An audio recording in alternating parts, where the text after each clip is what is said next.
Heads I Win, Tails You Lose, a financial strategy to reignite the American dream. Written and narrated by Patrick H. Donohoe.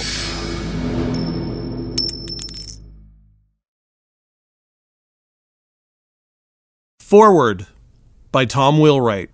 Taxes are the biggest bill people pay. The average person's tax bill is up to 50% of their income when you add up income, sales, value added, employment, and many other forms of tax. When you calculate the time it takes to earn that money, it adds up to years for some and decades for most. Taxes don't just take your money. They steal your time. It may not surprise you, but the well-informed individual, typically entrepreneurs, business owners, and investors, pay a fraction of that, and some even pay zero. This imbalance really upsets people, maybe even you. If it does, I want you to take a deep breath, shake out your body for a moment, sit back down, and try on a new way of thinking. Ask yourself this question: how can you legally pay so little, even zero, in taxes? In my book, Tax-Free Wealth, which is part of the Rich Dad Advisor series, I answer this question in detail and educate the reader on my views of tax law. The book provides a map to lower your taxes and build massive wealth. Education is the key to navigating this map so you can pay less in taxes and regain years of your life. Financial education is what fundamentally separates the rich from the poor. The lack of it is why most people pay so much in taxes, why many fall short of building wealth, and why fewer ever achieve financial freedom. Having spent over 35 years in the financial sector, specifically in taxes, I am a first-hand witness of the importance of education. I started at a Big Four accounting firm, worked for a Fortune 1000 company, moved to an international accounting firm, and then formed my own practice that specializes in tax and wealth strategies for business owners and investors. On top of that, I get to travel the world as a Rich Dad advisor, speaking alongside my mentor, friend, and client, Robert Kiyosaki. Together, we teach audiences in dozens of different countries about money, mindset, and financial freedom. My experience makes me confident that anyone who wants to live a more abundant life can, including you. But you must first understand that it comes with a price tag: education. Taking the time to inform yourself and focus your efforts can make your dreams a reality. Whatever motivated you to pick up this book is a sign that you want this for yourself. So, congratulations on taking the first step in seeking out someone who can teach you.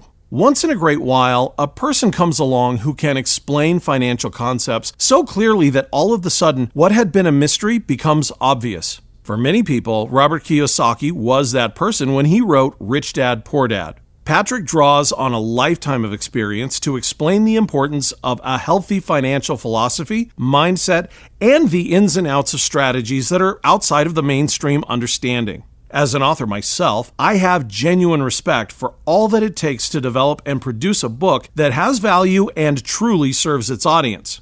Patrick's Heads I Win, Tails You Lose, a financial strategy to reignite the American dream, does that exceptionally well. Many years ago, my good friend Kim Butler introduced me to Patrick. Since I was from Salt Lake City and Patrick lives in Salt Lake City, she thought we might share some common interests. Patrick sat down with me to explain how to leverage a mutual insurance company as part of one's personal wealth strategy, similar to how banks, corporations, and wealthy people use them. It wasn't until then that I realized how beneficial his specialty was to an investment portfolio.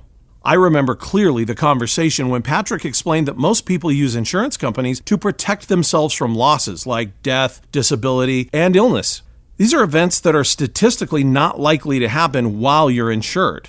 He continued to teach me that there is another way to use them with a guaranteed outcome. Banks, big corporations, and notable individuals figured out how to use these types of companies to help them grow their liquid assets tax-free and still have access to their money for other uses like investments or purchases. As soon as Patrick started talking about taxes, I was hooked. I have since learned, after many conversations with him and through research of my own, the various ways to use what he teaches as part of a comprehensive strategy to build wealth and achieve financial freedom. The other thing I really like about Patrick is he's an educator of the many aspects of wealth building, investing, tax strategy, business strategy, estate planning, and entrepreneurship. He's not a one-trick pony. If you want to understand how to make your financial dreams a reality, you are in the right place. Patrick is able to explain how to incorporate his strategy and product expertise in clear, understandable language so even a hard-headed accountant like me who knows the numbers can understand. Since our first introduction, Patrick and I have become good friends. We have worked together on many educational projects, cruised around the Caribbean with our wives learning about real estate, and have been partners in several ventures. In every case, Patrick has been a terrific partner and loyal friend. He is a terrific example for young entrepreneurs to emulate. His ethics are outstanding, and he's always fair and generous with both his time and his money. Patrick tells me that he looks up to me. What he doesn't realize is how much I look up to him. If you want to learn from a great entrepreneur, terrific leader, and amazing person, I encourage you to pay close attention to what Patrick Donohoe has to say. Tom Wheelwright, CPA, author, and entrepreneur. Introduction. Americans are losing the game of money. Heads I win, tails you lose teaches you how to win. You will learn to strategically stack the odds in your favor and ultimately achieve financial freedom, regardless of your present circumstances. You can end up on top no matter what and achieve the American dream. Freedom is the open window through which pours the sunlight of the human spirit and human dignity. Herbert Hoover. Freedom is our innate human tendency, yet that beacon of Americanism has dimmed over the last 100 years. It's an abstraction to some and a fantasy to others. Our society has replaced the foundational principles of liberty, self-reliance, entrepreneurship, charity, and unity with safety, security, dependency, mediocrity, self-aggrandizement, and entitlement. The onus of our collective well-being has been placed on the shoulders of government to create our jobs, balance the economy, give liquidity to financial markets, provide healthcare, clean up the environment, and much more. This was never the intention of our great country. In fact, these are the very reasons that motivated our country's formation in the first place. The price we have paid for the transference of responsibility continues to compound, as evidenced by these incomprehensible statistics. And there are three categories.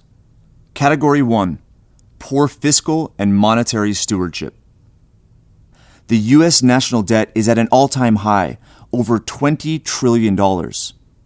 Half of our earned income goes to taxes when you factor in sales and property taxes, utilities, and inflation.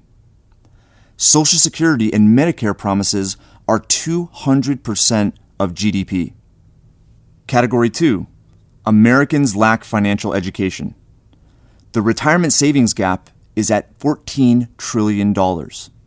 Consumer debt is at an all-time high, over $20 trillion. 45% of the workforce has $3,000 saved for retirement.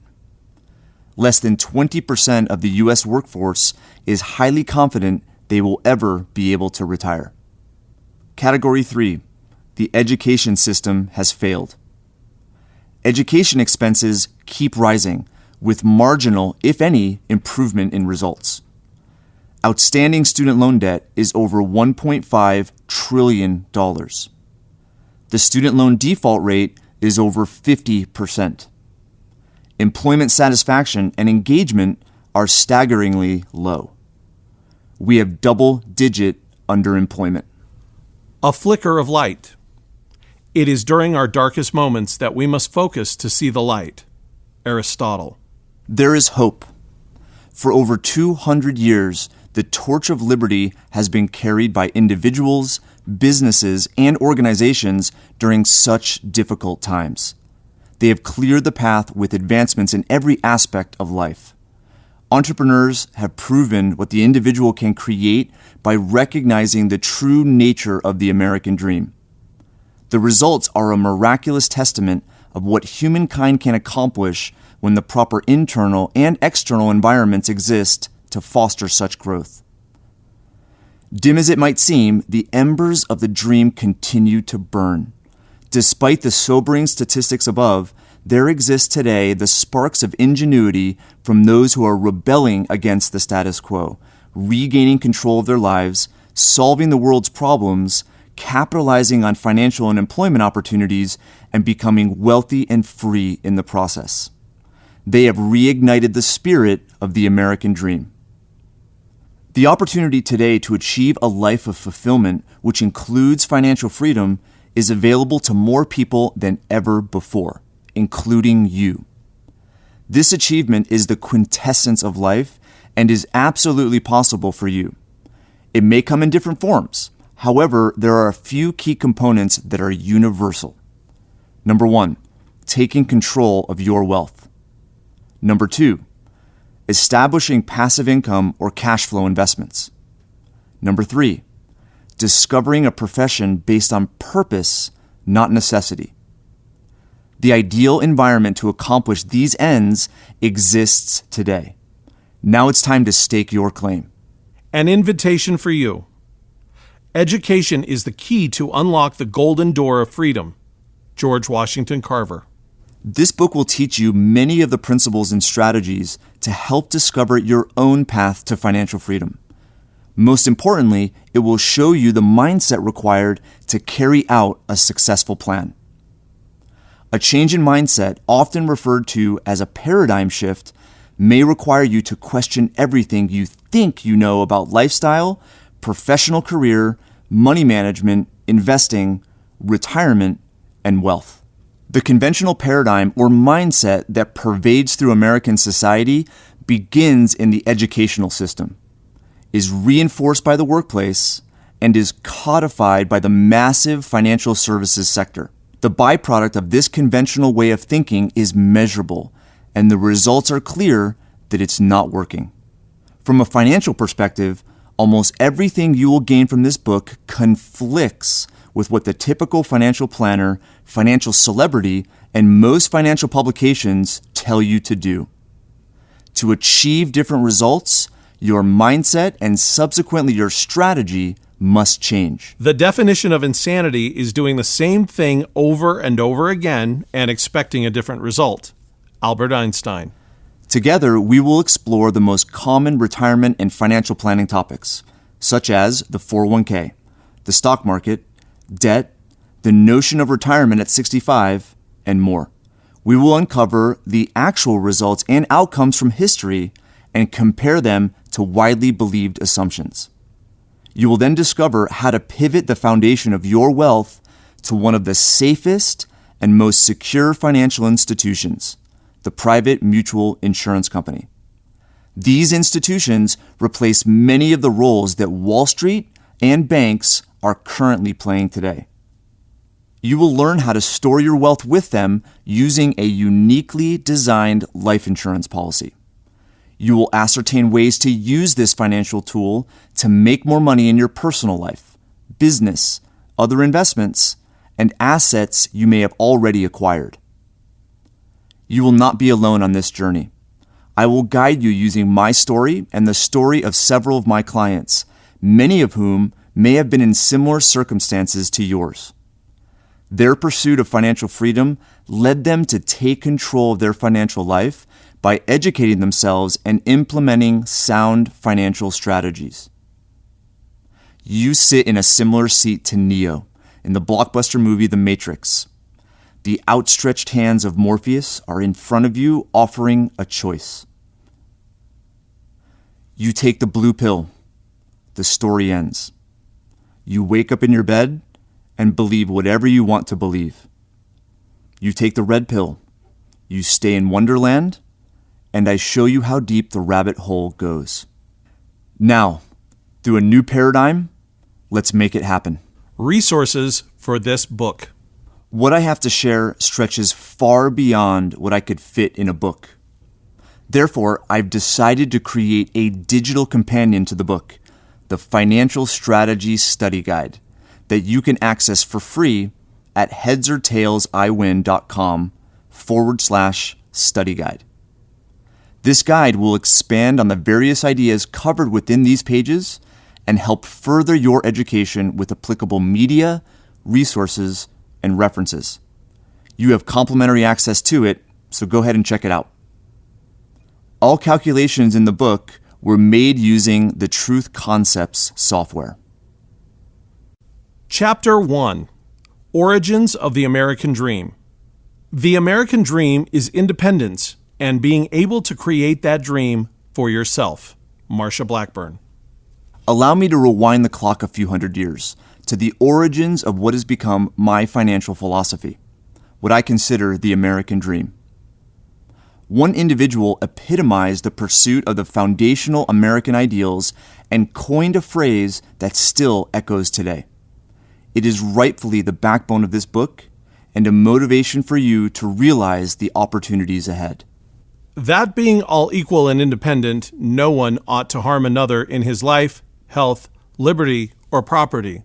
John Locke.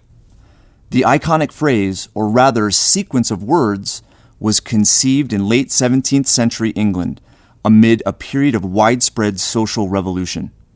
Some consider the events that unfolded one of the epicenters of revolutionary thought that eventually led to the American Revolution, and subsequently the greatest period of human ingenuity, industry, and prosperity up to that point in history.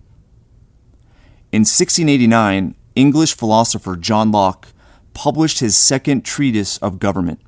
In it, he claimed that no man or government has any right or claim on another's life, liberty, and property. The inspiration behind the phrase is as old as time, yet so simple. The philosophy traces back to Socrates, Plato, Aristotle, the Stoics, and the Epicureans. Such rights were the bridge to what the Greeks called eudaimonia, which means ultimate fulfillment, which is evident in Thomas Jefferson's replacement of the word property with happiness in the Declaration of Independence. Locke and others fought courageously for ideals that they would never end up experiencing. They hoped that the inalienable rights they trumpeted would be protected in the framework of future society. Locke was convinced that the inevitable result would be prosperity. Financial freedom and prosperity. Today, the result of Locke's dream occurs daily, but very few recognize the link between the rights of life, liberty, and property and humanity's undeniable prosperity. We're not reading and writing by candlelight, traveling on horseback, being warmed solely by a fireplace, fending off life-threatening diseases, or questioning where our food will come from tonight. The advances of our world are all traced to these three simple words. They create the ideal environment for human genius to be exercised to conquer the inefficiencies of the world.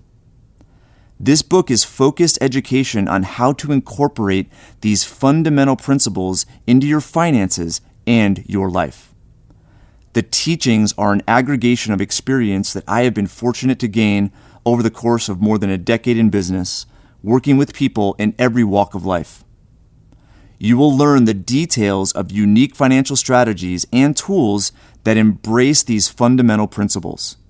They will result in personal financial freedom and the opportunity to make the greatest impact on your family, your business, your community, and your nation. Life. You are your greatest asset. If money is your hope for independence, you will never have it. The only real security that a man will have in this world is a reserve of knowledge, experience, and ability. Henry Ford. Our life is the foundation of wealth, and all other rights and principles are corollaries to it. Our life belongs to us, and likewise the life of another is theirs and cannot be claimed by us. Life is the context in which we experience everything, and without it, nothing else would matter. When the environment of life is free, the dynamic sets in motion an innate ingenuity to nurture, improve, and subsequently optimize our physical world. This same motivation carries directly to the same stewardship over our most precious and valuable asset, ourselves. The result? Our personal drive to grow and progress will grow stronger. the desire to discover how to be the most valuable to others will intensify. The exchange for that value is not only material wealth, but the remuneration of fulfillment and freedom. You don't get paid by the hour. You get paid by the value you bring to the hour. Jim Rohn. Unlike other assets that are finite in nature, there is no end to your degree of understanding, knowledge, education, training, and capacity to be the greatest value to the greatest number of people. Your capacity to build wealth is unlimited. Investment in you takes precedence. An investment in knowledge pays the best interest. Benjamin Franklin. Each of us has a unique genius inside, waiting to express itself for the benefit of others. It is an asset waiting to be discovered, enhanced, and made even more valuable. Liberty, the goal of financial strategy. They who can give up essential liberty to obtain a little temporary safety deserve neither liberty nor safety. Benjamin Franklin. For well over 100 years, the meaning of liberty has arguably decayed as we have delegated more and more responsibility to third parties to care for our well-being, such as government, investment firms on Wall Street, and banks. The financial education of society today is starting to fit snugly into that popular quote by Benjamin Franklin. The typical American narrative of going to school, getting a college education, establishing a high-paying job, funding a 401k, and retiring at 65 is not freedom, and it is diametrically opposed to the American dream. The slow and steady permeation of these ideas began in the educational system, made its way to the factory-style work environment, then to the promises of retirement, and finally to the bequeathing of wealth into the hands of Wall Street and the financial services industry. Today, the more funding pre-college education receives, the worse the outcome is.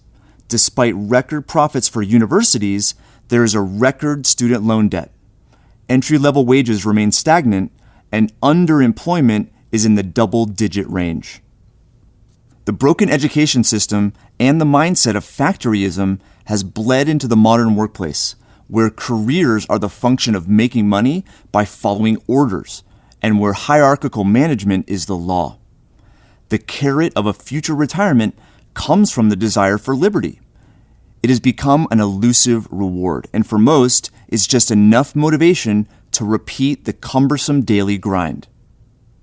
Many are convinced that the American dream is retirement, which means to be taken out of service. The concept of retirement with a state-paid pension comes from Otto von Bismarck, the statesman who was the first chancellor of the German Empire between 1871 and 1890. Bismarck is remembered for statements like, "Politics is the art of the possible," and "Laws are like sausages, it is better not to see them being made." In Bismarck's day, few people lived to the age of 70, when old age pensions started. Life expectancy in the 1880s was less than 60 years. Today, retirement age is generally 65, and average life expectancy in the U.S. is 81 years for a woman and 76 years for a man. In Bismarck's time, someone who was 70 was considered very old and was probably not capable of working. In our own time, most people at 70 are still physically and mentally active. The equivalent retirement age of today would be 93. The notion of retirement today is not grounded in the principles of liberty and freedom. There exists a dependence on third parties like Wall Street, banks, and the government for our financial welfare. Wall Street must look out for our best interest and subsequently perform and make money. The U.S. government must be fiscally responsible and avoid wasteful spending above and beyond their means. This expectation is, unfortunately, not the world we live in, and it's a risky proposition to assume it will ever change. The dynamic of financial freedom is accomplished in two ways. First, by taking back control of your wealth, which requires eliminating the dependence on third parties and educating yourself to invest in what you understand. Second, it is by investing in yourself to make more money, because you are more valuable to others, which initiates the discovery of employment or business that aligns with your genius, passion, and calling. If you do what you love, you'll never work a day in your life. Mark Anthony. Property, the role of resources. The pursuit of property isn't buying a condo or investing in real estate. It's the magical outcome of combining the resources outside of us with those resources inside of us. When the intention aligns with true capitalism, service, and value provided to another, wealth happens. Fortunately, we live in a country that allows for such pursuit without much restraint. The environment is ripe and full of opportunities for all. The physical world we experience has always had the potential to be what it is today. The material to make a computer, a television, a car, or an airplane has always been there. When humankind was free to pursue it without the fear of recourse, their minds began solving the matters that kept humankind in the dark for millennia. Today, the average American lives better than kings of old.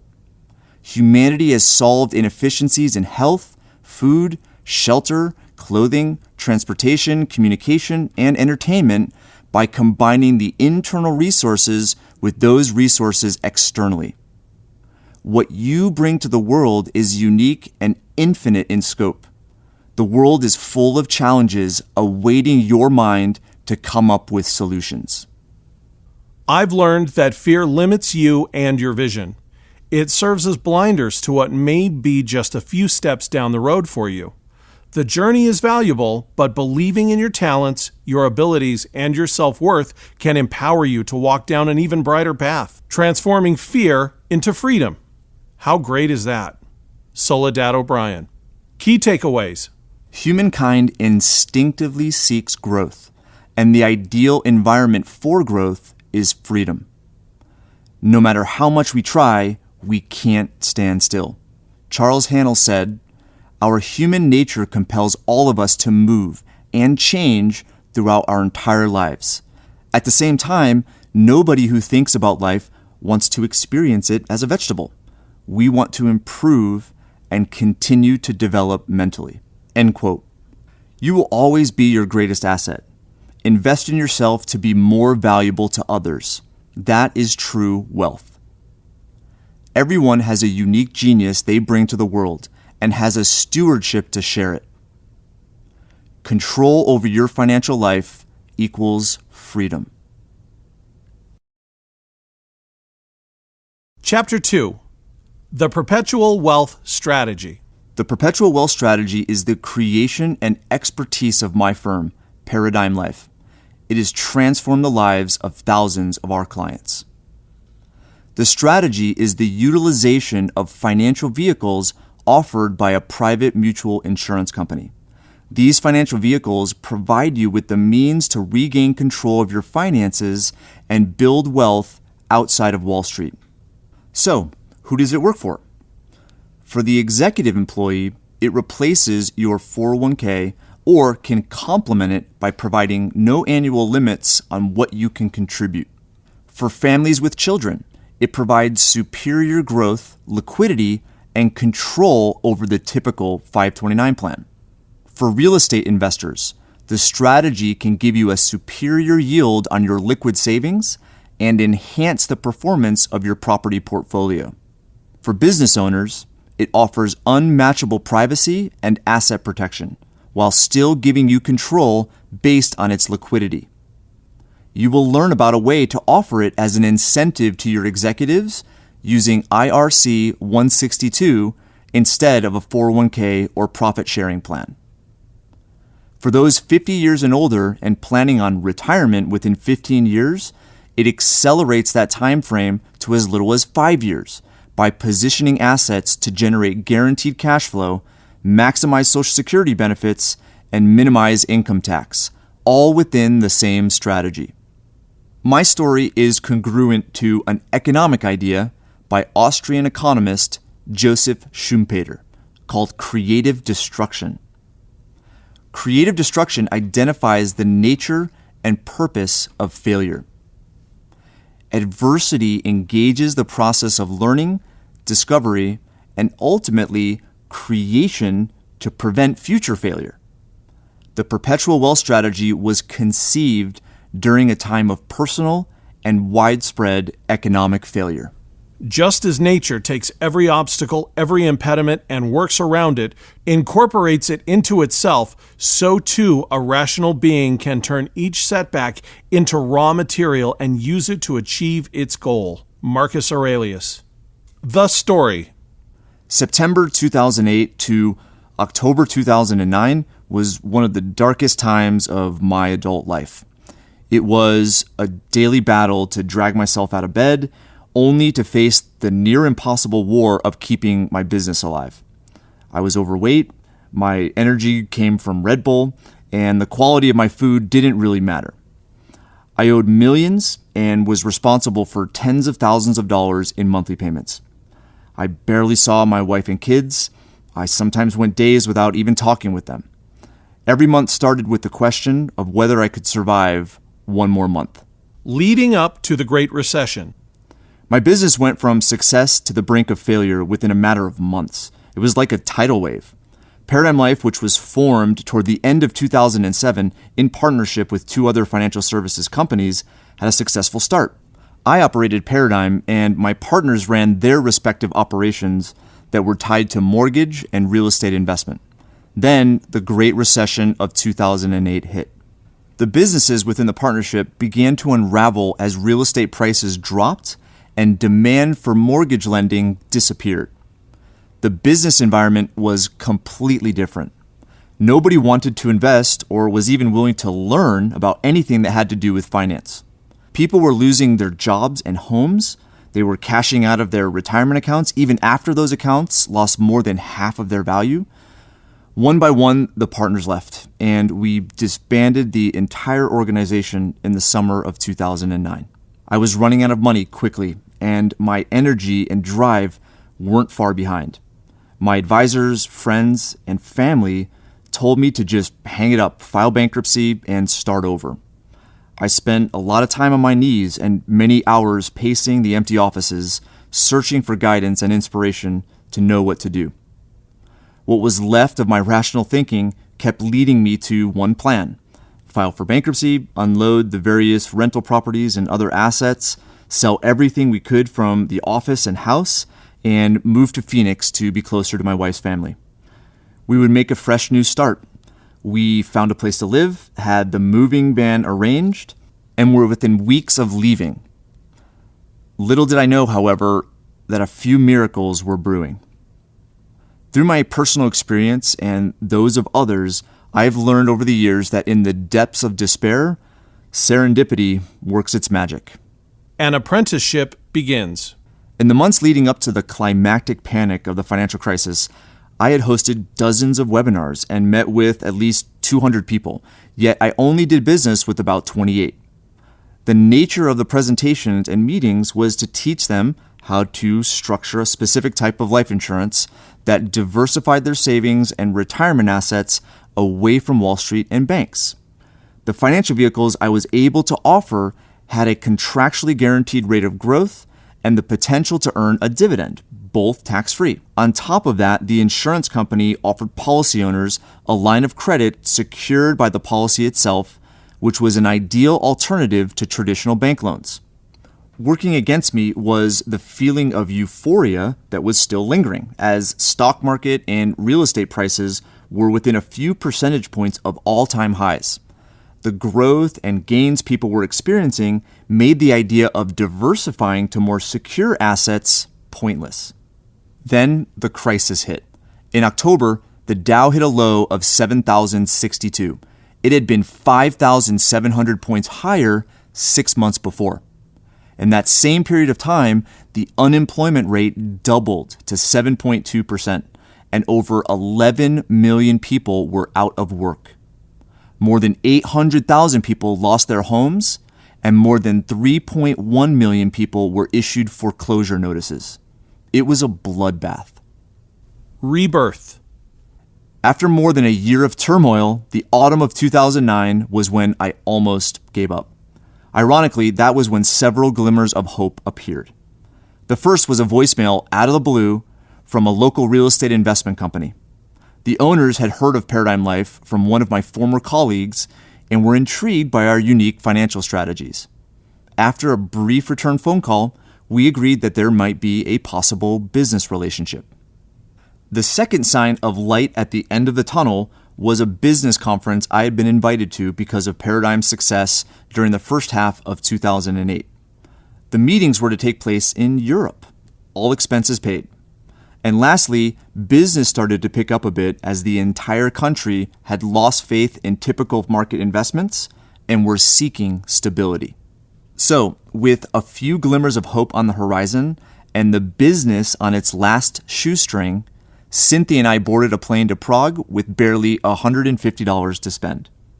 We didn't know that this trip would not only save our marriage, but save the business too. From Prague, we went to Germany and boarded a riverboat that would, over the next 5 days, carry us down the Danube River with a group of other financial professionals. Meeting mentors. One of the attendees of the conference was Nelson Nash, author of Becoming Your Own Banker and Building Your Warehouse of Wealth. On this trip, Nelson, with 83 years of experience under his belt, became one of my mentors. I consider the conversation we had on the first afternoon of the cruise the most pivotal dialogue of my life. I was exploring the ship with a newfound friend when we saw Nelson and his wife on the opposite side of the top deck. As we strolled over, it began to drizzle. I distinctly remember his Southern Alabama accent and what he said. "Life is all about how you think, man. The world is upside down because today nobody knows how to think for themselves. They just follow. That's why they all lost their homes and their money." Nelson knew that the financial crisis at hand would happen. He had seen it before. He went on to challenge me to read and study the works that taught and inspired him. Books on economics, philosophy, and financial strategy, such as The Law by Frederick Bastiat, Economics in One Lesson by Henry Hazlitt, The Mainspring of Human Progress by Henry Weaver, and How Capitalism Saved America by Thomas D. Lorenzo. Nelson changed my life that day. Also aboard was Kim Butler and her husband, Todd Langford. Kim is the author of several books, including Busting the Retirement Lies, Busting the Financial Planning Lies, Busting the Interest Rate Lies, and Live Your Life Insurance. She was one of the first advisors to Robert Kiyosaki, most famous for his best-selling book, Rich Dad, Poor Dad. Kim is the founder of the Prosperity Economics Movement, a nonprofit organization that mentors financial advisors and teaches them to base their advice on principle, not product.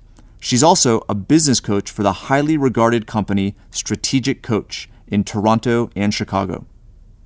I had known Kim since 2005. She was one of the main inspirations for the formation of Paradigm Life.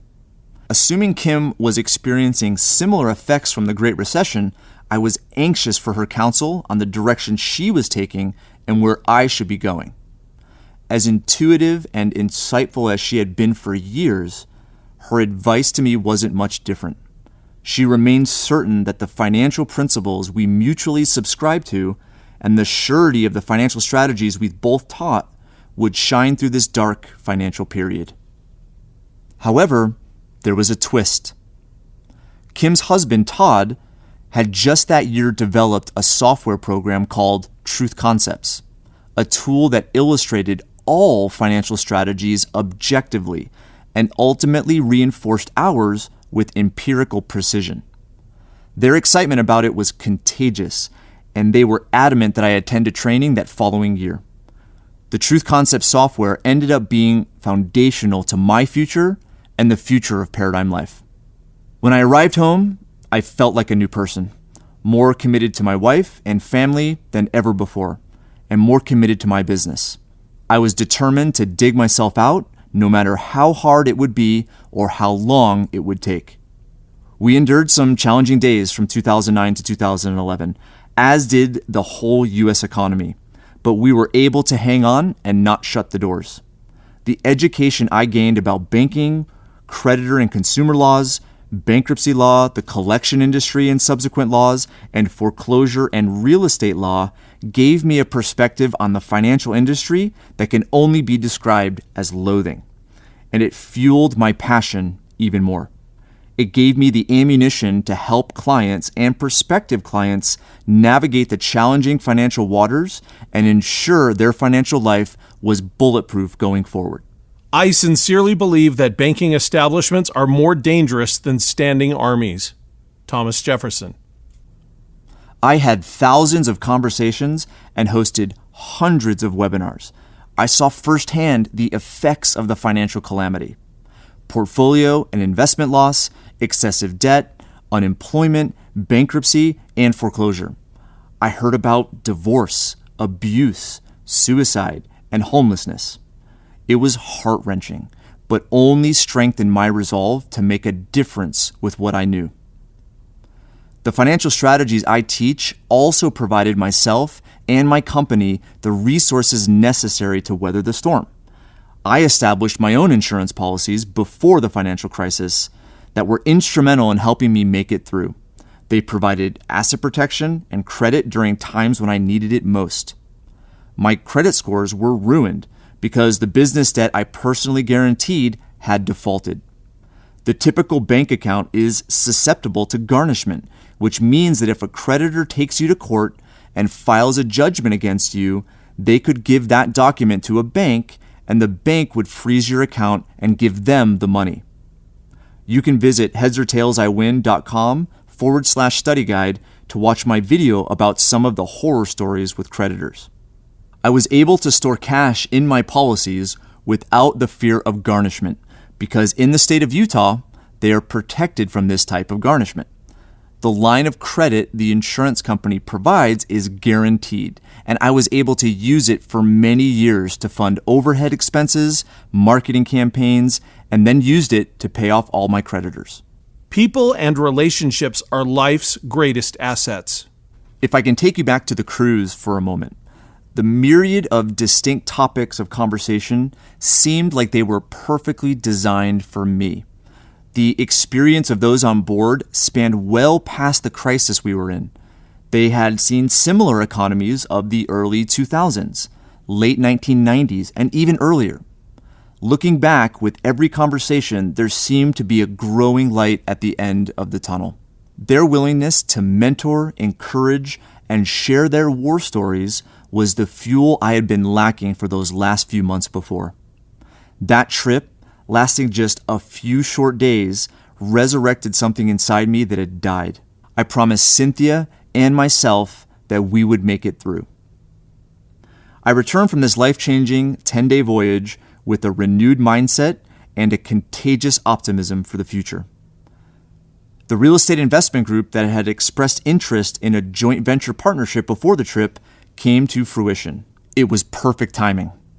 I was able to retain Dan, who is currently the COO of Paradigm Life, and Whitney, the Chief of Staff, my two loyal team members.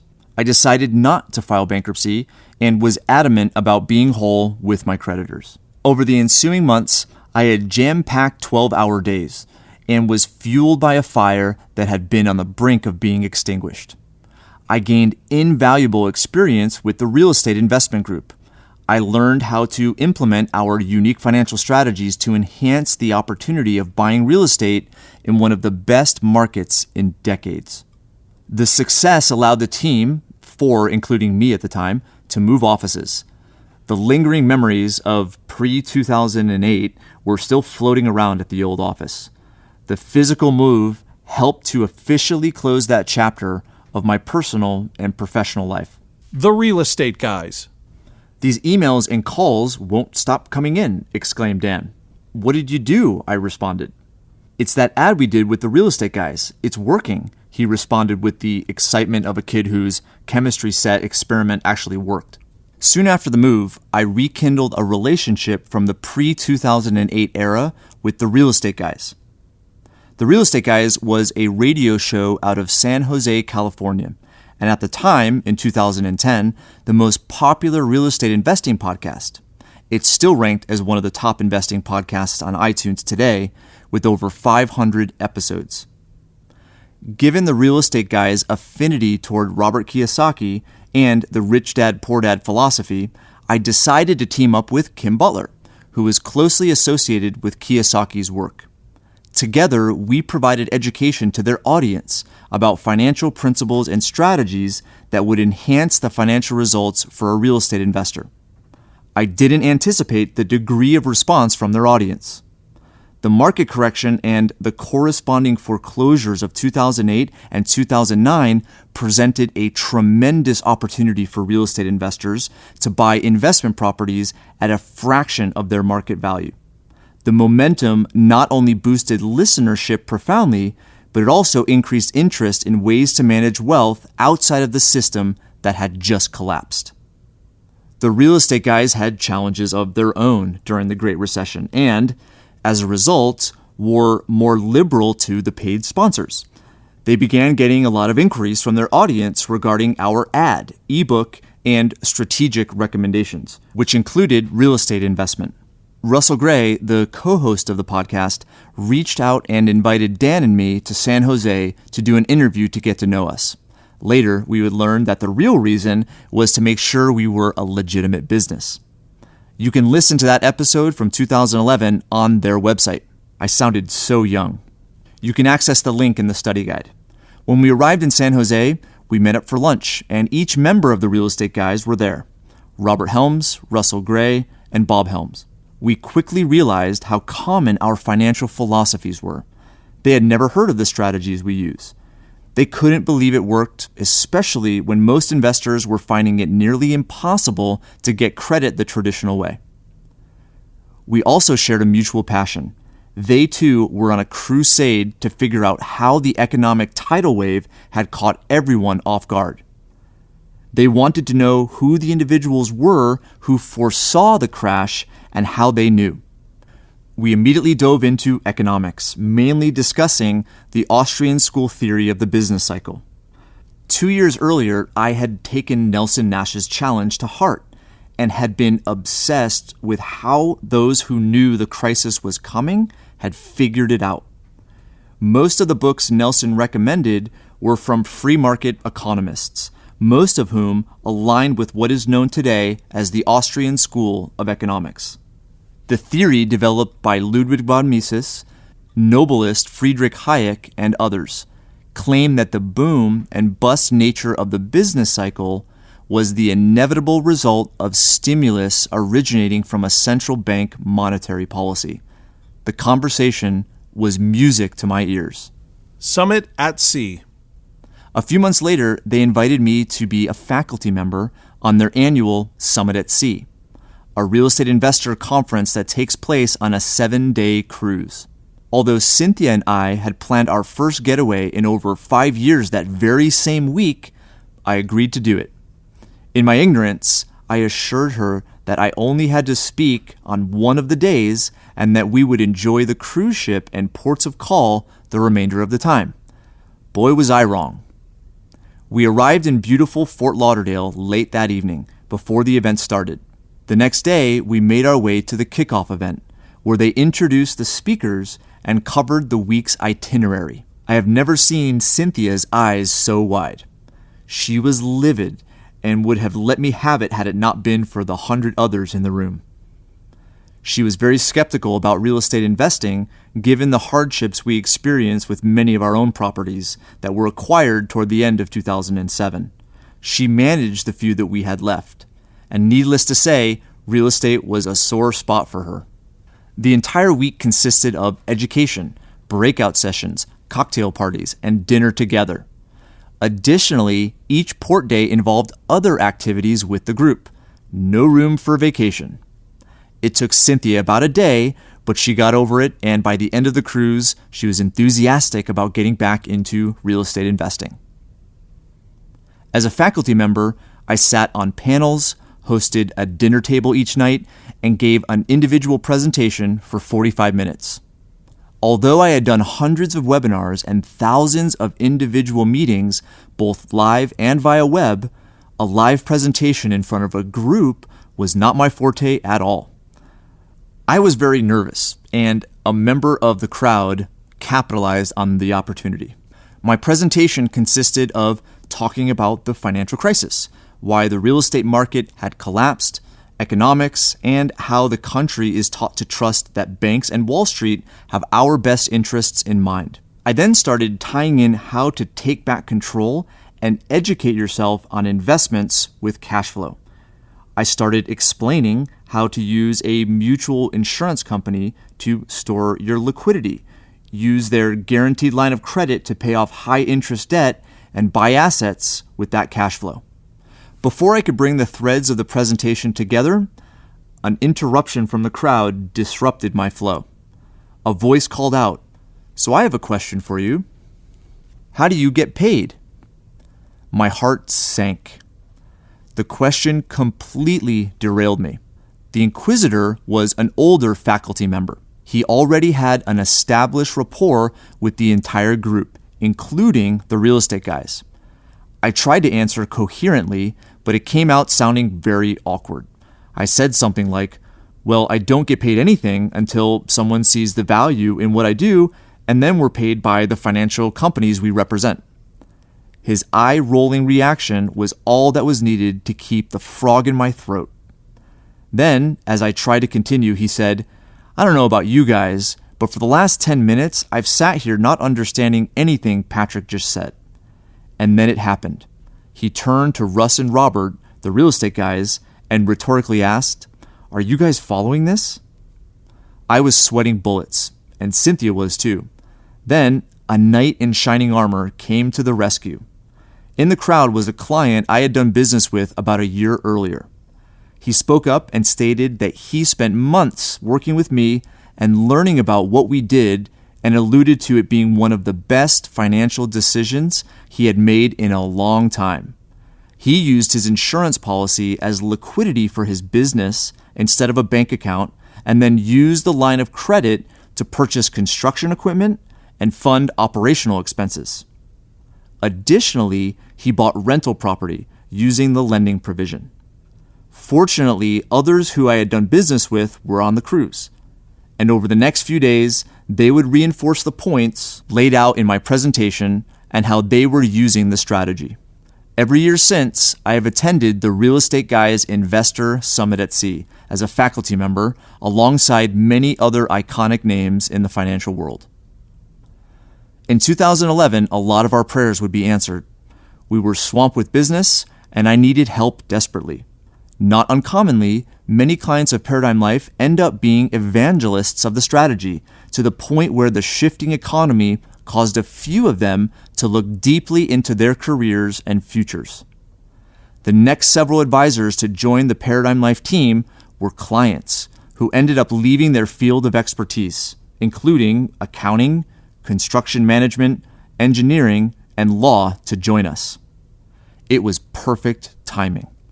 The stars were aligning to create another relationship out of South Florida that would end up challenging the integrity of every aspect of our strategies and ultimately doubling the size of the business. The ultimate test. I have witnessed the life-changing benefits for thousands of clients in every imaginable demographic who have used the Perpetual Wealth strategy. The strategy is ideal for those in the middle of their career and for building assets with cash flow. However, it is equally ideal for those who are within 15 years or less of what is typically referred to as retirement age. The strategy can accelerate the time frame for retirement, but also, because of our philosophy and education, alter the very notion of retirement. Paradigm Life is a virtual business, which means that we rarely meet with clients in our physical office. Our model consists of consultations and education done through webinars and online video meetings. Additionally, our website has thousands of hours of online tutorials and courses, so anyone can learn about what we do. We can do business in every state and Canada as well.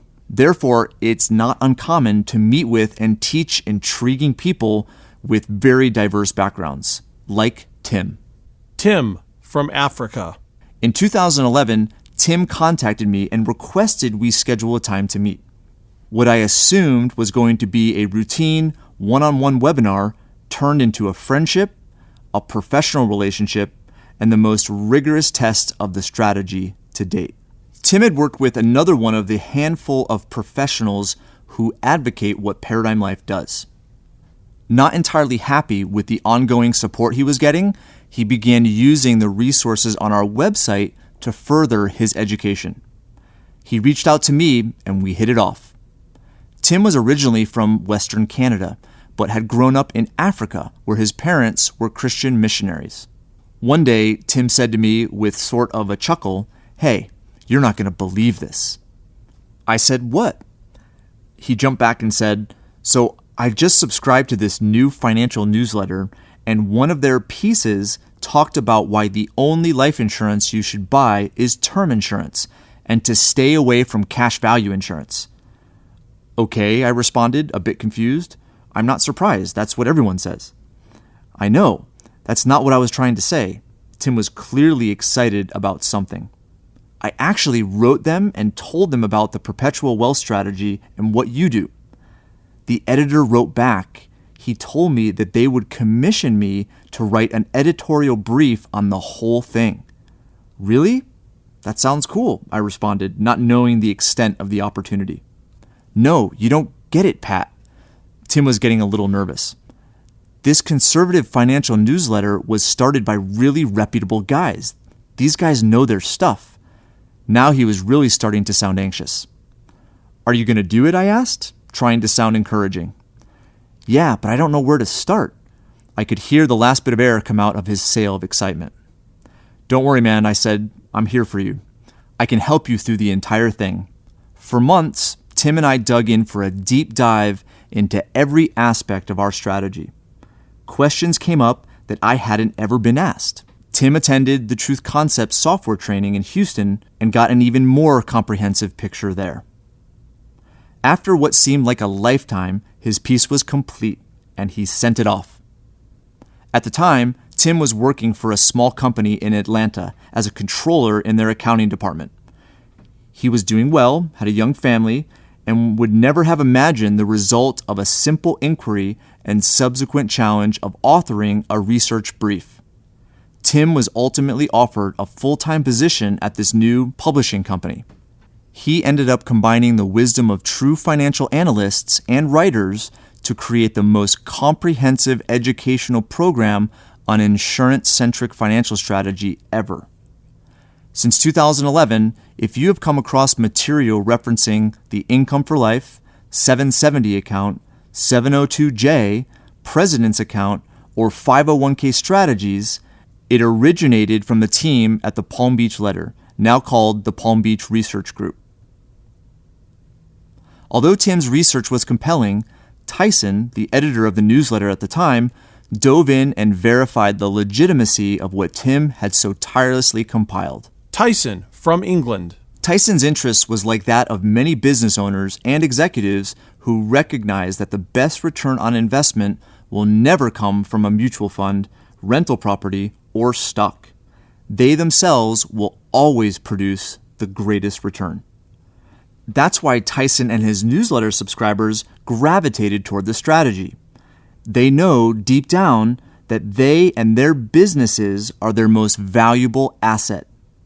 They understand the importance of asset protection and a secure location for their cash assets.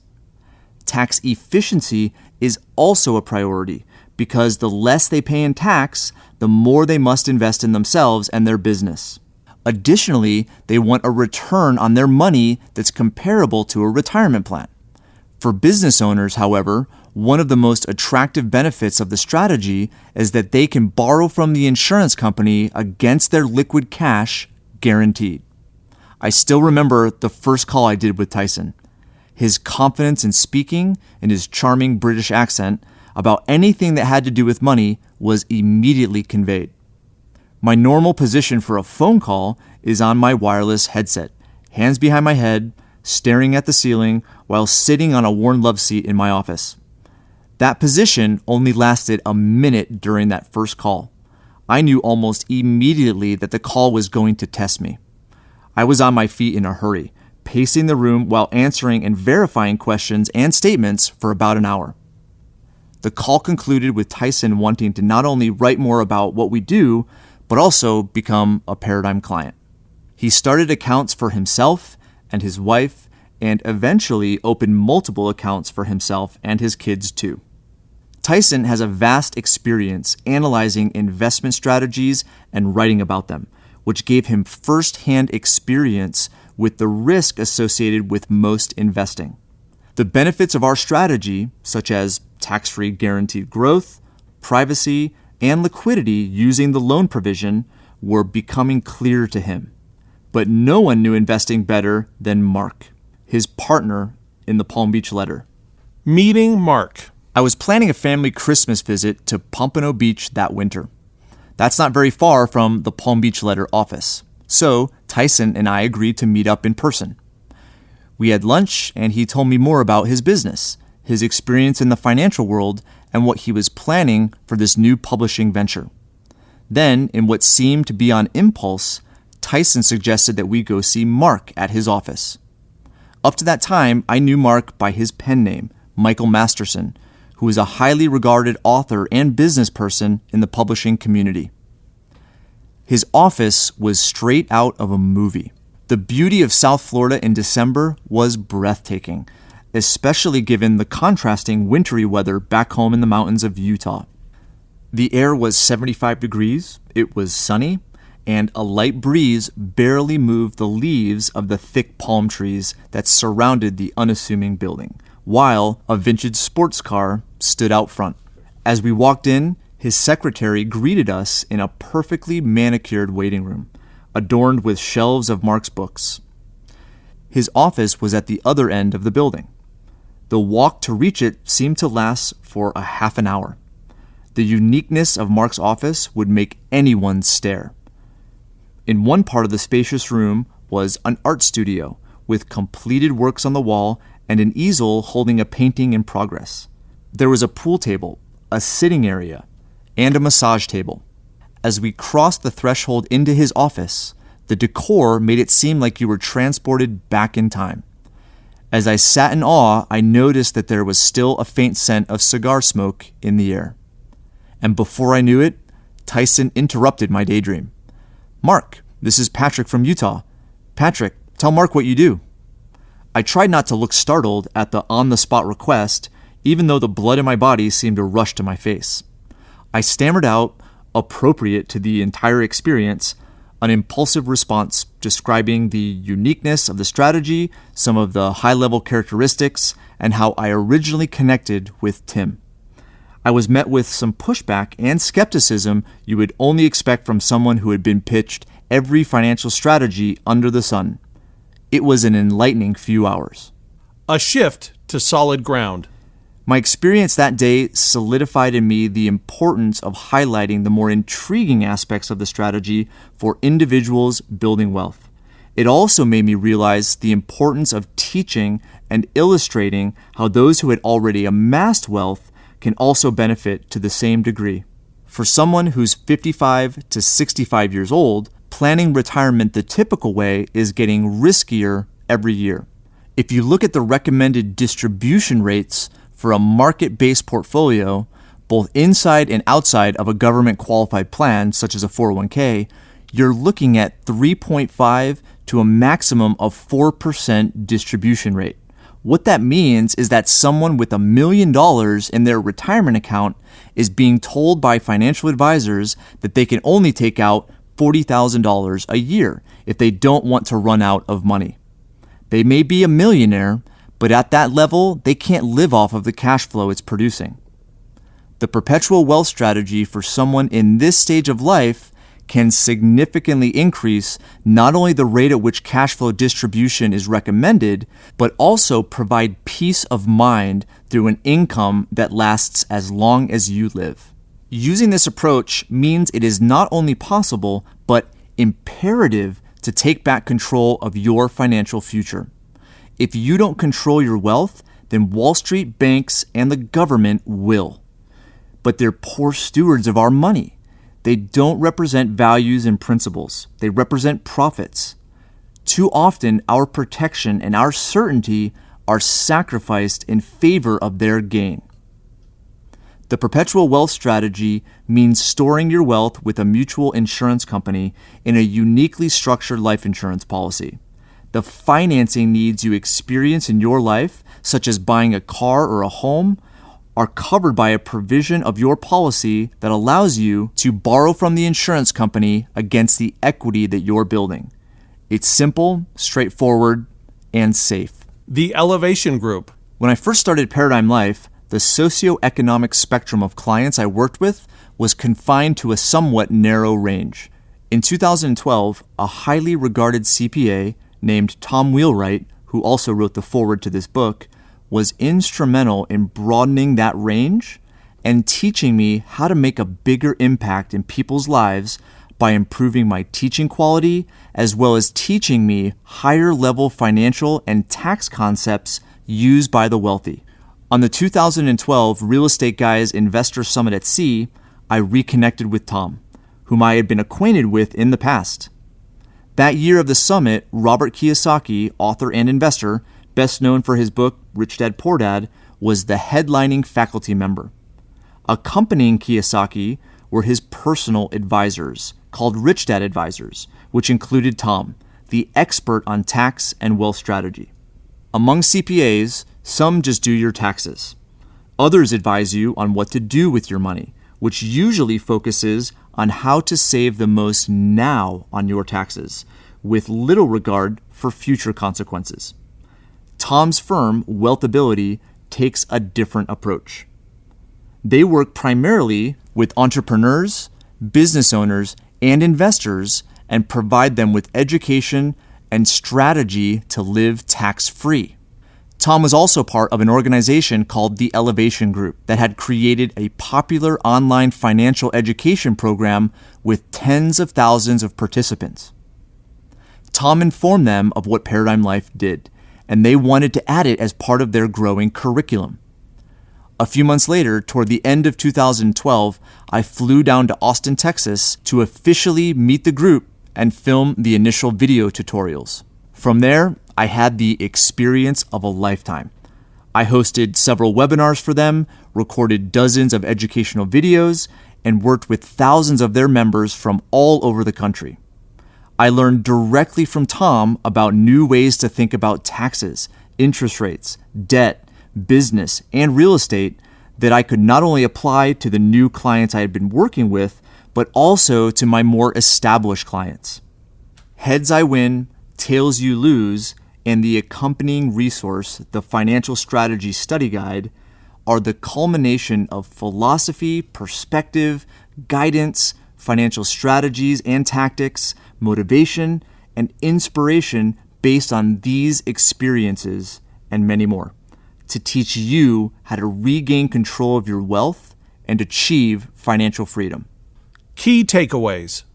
Regain control of your finances. If you don't, someone else will. Learn how to think for yourself. The perpetual wealth strategy means storing your wealth with a mutual insurance company in a uniquely structured life insurance policy. The perpetual wealth strategy has multiple applications and can be utilized by clients in various walks, circumstances, and phases of life. An investment in you will always create the greatest rate of return. Chapter 3. Question everything. What we observe is not nature itself, but nature exposed to our method of questioning.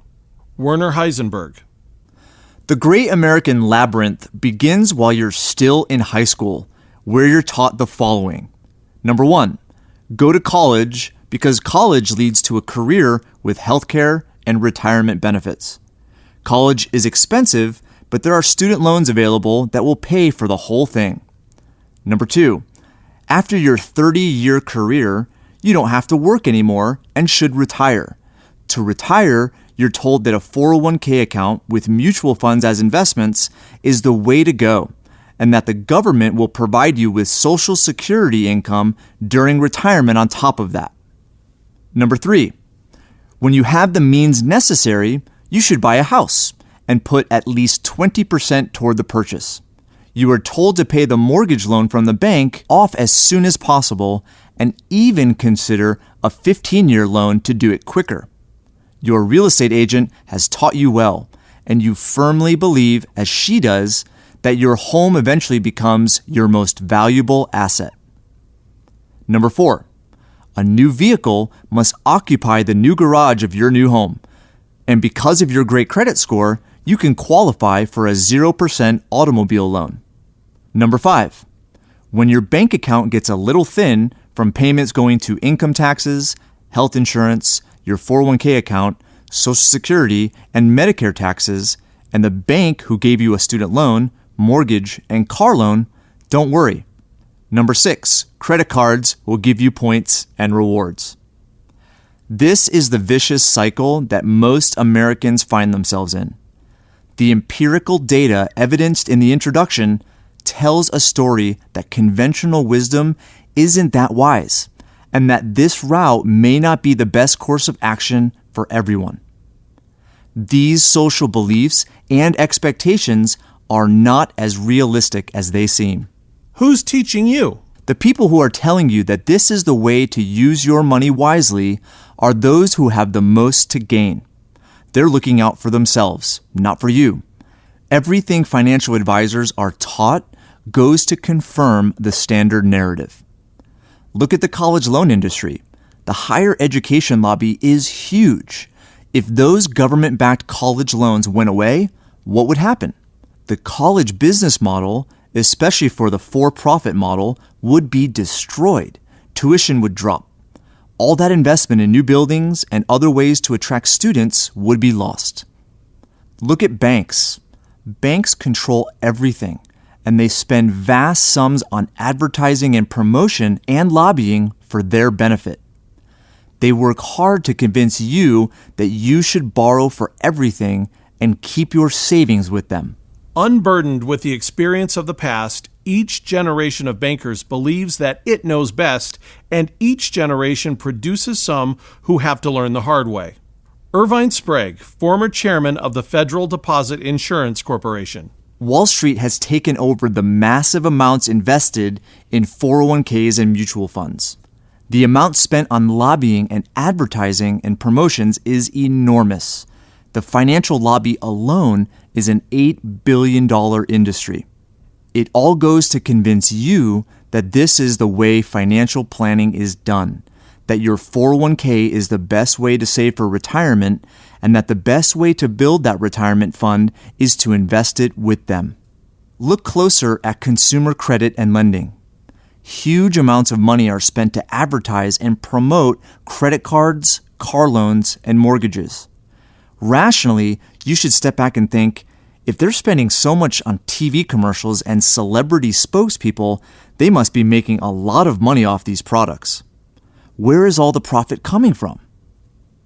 It's coming from the high interest rates and fees that they never really tell you about until you're already signed up. Everything in our economy today is leveraged. Let's say that mortgages were outlawed.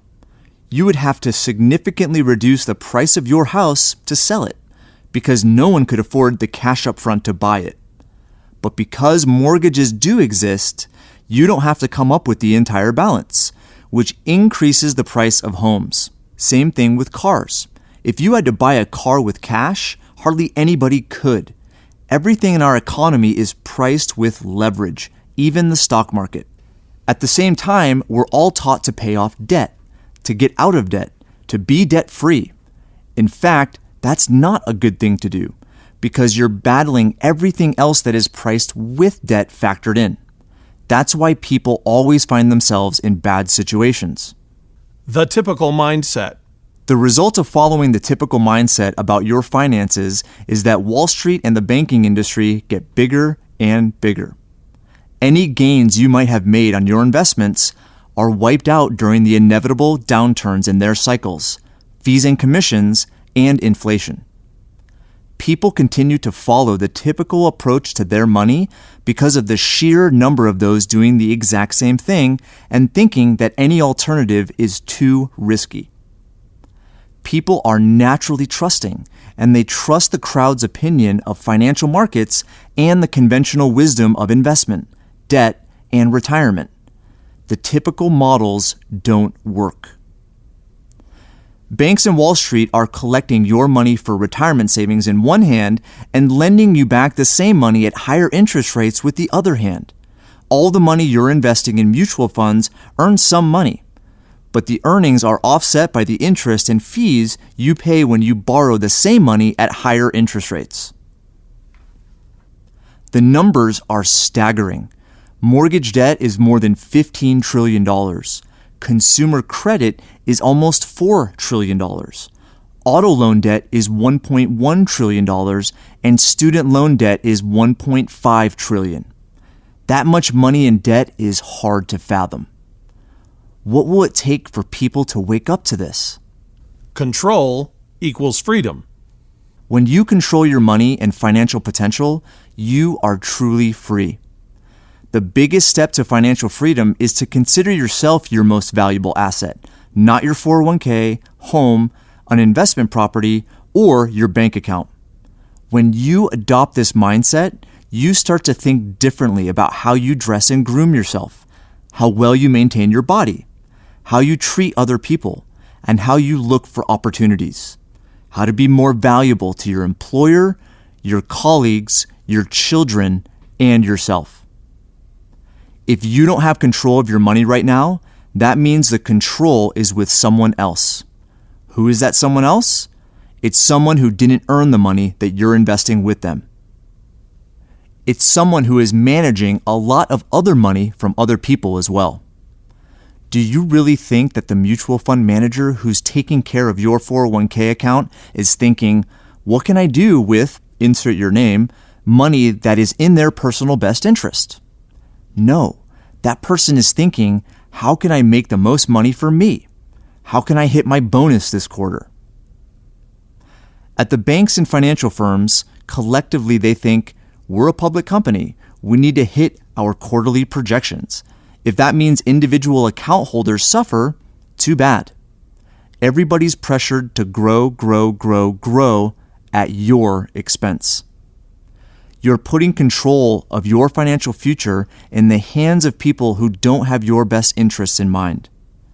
You're relinquishing control to big institutions that serve their own needs first and yours a distant second. You're increasing your risk while minimizing the earnings on your money. The typical financial mindset benefits institutions, not you. When your money is tied up in funds managed by big institutions, you're not prepared for large expenses, layoffs, emergencies, or market downturns. A 401k-based investment and retirement plan was never intended to be the American way to financial freedom. Today, the deck is stacked against most Americans, and it will be too late to make the course corrections necessary.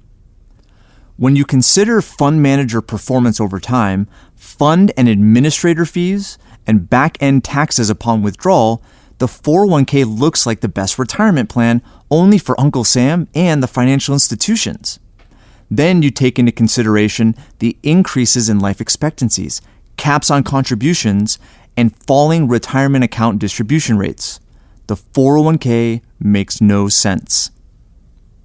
Most people still consider $1 million a lot of money. Let's say that you amass this sum in your portfolio and we're ready to retire. According to renowned financial analyst Dr. Wade Pfau, columnist for the Wall Street Journal and Forbes, the maximum rate of distribution today, based on low interest rates and volatility, is 3.5% per year for 20 years.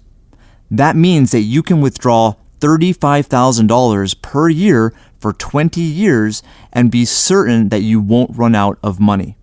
That $35,000 is before taxes. Depending on your tax bracket, let's assume a blended rate of 20%, that ends up at $28,000 in spendable income. How is anyone supposed to live off of that? If you go to headsortailsiwin.com/study guide, I recorded a tutorial that takes you step by step through the math and actual fund performance. You will see more clearly how unlikely the feat of $1 million is when considering taxes, fees, and inflation. If you have the typical mindset, you're handing over pretty much everything to others.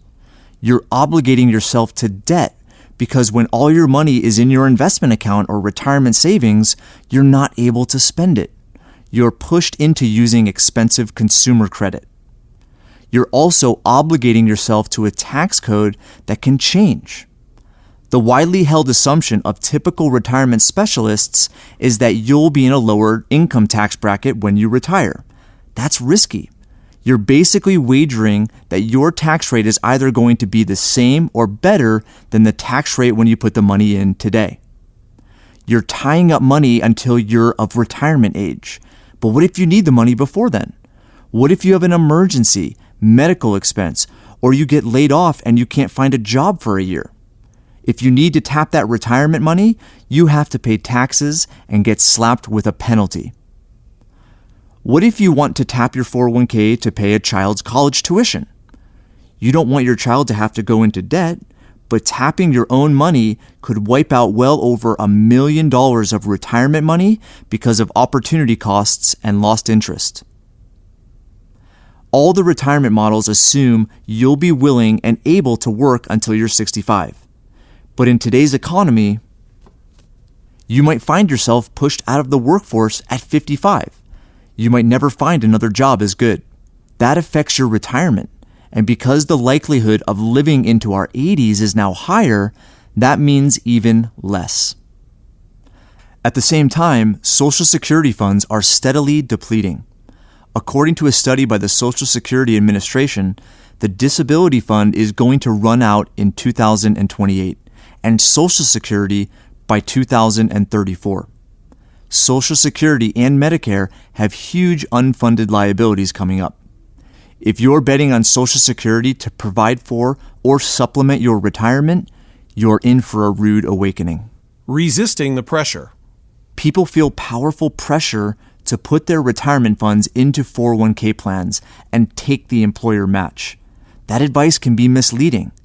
You're not really getting 100% match from your employer. Match programs are typically based on a percentage of your earned income. Most employers only match, up to a point, what you put in, and your employer doesn't have to match your contribution at all. An employer can choose not to contribute, and you have no recourse. Most people don't really think about this. They contribute as much as they can and trust that it will all work out. They prefer the payroll deduction approach, so they don't have to think about it. That's what they've been taught. You're not disciplined or educated enough to save and invest money. There's a problem with that approach. The majority of the $100 trillion in American wealth is in Wall Street's hands. According to Dalbar Research, which analyzes investor actual returns, over the last 15 years, the average asset allocation fund investor has earned 2.58%. Equity fund investors have earned 5.29%. This is before fees and taxes. If returns are so poor for 401k plans, why do people continue to participate in them? It's human nature. Everybody else is doing it, right? You don't want to be the odd person out. Doing something different isn't natural. It makes you feel unsafe. It's the status quo, and change in the status quo comes only with severe pain. The pain of changing is less than the pain of staying the same. We're also all busy. We work hard. We need time for our families, and we don't want to take on more tasks and responsibilities. We don't want to take the time and mental energy to learn something, especially if it's not pressing to our well-being. It's just easier to sign up for the 401k automatic payroll deductions. Looking at alternatives that might be better is just too much work. A different way. It takes a certain type of person to realize the problems with American personal finance, dominated by the 401k mutual fund and banking industry. These problems are real and need to be challenged. Not everyone is ready to believe me, but, as George Washington said, truth will ultimately prevail where there are pains to bring it to light. Those pains are on the foreseeable horizon. You can take steps and find solutions now. If you are the sort of person who wants to regain control of their future, achieve financial freedom, and live a life you love, keep reading. I'm going to tell you about a different way. It's simpler, it's safer, and it's historically proven. It will reduce your anxieties about money once and for all and allow you to be more productive. It's the route taken by far fewer people, but isn't success normally that way? Two roads diverged in a wood, and I took the one less traveled by, and that has made all the difference. Robert Frost. Key takeaways. You are truly free when you take control of your money and financial potential. When you take the biggest step to financial freedom and consider yourself your most valuable asset, it changes how you think about everything. Resist the pressure to rely on conventional financial advice and educate yourself. You are the source of financial freedom, not a college degree, secure job, or 401k.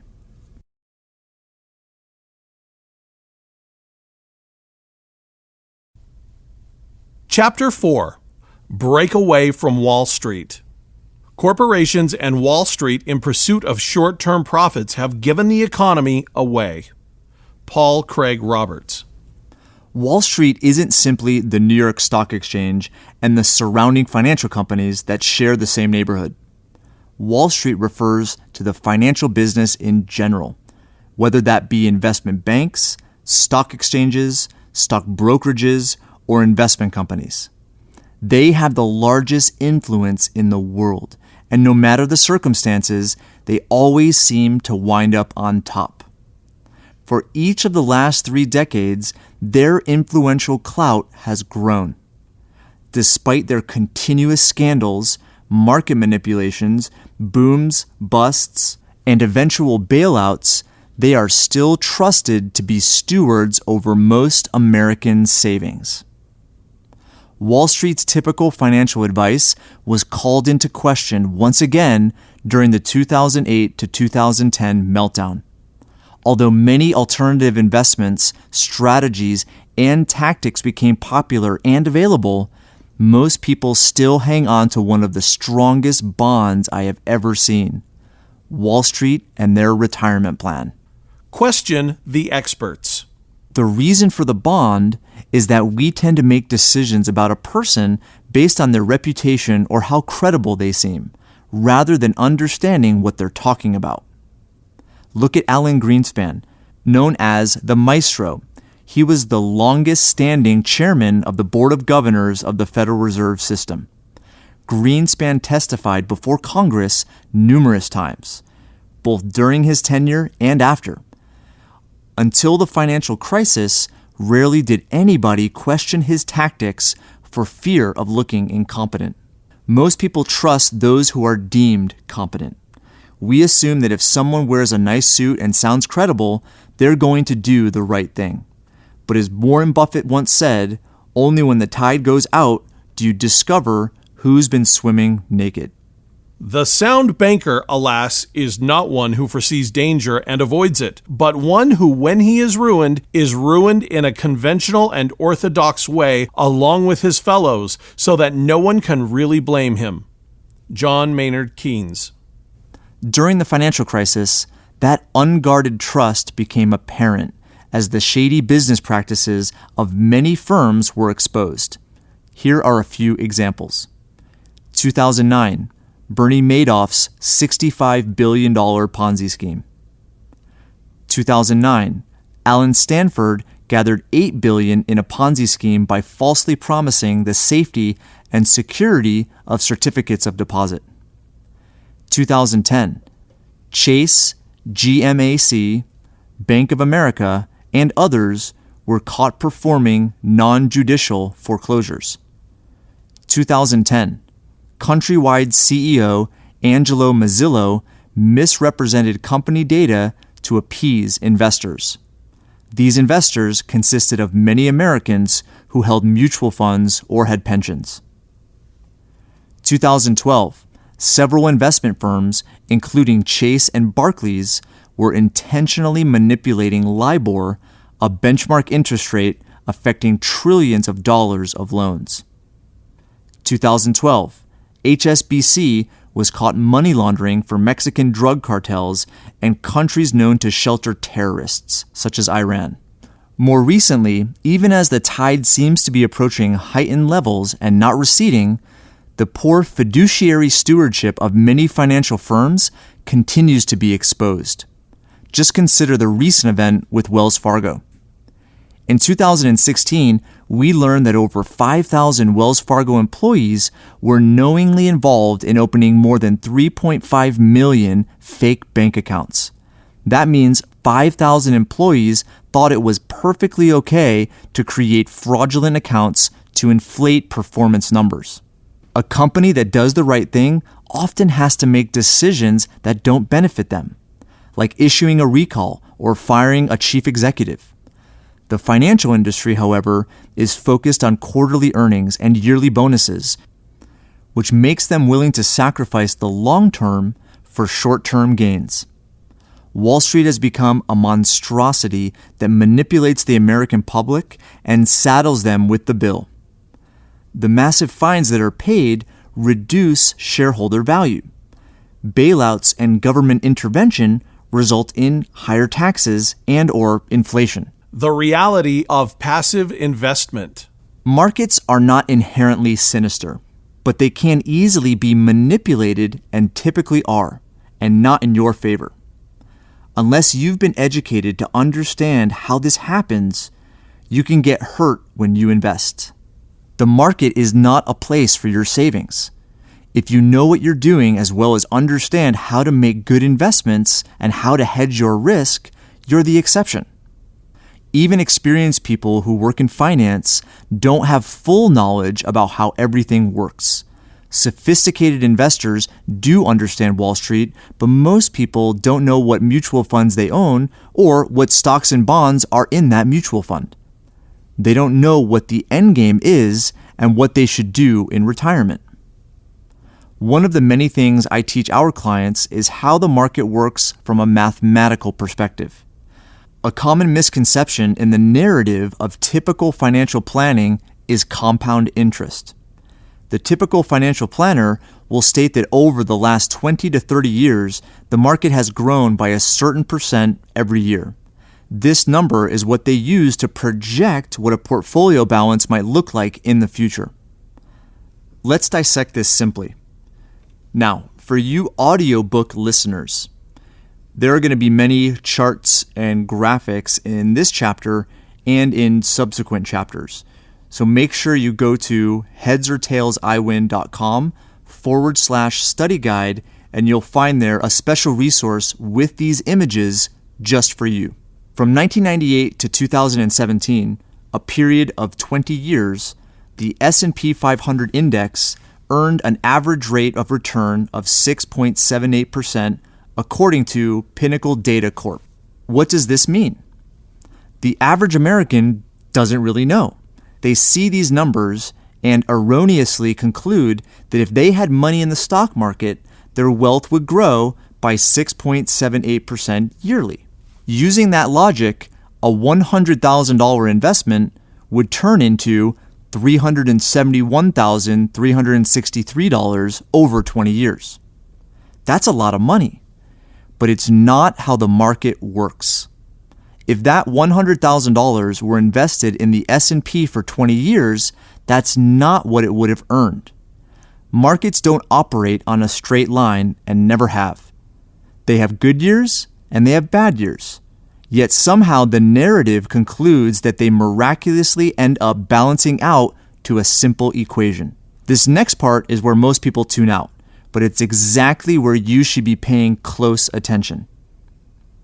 If you started with $100,000 at the beginning of 1998 and cashed out at the end of 2017, your balance would be $275,508, almost $100,000 less than what the average would have been. Why? Because markets fluctuate. When there's a loss, a subsequent gain must be much higher to balance out the loss. If you lost 10% on a $100,000 investment, your balance would be $90,000. To make up the loss and get back to break even, you would have to earn 11.1%, not simply 10%. That's because if you lose 10% one year and then gain 10% in the next, your average return over these 2 years is 0%. The chart in the PDF shows the actual return on that $100,000 investment. It's really 5.2%, and that's gross, before fees. One of the primary purposes of the S&P 500 is to give individuals a benchmark for performance of their specific set of funds and to give fund managers a target for their performance. According to Investopedia and other sources, more than 80% of fund managers underperform the S&P 500. Even Warren Buffett's Berkshire Hathaway has failed to beat the index since 2008. When you factor in the fee structure, which is how the fund manager is paid, the results worsen. When the management fee is just 1%, the balance erodes to $225,340, or a 4.15% return. According to the Investment Company Institute, over $20 trillion is invested in 20,000 different funds. There are studies that state the average equity mutual fund fee structure is 1.28%. However, many are charging more than 9%. The typical financial mindset would also stress the idea of a concept called dollar cost averaging, which simply means that they make ongoing contributions to the fund, not simply a lump sum of money at the start. That does make a difference, but less than it seems. A $10,000 annual contribution and a 1% fee structure, the ending balance would be $369,257 for a 5.53 actual rate of return. This analysis doesn't include taxes. The after-tax return would differ depending on whether the funds are held inside or outside a qualified plan, like a 401k. Is this rate of return worth the risk required to earn it? Of course not, but the variable that enables an informed decision is usually not present: financial education. You are becoming educated, and as a result, can make more informed decisions instead of trusting others who seem competent. The fact is that people trust financial advisors, stockbrokers, and bankers because they seem to know what they're doing and say they have your best interests at heart. They trust that following their advice and putting their money into the usual investment vehicles is the right thing to do because everybody else is doing it. They make you feel good about being responsible and putting money away for retirement. Wall Street isn't what it used to be. Wall Street people learn nothing and forget everything. Benjamin Graham. I witness the power and influence of Wall Street daily through interaction with clients and what I pay attention to in the media. Tens of trillions of dollars flow daily in and out of their hands, affording them an influence that is evident in advertising, lobbying, and politics. Surprisingly, it wasn't until the 1980s that they became a superpower. Coincidentally, that was the time when the notion of retirement was popularized, resulting in their role to facilitate investments inside retirement accounts. Here's the story. Before the advent of the 401k and other retirement accounts, not many people invested in mutual funds, stocks, or bonds. Financial strategy was largely savings, life insurance, annuities, or a pension. After companies such as Studebaker and United Steel defaulted on their pension obligations in the 1960s, companies realized that the pensions they promised their workers had become a big liability on their balance sheets. They needed a way to move away from defined benefit plans, such as pensions, to defined contribution plans. In other words, they were looking for a way to shift the burden off their balance sheet and onto the employees. Enter the 401k plan. As originally conceived, this section of the IRS code was created to help highly paid corporate executives shelter their bonuses from taxation. It was never meant to be used as a retirement plan or a way to own mutual funds. In the 1980s, however, the law was interpreted and modified in a way that let full-time employees fund retirement accounts with pre-tax dollars and matching employer contributions. Here was the ideal way for companies to remove the liability that came with offering a pension plan and still dangle the carrot of a retirement benefit. These plans became very popular. Wall Street got involved by offering to invest that money for you in mutual funds, stocks, and other investment vehicles. From the 1980s through the 2000s, there was massive growth in the market, which sparked the interest of more people who wanted to ride the wave. Wall Street was quick to find profitable ways to take advantage of that need. These are the roles they play. If you contribute money to your company 401k, it goes to a custodian who pools it with everyone else's money and then invests it into a mutual fund. Instead of keeping that money on the books as a liability because they owe it to you, the mutual fund manager invests it, aiming to make a return. Every time the fund buys or sells something for its portfolio, it pays fees, commissions, and taxes. Those get passed down to the mutual fund owner, which means they eventually get passed down to you and erodes the overall gain. The risk factor you are dealing with is a big disparity between risk and reward. We are taught that mutual funds for retirement are safe investments because of diversification. The history of market corrections has proven otherwise. Despite the lack of mutual fund positive performance, the narrative remains that if you want to retire, you must use mutual funds. How Wall Street makes money. Fees never sleep. Warren Buffett. You pay fees to the fund managers and traders. They have an incentive to manage your money in a way that maximizes their fees, not in a way that maximizes your return. Fees are the issue for 401k and retirement accounts, which are almost entirely invested in mutual funds. These accounts have a lot of fees, restrictions, and penalties. In 2015, a surprising event took place at the Fortune 500 company Ameriprise, which has almost $1 trillion in assets and produces a revenue of more than $12 billion a year. The employees of Ameriprise, the same people who are instrumental in the success of the company, sued their own employer for the excessive fees of their own company's 401k plan.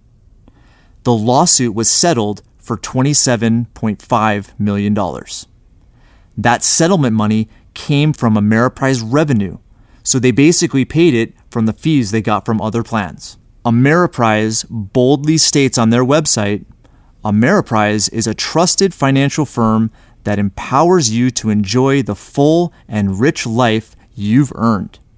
Learn about our history of strength, stability, and putting clients first. Wall Street investments are not the only way to save and invest. So, what's the problem with 401k plans? 401ks weren't created to be retirement plans. Despite that, they're the primary way most Americans save for retirement today. Let's start with why this vehicle became the big bang of Wall Street. If you're a bank or financial institution, what motivates you? These institutions have 4 rules.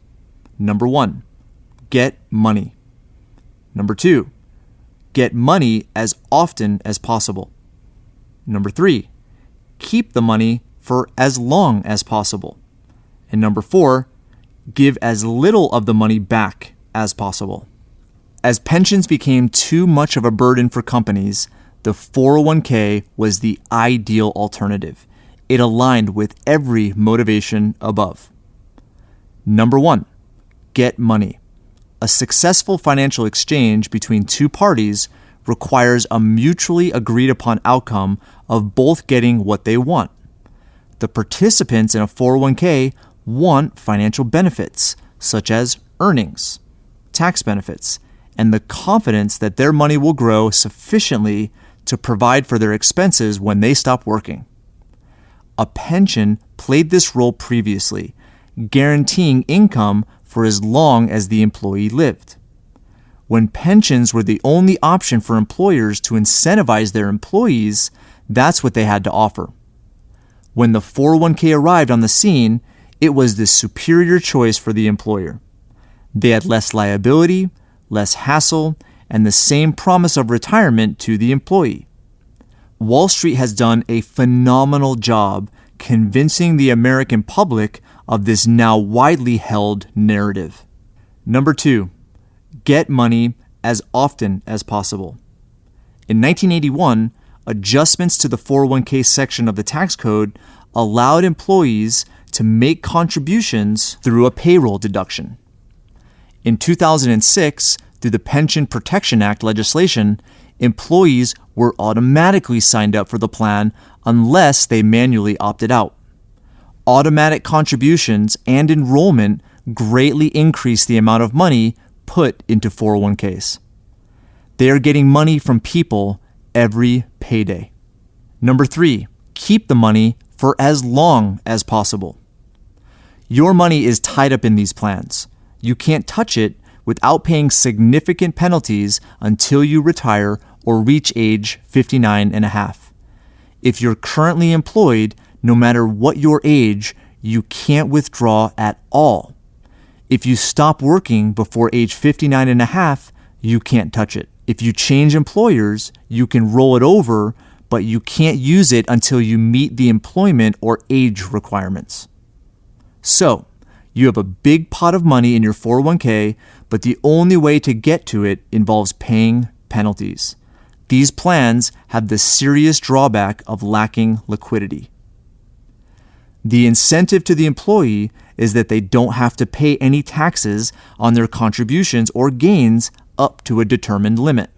However, you will still have to pay taxes on that money when you withdraw it in the future. From a tax perspective, this may make sense. If your tax rate now is more than your tax rate when you want to withdraw the money, deferring your income may save you some money. That ideal scenario isn't guaranteed. Your 401k is regulated by the tax code, which can and does change when new laws are enacted. If Congress decides the country needs more money, the tax code can change. The vast pool of 401k money makes a tempting tax target. Number 4, give as little of the money back as possible. One of the main incentives to contribute to a 401k, to defer income taxes, becomes, oddly enough, the primary disincentive to withdraw from it, having to pay income taxes. Additionally, income tax rates may be higher in the future than they were when you contributed. Here's why that is likely to happen. Fiscally, the United States has seen better days, with the looming budget deficit sitting at tens of trillions of dollars and Social Security and Medicare obligations at more than double that each. The probable means of meeting these obligations is increased taxation.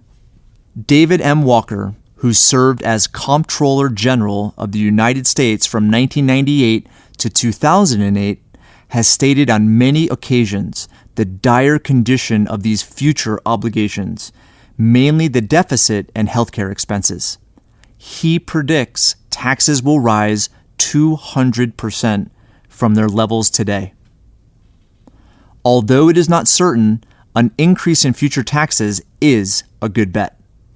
The advent of the 401k as the primary retirement savings vehicle today was the unintended consequence of a financial advisor named Ted Benna.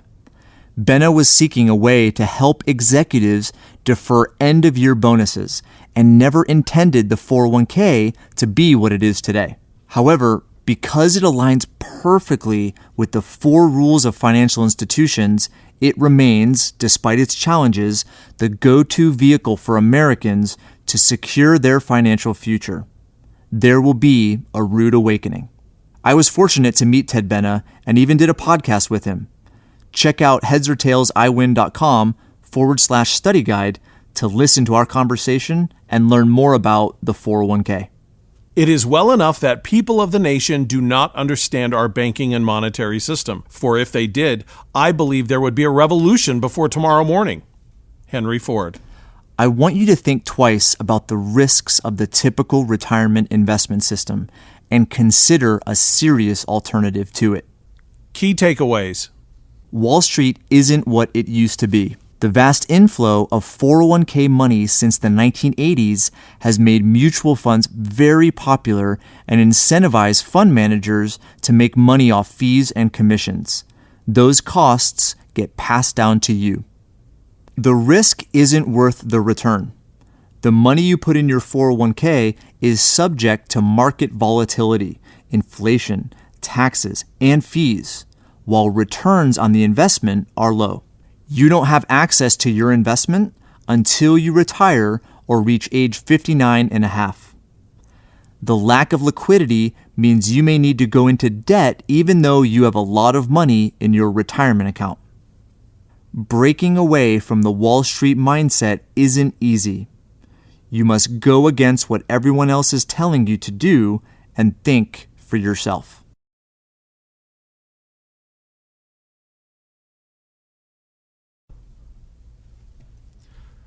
Chapter 5. Avoiding the investing and lending trap. A bank is a place that will lend you money if you can prove that you don't need it. Bob Hope. My client James is a successful contractor who builds big structures like Target and Walmart stores. After the crash of 2008 to 2009, things went south in his industry. He kept doing jobs and bidding on projects, trying to keep his construction crews busy.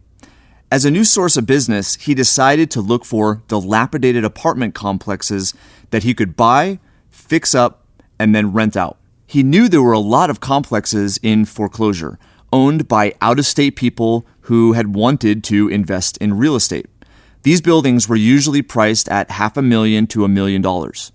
Because he understood construction costs and project management, he thought he would be a good operational risk from a bank's perspective. He was also a good financial risk, with a lot of money in the bank both from his business and personal accounts, provable by his ledgers. Even though he was requesting loans for less than what he had in the banks were giving him the runaround. The real estate market was crashing, so there was some understandable resistance and hesitancy by banks. They didn't want to lend to him because they were sticking to rigid guidelines instead of using common sense. James got more and more frustrated with the whole lending system, which led him to learn about alternatives and ultimately to open insurance policies designed for high cash value. James began allocating his excess cash away from his bank and to the insurance company. This allowed him to increase the return of his reserves for his family and other businesses and to avoid the frustrations of dealing with a bank when he wanted a loan. His new source of financing was the line of credit that the insurance company gave him against his growing account value. He used it to purchase the buildings and finance the improvements. Once a property was all remodeled and ready to go, his bank was willing to lend James the money.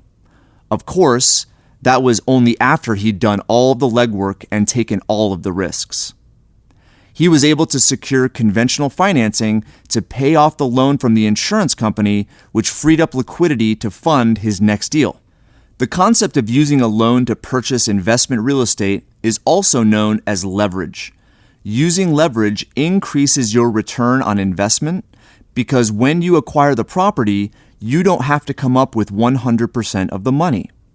The bank loans the money to you and, in exchange, expects payments that include interest.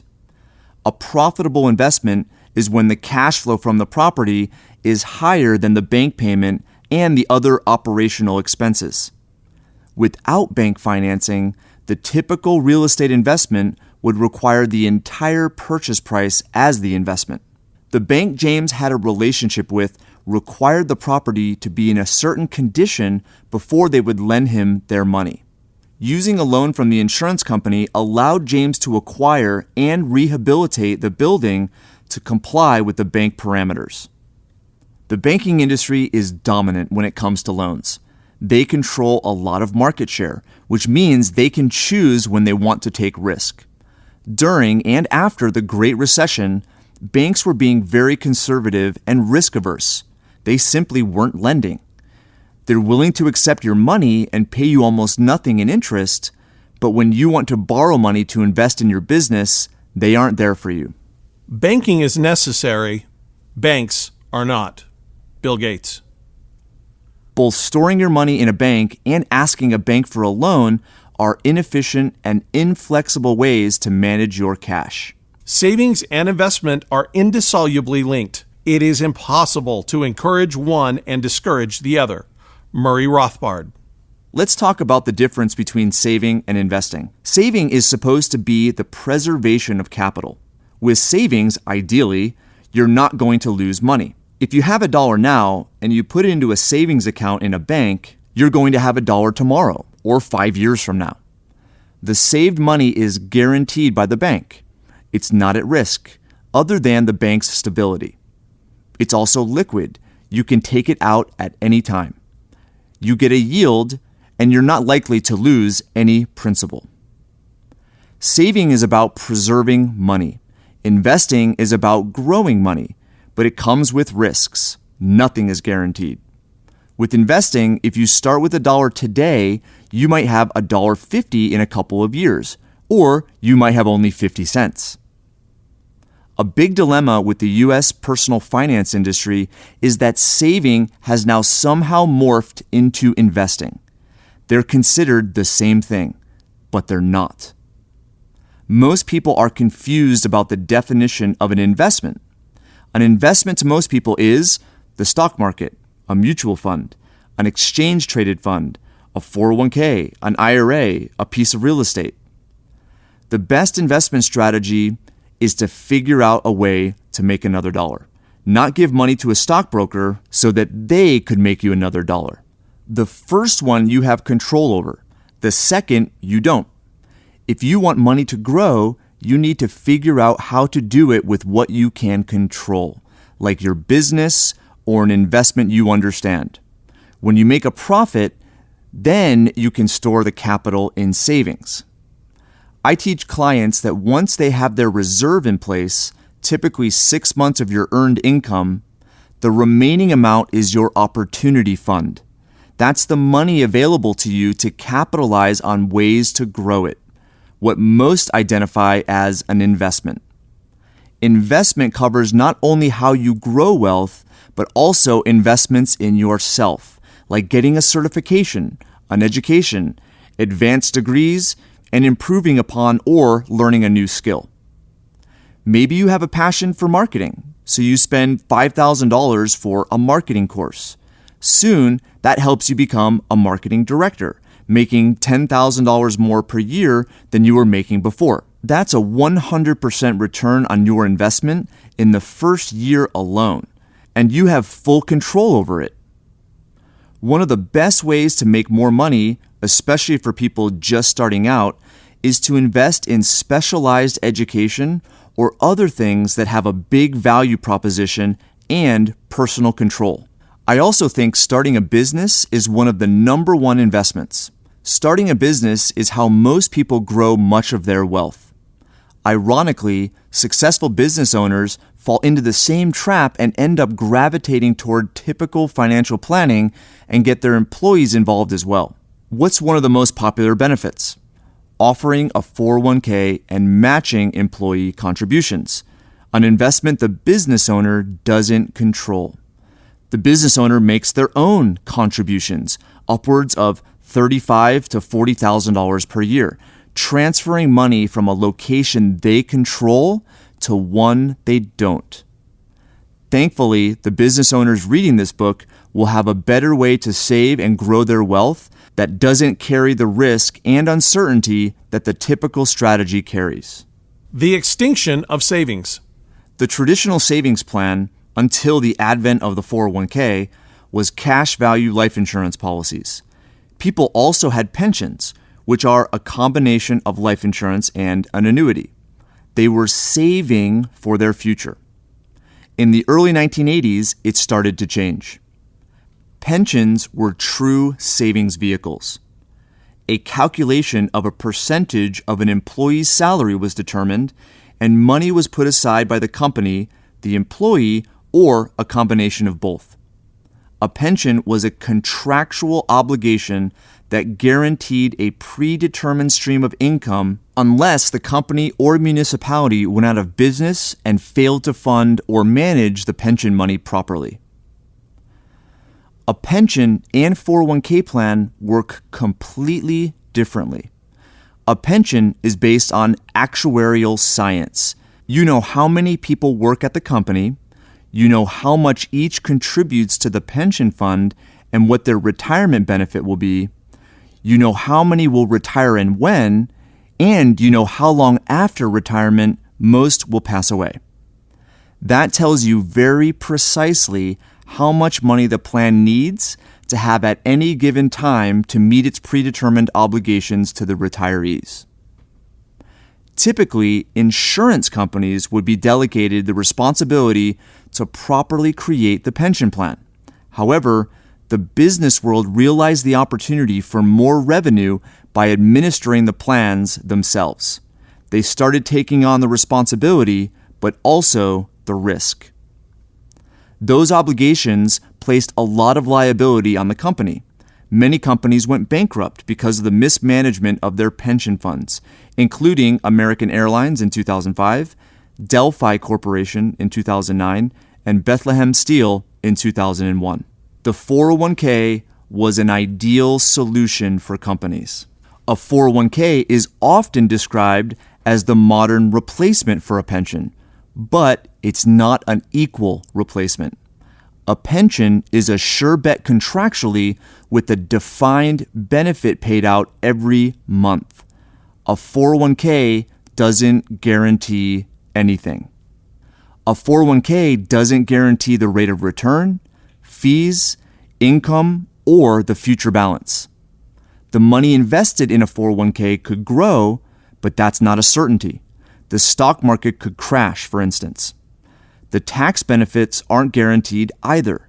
The money you put into a 401k isn't taxed until you withdraw it, at which point your tax rate is presumably lower. But that's not a certainty either.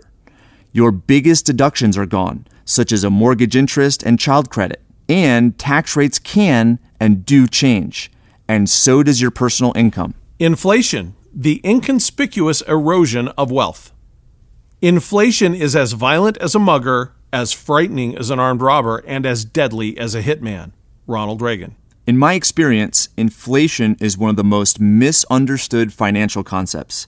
It is used in the financial media as if it were a naturally occurring phenomena, like cycles of the moon. In 1971, President Nixon took the US dollar off of the gold standard by ceasing the redemption of gold by foreign countries that traded with the US. Today, our flexible monetary system permits a central bank, the Federal Reserve System, to add money to the system that wasn't there before. No value was created that warranted more money to exist. What ends up happening is like adding more water to a pitcher of Kool-Aid. There's more to drink, but the taste is diluted. Inflation causes a general increase in prices and a fall in the purchasing value of money. One cause of inflation is having more money chasing the same amount of goods and services. The basic law of supply and demand means prices will rise. Let me give you an example. Let's say the housing market is tight. which means lots of people want to buy a house, but not that many new houses are being built. The demand is high, the supply is low. House prices go up, and so do the prices of the things you need to build a house, like lumber. But that means the price of lumber goes up for everyone, not just house builders. That's inflation. The cost of just about everything rises over time because rising wages and cycles of supply and demand mean prices will always slowly go up. Sometimes inflation can rise sharply, however, and prices for goods and services rise sharply as well. If you sock away money into a long-term investment, you have no idea what the money is going to be worth by the time you're able to use it, because you can't fully predict the rate of inflation. That's why it's so important to have liquid investments that can be accessed if inflation begins to increase. The Federal Reserve's inflation target is 2 to 3% growth per year, which is achieved by manipulating the monetary system. The low inflation rate still means that the value of money in long-term investments, especially retirement money in 401ks, is losing 2% every single year. And that could add up big time. If you look at a 2% loss over a 30-year period, $10,000 today is only worth $4,000 30 years from now. There are unintended consequences of the United States monetary policy. Credit cards to the rescue. According to the Federal Reserve, credit card balances have topped $1 trillion, and they keep growing. According to creditcards.com, the average APR, annual percentage rate, on a credit card is at all-time highs, over 16%, despite benchmark interest rates at all-time lows. So why do people rely so much on credit cards and lines of credit? There's two primary reasons.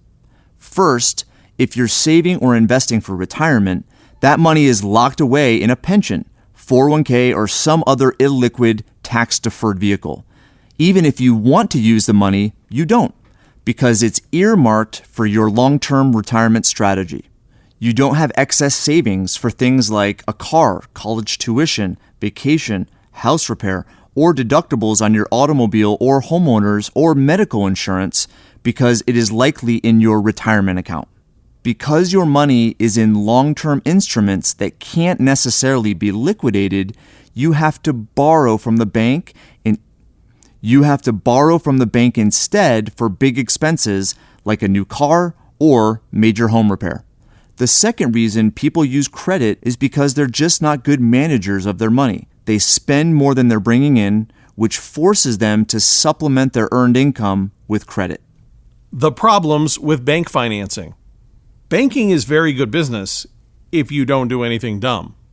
Warren Buffett. Learning about banking can prevent financial ruin and even make you wealthy. Most people are not educated about the proper use of loans and end up being dumb. Let's go through basic concepts so you can use banks to your advantage and prevent the common hardships they cause. What do banks do? The role of banks has evolved over the years. They were once an institution that held personal savings and paid its customers a decent return on it. Today, savings account yields are measly, and most checking accounts now charge a servicing fee. Banks are no longer an attractive institution to save money. A bank is a place where they lend you an umbrella in fair weather and ask for it back when it begins to rain. Robert Frost. The focus of banks is now lending, not paying interest on savings. The shift in priorities has caused customers to take risks to get a return on savings. The common way is investing in the stock market, which you have learned is not a place for savings. You will learn more about one of the best ways to store your savings in Chapter 7. Banks are great for facilitating transactions, such as paying bills or receiving a paycheck. Their primary revenue source is lending. If you are educated about how to optimally use banks to your advantage, you too can win at their game. Here are the common loans you are likely to face in the future and how to approach them from a new perspective. Your mortgage. A home is the biggest purchase the average person makes.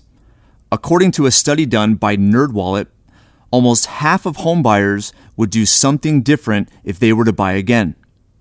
The dissatisfaction is largely due to the complexity of the mortgage they choose, which is a function of trusting that the banker has your best interest in mind.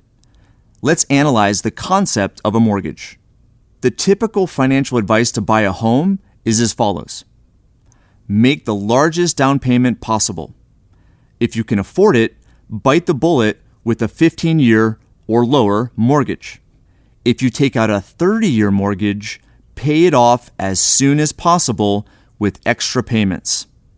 The conventional mindset of money hasn't worked up to this point in the book, and I'm sorry to say the same thing is true here. That mindset won't work when it comes to your mortgage either. Similar to how the 401k benefits Wall Street more than you, the common mortgage advice benefits the bank more than it does you. Through the perspective of the Perpetual Wealth Strategy, here is how to look at the advice. Making a large down payment. A down payment comes from another account. If you liquidate that account, you exchange it for home equity. When you measure the benefit of the account versus the equity, you have the information to make an informed decision. Home equity has a 0% rate of return. A home's value will fluctuate based on the market, not by how much equity there is. If a house is worth $100,000 and rises in value by 10%, you have $10,000 in additional equity. That increase in equity occurs with a mortgage or without one. Therefore, if the account that your down payment originated from was earning a tax-free 5% annual return, your opportunity cost would be compounded by that return year after year, which adds up. A big down payment is beneficial to the bank because they have a lower risk of losing money. If you defaulted on your mortgage and there was equity, the bank would foreclose on you, sell the home, and keep the equity. There is no cookie-cutter solution that is applicable to everyone when determining their down payment amount or mortgage type. My response is always, what would the bank do? The bank would make the least amount of down payment possible and keep their money moving and earning. A 15-year mortgage versus a 30-year mortgage. This decision in mortgage payback term is motivated by the same intention as above. Get rid of your mortgage as soon as possible. Why would you do that? A 30-year fixed mortgage is far superior to a 15-year mortgage, and here is why. A lower payment. If you can afford a 15-year mortgage payment, get a 30-year and save the difference in an account that is earning interest. Interest deduction. For most people, the interest deduction on your mortgage makes it less expensive than face value. Inflation reduces your mortgage payment. Inflation is the goal of the United States monetary policy and is certain to happen each year. If inflation is 3% every year, your earned income will rise by that amount. Your mortgage payment will stay the same during this period. And because all other prices are going up, it gets cheaper every year. For a mathematical breakdown of a 15-year versus a 30-year mortgage, I recorded a tutorial that is found in the Financial Strategy Study Guide. The key to what lending advice is best for you is to look at the world through Wall Street or the bank's lens. What they provide us as advice always benefits them. A 15-year or lower term mortgage is what they want us to use when buying a house. That is why the interest rate is always less than a 30-year fixed loan. My question is, why? It is an incentive for you, but it ultimately benefits them. A 15-year mortgage gives the bank less interest, but higher cash flow, almost 30% higher. The bank can then use that cash flow to make more loans. A 15-year mortgage also creates more equity, benefiting the bank even more, with more collateral to secure their investment. Do what the banks do. not what they tell you to do. If you have the necessary down payment, keep that in a vehicle that will earn interest. If you have the income to make a 15-year mortgage payment, save it and earn interest. This is what the banks do. Automobile loans. I have witnessed more bad decisions about buying a car than any other major financial decision. A few years ago, I wrote an ebook that outlines how to choose the best automobile financing and how to get a good deal on every car you buy. There is a calculator included in the Financial Strategy Study Guide that teaches you how to analyze your options. Here are the highlights. There is no such thing as a 0% loan. If that were true, a bank would not make any money. Typically, you give up a rebate in exchange for an incentive loan, which means you pay zero interest on a loan for a more expensive car than retail. Leasing versus financing depends on the car in question. Learning how to analyze the difference between a cash purchase, dealer financing, outside financing, or lease helps you buy better. Buying a car with cash comes with an opportunity cost because you withdrew the money from another account that could have earned you interest. Student loans. All loans are tools, and neither good or bad inherently. The use of loans is what gets people into trouble and what has caused the student loan crisis at hand. The frightening statistics show a lack of understanding about simple financial principles, namely the return on investment of a college education and the future obligation of paying the loan back. The outstanding student loan balance is over $1.4 trillion. 70% of college students, which is 45 million, have at least one student loan. The average debt per borrower is $28,000. Over the last 20 years, private college annual tuition has risen 130%, and public college tuition 212%. In 1990, student loan balances were less than 29% of a worker's total annual wages. Today, it is over 75%. I have worked with many families over the years who have either paid or plan to pay for their children's education. The sacrifice is commendable, but the method does not solve the issue. If a family uses their savings to pay for college tuition and expenses, they give up what that money would have grown to and the cash flow it would have provided later in life. When mom and dad are older and cash flow is insufficient for their needs, the children are then burdened with the obligation to care for them. The Financial Strategy Study Guide includes a video series that explains the math behind the dilemma and several options of what the family can do to recognize the issue at hand and make a decision that doesn't have unintended consequences. In a professional context, successful education makes you more valuable to others. The result of a profitable education is that your earned income is proportionally higher than the cost. In our day and age, tuition and student loan balances keep rising. However, wages and pay for college graduates remain stagnant. Loans, such as a mortgage, automobile financing, credit cards, or for educational purposes, aren't the problem. The grave statistics stated in this book reflect the uneducated use of these financial tools. In the following chapters, you will learn how to look at financial life differently.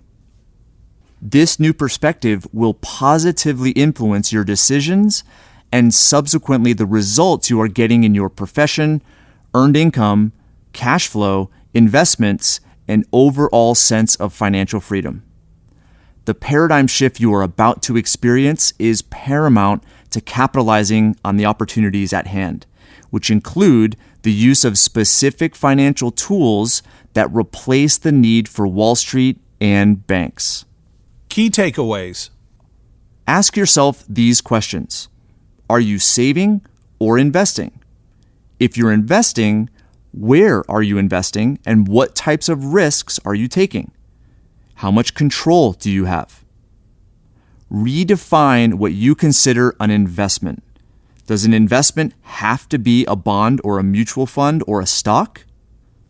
Typical investments, mutual funds, bonds, the stock market, 401ks, and IRAs are all priced based on speculation and manipulation of markets, interest rates, government backing, and ratings of the actual underlying investment. Are you subject to the unintended consequences of a manipulated market, namely inflation and the offset of any gains by the interest you are paying on loans? Breaking away from the typical mindset and services of both Wall Street and banking is key to building your wealth and beginning the path to financial freedom.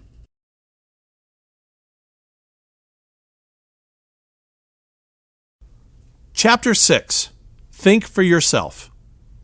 Rarely do we find men who willingly engage in hard, solid thinking. There is an almost universal quest for easy answers and half-baked solutions. Nothing pains some people more than having to think. Martin Luther King Jr. The experiences and circumstances of life up to this very moment have influenced the way we think. The way we think is the predominant force behind how we act.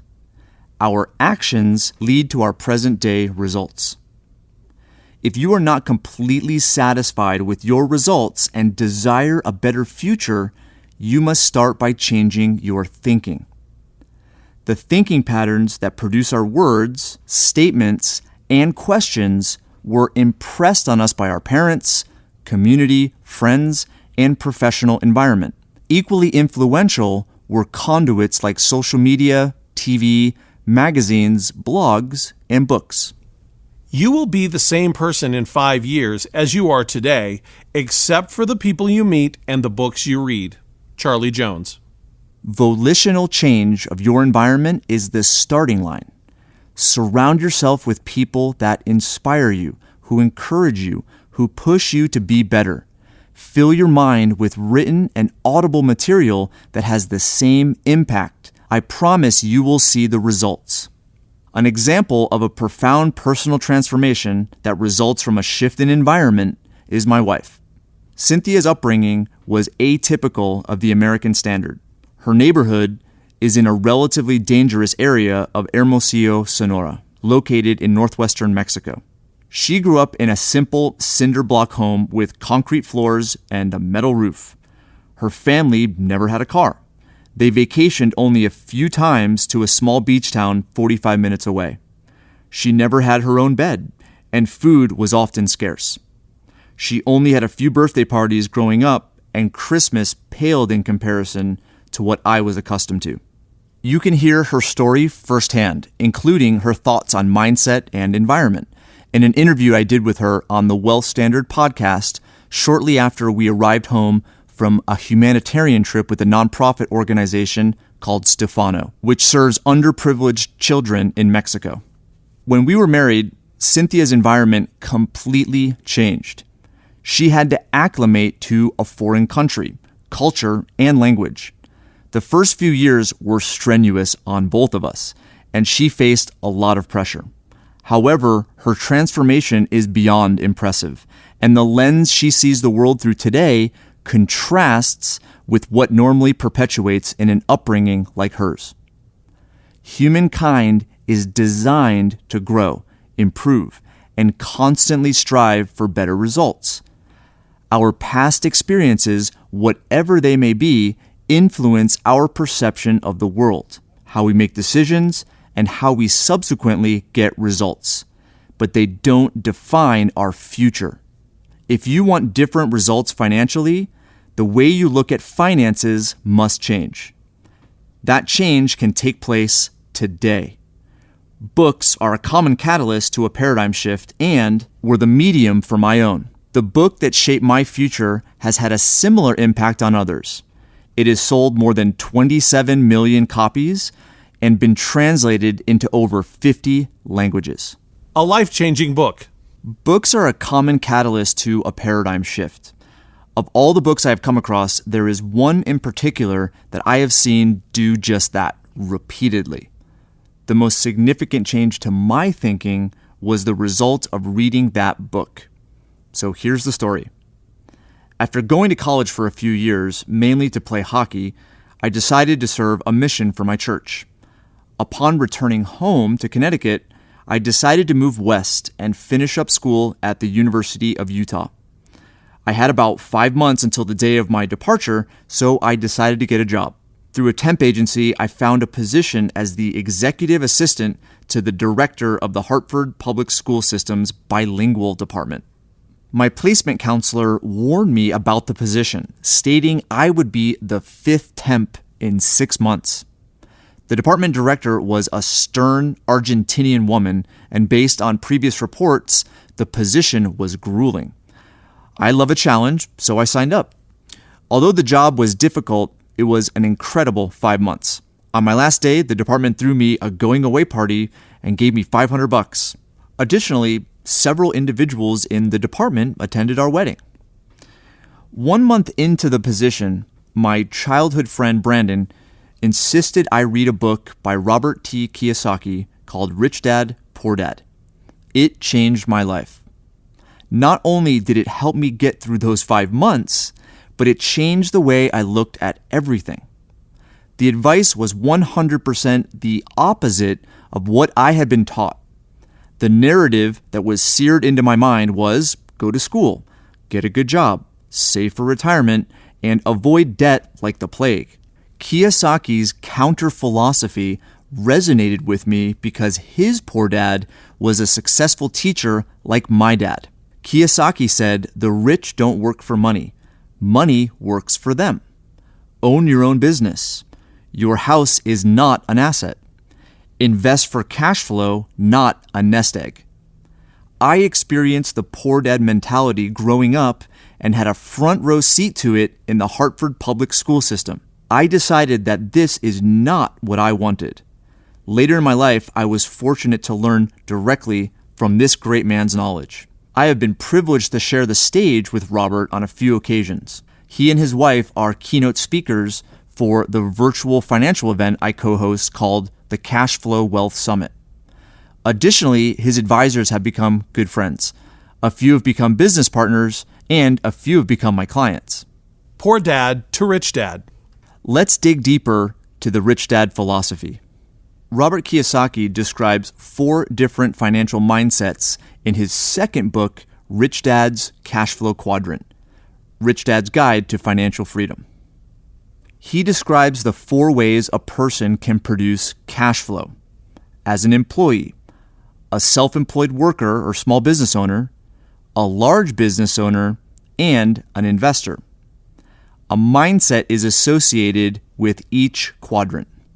Since this is an audiobook and you can't see the visual in front of you, please head over to headsortailsiwin.com/study guide so you can access the visual. In the book, we have a layout of the cash flow quadrant. Here's how it works. The employee quadrant, E quadrant, someone who trades their time for someone else's money, active work. Small business and self-employed, the S quadrant, someone who owns their own job or small business.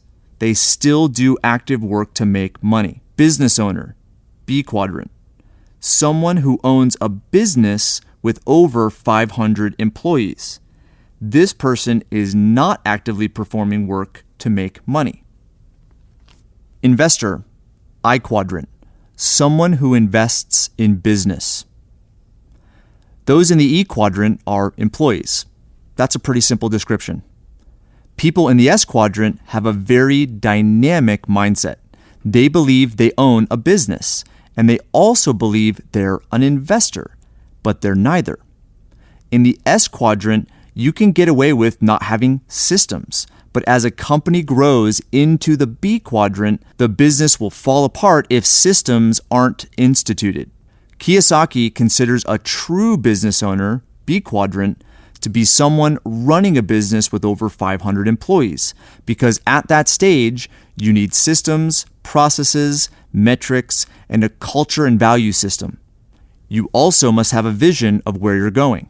The investor quadrant, the I quadrant, is a mindset. Kiyosaki doesn't consider real estate or a small business an investment. Investing is the mindset behind the opportunity. I know brilliant real estate investors, and I know those who despise it because they think real estate bankrupted them, which is why a quote by Robert himself is relevant. There are no bad investments, only bad investors. Good investors see the world differently. They don't see excuses, challenges, obstacles, or reasons for giving up. They seek out the opportunity in everything. The metaphor I often use on the Wealth Standard podcast also comes from Kiyosaki himself. Kiyosaki explains that there are three sides to a coin: heads, tails, and the edge. Heads is your opinion. Tails is someone else's opinion. The edge is what he calls the differentiator. It's where all the opportunity exists. An investor sits on the edge, forgoes their own perspective, and looks at both perspectives to see what the differences are and what the opportunity is. To be an investor, you need to take yourself out of your ego. Like the old saying, it ain't what you know for sure that gets you into trouble. It's what you know for sure that just ain't so. Once you realize this, then you'll look at everything differently. Your financial statement. The primary reason Robert Kiyosaki wrote Rich Dad Poor Dad was to introduce people to play his board game, Cash Flow 101. The game is a practical way to begin looking at money differently. One of the primary lessons of the game is learning to use a financial statement as a tool to measure your financial life. The basic financial statement consists of two components: the income statement and the balance sheet. See the study guide for your visual. The income statement. This statement measures what comes in and what goes out every month. You can also look at it as what you are paid and what you pay others. If you have more coming in than going out, you are in positive cash flow. If you have more going out than coming in, you are in negative cash flow. The balance sheet. This statement measures what you own, assets, and what you owe, liabilities. You can also look at it as what you have that is of value and the value of what you are leasing or renting. If you have more assets than liabilities, you have a positive net worth or equity. If you owe others more than you own, you have negative equity or debt. Kiyosaki makes the argument that a true asset puts money in your pocket or produces cash flow. The crux of his book is the concept of purchasing assets that give you cash flow to the level where your expenses are paid for by your assets. This is financial independence. This financial strategy led me down the path of solely purchasing assets that fit into this criterion. Over the years, my experience has been that these forms of assets, those that produce cash flow, benefit during the test of a downturn and correction and thrive during market upswings. Your human capital statement. If you want to be wealthy, make it your life's mission to continually create value for others. Les McGuire. Several years ago, I was taught a perspective on the financial statement that truly changed my life. I have made a lot of money by understanding it. A financial statement is simply a tool of measurement. It is the measurement of human behavior, specifically the behavior of whose statement it is. I call it the human capital statement. Earned income measures the value you have provided to someone else. The money is simply a receipt of that value.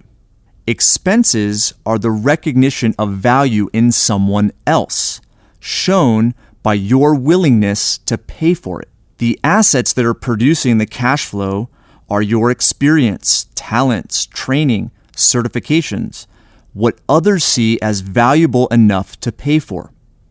Liabilities are perhaps the thing you're not good at or dislike doing, but recognize that they are the assets of someone else. The fact that someone pays you is proof that you are valuable. It's also proof that you can become more valuable, which requires investment in your human capital assets.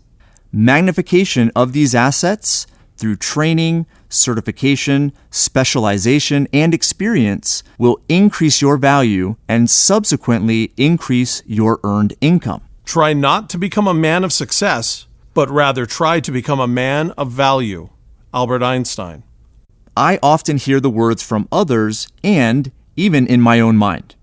There isn't enough time. If you've caught yourself saying this, it's a signal that your human capital balance sheet has too few liabilities. I have noticed in my life the insatiable desire to do everything myself. So it's done the right way. It has cost me. Let me give you an example. Many of us would argue that a lot of money could be saved each week by mowing the lawn and tending to the landscaping ourselves instead of hiring someone. I would argue that for most, it's a massive opportunity cost and an unproductive human capital asset that should be a liability. If you make $100,000 per year and there are 2,080 work hours per year, that breaks down to an hourly wage of $48 per hour, your hourly value. If you cut the lawn yourself, the cost isn't just 2 hours a week, it's also the yearly maintenance, gasoline, cleanup, and lost time. If you pay the neighbor kid $20 to do the lawn or a professional company $50, you come out ahead if you replace those hours, even half of them, with productive, value-creating activities that build assets that pay more than $48 per hour. Establishing a healthy financial statement gets you out of the rat race. Establishing a healthy human capital statement sets you on a path toward true financial freedom. The two most important days in your life are the day you are born and the day you find out why. Mark Twain. LeBron James is a great basketball player, and it turns out he's savvy about business and understands the human capital statement too. He's friends with Warren Buffett, Ray Dalio, Bill Gates, and many other successful moguls. He has leveraged his brand and name to meet with these business and investment icons, not to pick their brains about stock tips and investment ideas, but to take the ideas he has and get their insight. Additionally, it's to learn to see as they see. James once said, "The first time I stepped onto an NBA court, I became a businessman and a brand. Relationships, reputation, and your network are what I consider as the most valuable aspects of your human capital statement. Leveraging the experience of others and the network of others is a powerful way to get on the fast track." In 2009, Sports Illustrated did a study of former NFL and NBA players. The study showed that after only 2 years of retirement, 78% of NFL players were either broke or struggling financially. Within 5 years of retirement, 60% of NBA players were broke. The average basketball career in the NBA lasts only 4.8 years. Because their earning window is limited by their physical well-being, a wise investment, not just in tangible assets, but human capital assets, is critical. Warren Buffett told LeBron to avoid get-rich-quick deals and to invest in business and what you know. James was an early investor in Beats before it was sold to Apple, and in the UK soccer team, Liverpool FC. Both incredibly successful ventures. Additionally, LeBron's activity in the virtual world has earned him a huge and loyal social media following. His name, brand, and value are clear. Even when his career is over, his influence will remain. Many athletes fail to think of their short-term career, as LeBron James did, as a business. The substantial amount of money a young athlete suddenly has is euphoric. It distracts the reality of the long-term consequences from assuming cash flow will last forever. They're living the high life without looking at the opportunities available to them to capitalize on the business environment that surrounds them. They don't understand or appreciate the value of publicity and exposure to the outside world, reputation, management, coaching, marketing, processes and organization, traditional and social media, endorsements and sponsorship, and a host of other aspects of the athletic entertainment world. Hockey player Mario Lemieux went on to be one of the principal owners in the Pittsburgh Penguins. Former NBA star Charles Barkley became a primary endorser of Weight Watchers and is a successful sports commentator. Baseball star Derek Jeter created a platform for pro athletes to talk directly to fans and started his own imprint at a publishing company. Okay, you may not be a professional athlete like LeBron James or Mario Lemieux, but the principle equally applies to everyone. You could argue that it's just as difficult for a second-generation wealthy person to maintain their wealth as it is for someone that's born in poverty to achieve wealth.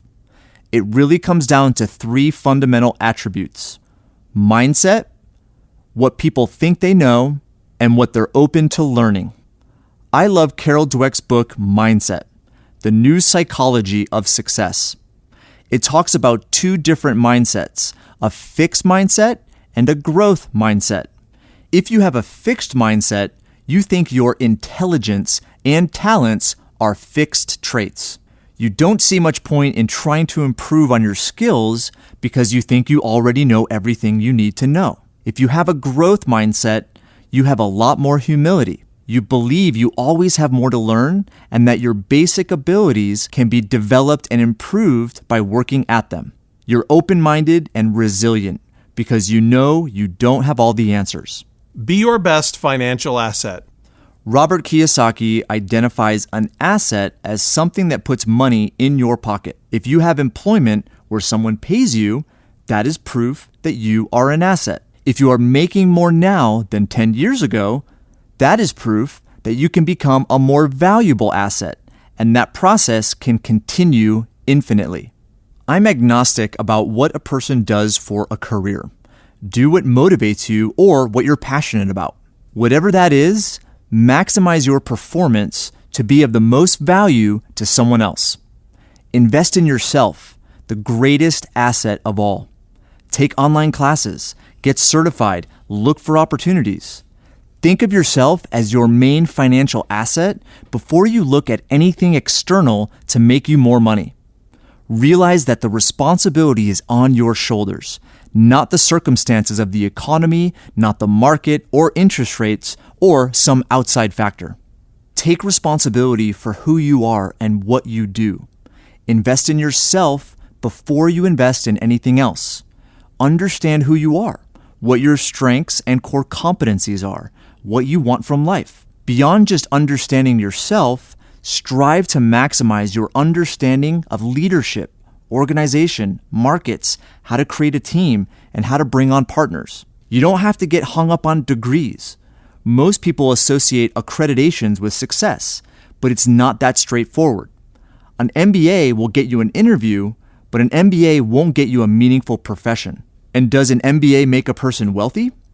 I know bankrupt people with MBAs and PhDs, and I know super wealthy people that have no college education at all. Does education have to be formal? I would say, especially in these days, a resounding no. We have access to more knowledge with the press of a button than could be consumed in a lifetime. The utilization of information is the secret, and that can only be done practically through experience. Informal education and experience can teach you so much more than a business school can. Your relationships are an asset, just the way a piece of property or a business are. Wealthy and successful people view relationships not as a competition, but as assets. Investing in your core relationships is one of the most profound investments ever. I associate everything I've ever done with a relationship. The key to the growth of your relationship assets is the investment you make that starts with the motivation of seeking to create value for them. Introduce them to people they'd find interesting. Send them articles you think they'd like to read. The proactive pursuit of influencing someone's life for the better, figuring out their challenge or opportunity, and providing insight appropriately is magic. The law of compensation, conceptualized by the great American philosopher Ralph Waldo Emerson, teaches that there is a dualism in everyone's life. There are elements that are working and elements that are not. If you are the helpmate and shore up deficiency, remuneration is lawfully yours. If you feel a connection with someone, chances are they feel the same connection with you. If you feel a connection with someone, chances are they feel the same connection with you. If they have an awesome experience with you, you're going to be top of mind when they talk to others. If there's a situation that's relevant to your interests, they're going to think of you and say, "Oh, you should talk to this guy." Investment in yourself gives you the highest return with the least amount of risk, ensuring that you will always win and never lose. The mindset of you becoming your greatest asset inspires continual introspection, taking inventory of how you create value for others and the pursuit of opportunities to keep learning and growing. How do the wealthy think differently? The rich don't do things differently than the poor. They do the exact opposite. Robert Kiyosaki. LeBron James and the others nailed it by looking at the world not through the eyes of a celebrity, but as businessmen. They recognize that outside of themselves, they are a brand, an image, and a celebrity. They leverage the experience and the expertise of others to enhance their human capital assets. First, by building a network of those who had proven themselves in business and investment, not the talking head financial celebrities. Second, by paying attention to the industry they were in and the multiple ways it offered them post-career opportunities. The wealthy have other unique characteristics. Here are a few examples of what the rich do. They value people and ideas, not things. They seek opportunities to serve and create value for others and do not take advantage or exploit others. They rise to the challenge of any circumstance and become the hero rather than the victim. They are mission and purpose driven, not results driven. Their best investment is never outside of themselves. It's inside themselves through personal development and business that they influence and control. They take risks they can control. They have a growth mindset, not a fixed mindset. They use money to help people, not people to make money. Society is conditioned to look at life as dog eat dog, which means the only way to be successful is by winning at the expense of another's loss, often referred to as a zero-sum game. The mantra of the wealthy is win-win or no deal. They realize that relationships, reputation, and improving the lives of other people are going to subsequently improve their own lives. A quote from Adam Smith, the social philosopher and economist who was a key figure in the Scottish Enlightenment of the 18th century, magnifies the idea. He wrote, "The rich consume little more than the poor, and in spite of their natural selfishness and rapacity, they divide with the poor the produce of all their improvements. They are led by an invisible hand to make nearly the same distribution of the necessaries of life which would have been made had the earth been divided into equal portions among all its inhabitants, and thus without intending it, without knowing it, advance the interest of the society and afford means to the multiplication of the species." What Smith means is that the wealthy are compelled to gain, as are all of us. However, it is a non-zero-sum gain. In the process, their innovation, risk tolerance, and intention ultimately improves the lives of all. The wealthy have a growth mindset. Failure doesn't exist, only lessons. They are always learning and never arrive. They don't take criticism as a personal attack. They take criticism as an opportunity to get feedback from another perspective and grow. If you want to be in a better place financially, start with yourself and determine if you have a fixed or growth mindset. Then identify your human capital assets and seek to build more of them through relationships, education, and shifting from the intention to get to the intention to give. Finally, associate with like-minded individuals. Turn your Facebook or social media experience into a virtual mastermind group. Avoid friends that don't influence you for good, and follow those that inspire you to be better and do more. Jim Rohn said, "You are the average of the 5 people you surround yourself with." Here's a few examples of how to find like-minded people. The list is also available in the study guide online. For individuals and entrepreneurs, you have meetup.com, groupspaces.com, meetin.org, coworker.org, and you have co-working spaces such as WeWork. For small to medium business owners, you have organizations like Vistage, Entrepreneurs Organization, or EO, YPO, Founders Society, YEC, and Strategic Coach. An example of how influential your environment is can be found in a book called Family Fortunes: How to Build Family Wealth and Hold On to It for 100 Years by Bill Bonner. Haiti versus Switzerland. Haiti is one of the poorest countries in the world, and Switzerland is one of the richest. Switzerland has few natural resources and extremely harsh, cold winters. Haiti has an abundance of resources, fertile soil, and beautiful weather year-round. How is Switzerland so wealthy and Haiti so poor? 100 years ago, if you lived in Switzerland, to survive the winters, preparation and discipline were paramount.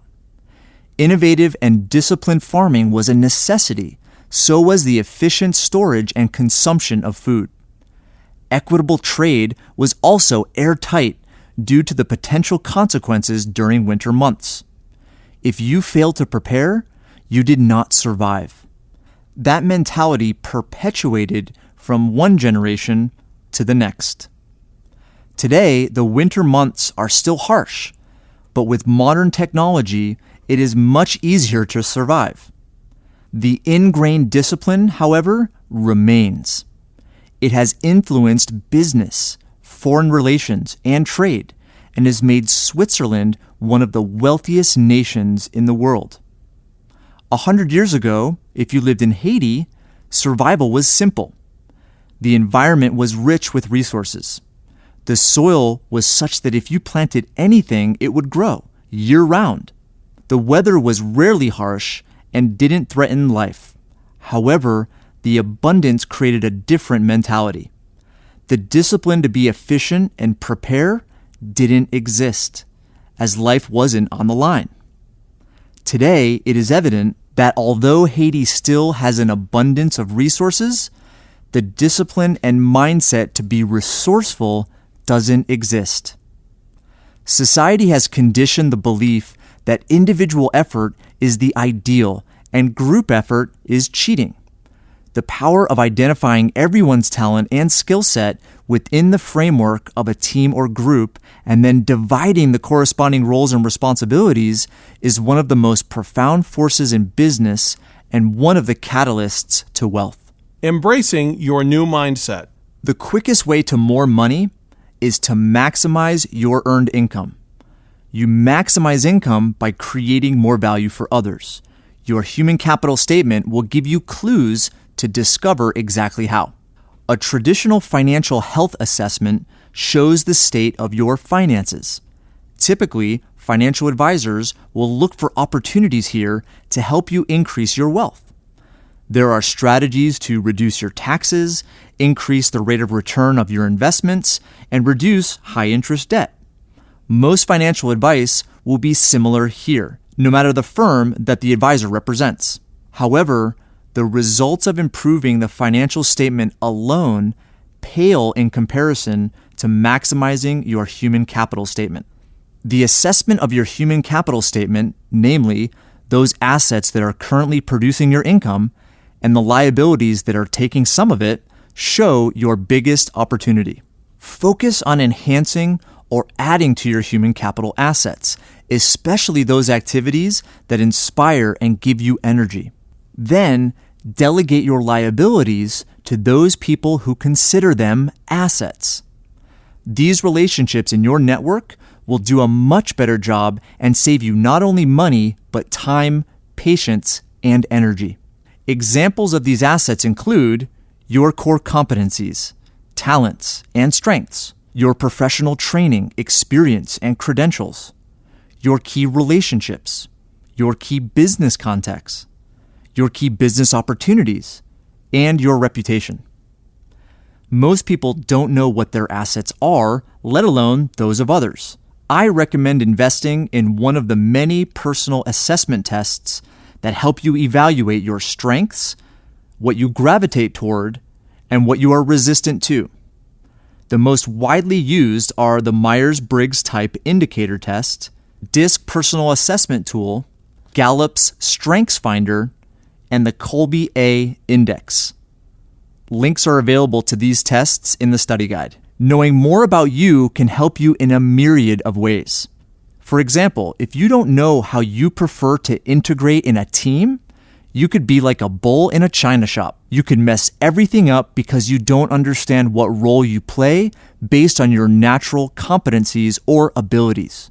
Personal assessments don't tell you you're good or bad. They just define your tendencies, strengths, genius, and unique abilities, and subsequently where you should focus your time. Let's say one of these assessments shows I have a resistance in X area. That's not a judgment, it's just feedback. Well, now I know where I have resistance, which is very valuable information. I don't necessarily have to try to fix it. Instead, I now realize that when something in the X area comes up, I'm better off knowing someone whose unique genius or area of expertise it is. At the same time, the test can show where you shine and point you in directions that will make the best use of your strengths. The example of Henry Ford. In the early 1900s, renowned entrepreneur Henry Ford was frequently mocked by the media for his ignorance and low level of intelligence, even as an enemy of the nation. Ford sued the Chicago Tribune for libel in 1916, and the case went to trial.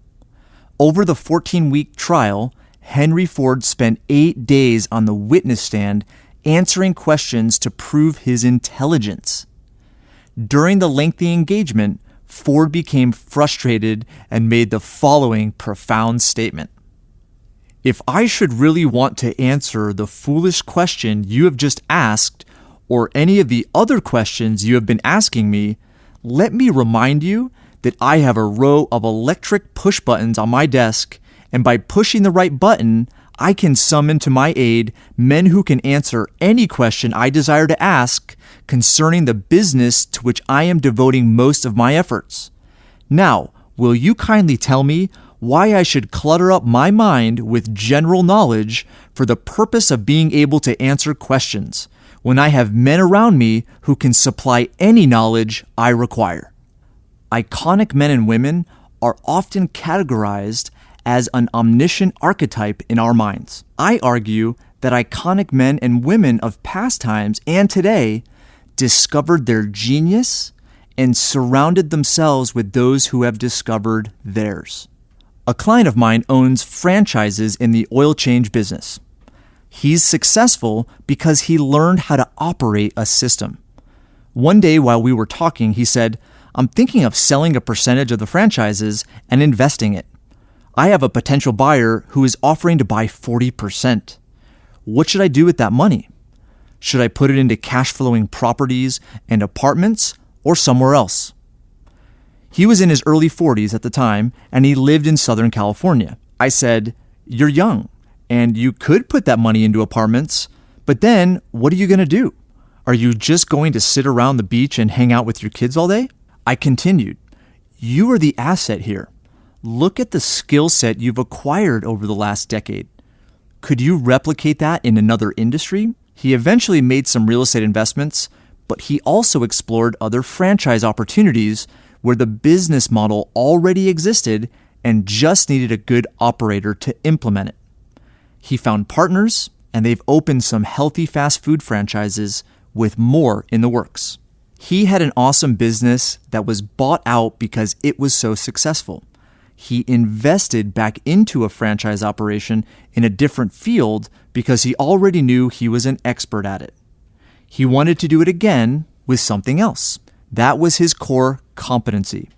As an asset, it's one of the rarest out there. Operating a business and having the corresponding leadership characteristics are some of the most valuable skills in the market today, more than any tangible thing. I would call him a serial entrepreneur. He discovered, as all serial entrepreneurs do, that he was good at building a business, but not that interested in running it once it became established. Although he went on to build a new franchise chain, just in a different sort of market, the type of business wasn't that important. For successful entrepreneurs, it's resource versus resourcefulness. That's agnostic to the actual business. For a lot of serial entrepreneurs, the excitement of opening a new business is addictive. When the novelty wears off and the business is running smoothly, everything becomes routine and they get bored. They're no longer engaged and their thoughts turn to the next opportunity.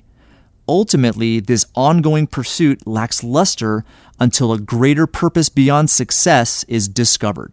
People claim to want to do something that matters, yet they measure themselves against things that don't and track their progress not in years, but in microseconds. They want to make something timeless, but they focus instead on immediate payoff and instant gratification.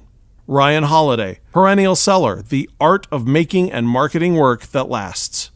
If you look at the core foundation of any long-term fulfilling business, it is purpose-driven. What is our purpose? What are we doing? What's our mission? Why are we doing this?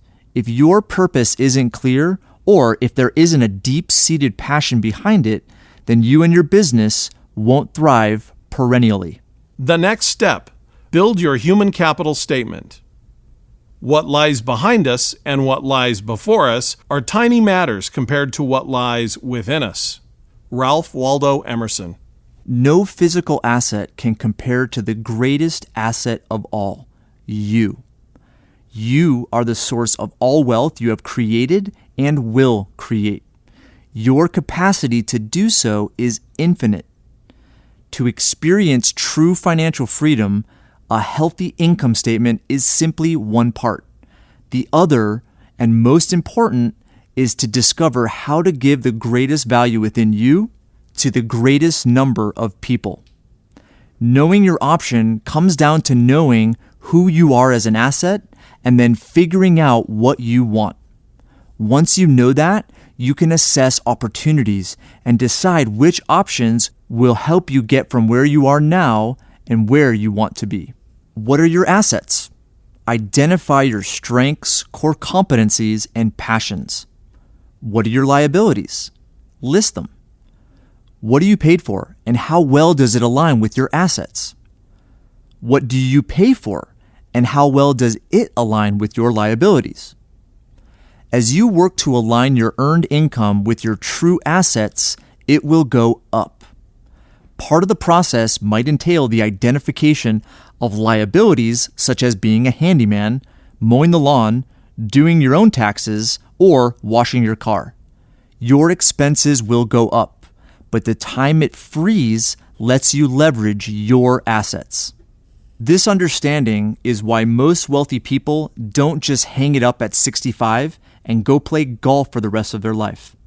They've found something that is purposeful and meaningful and that they're so passionate about, they don't ever consider it work. It's their calling. They don't feel burdened by 12-hour days and 6 or 7 day work weeks because they're doing something they love and are driven by the desire to be more and do more. If you're achieving work you love, it's a milestone along the journey. What is it going to take to get to that milestone? What are the opportunities? And what's a good first step? We're all wired to want the sense of accomplishment and fulfillment that comes from building something worthwhile. Figure out what drives you and put it to use. If you don't like what you're doing for your work, stop doing it. Chances are If you don't like what you're doing by now, you're never going to like it. Use assessment tools to figure out what you do want, what you're passionate about, and then find a way to use that passion in your career. Now that we have mindset straight, let's talk about how to take resourcefulness and apply it to specific tools. A tool or resource will never make you rich, but the use of it will. Look at golf.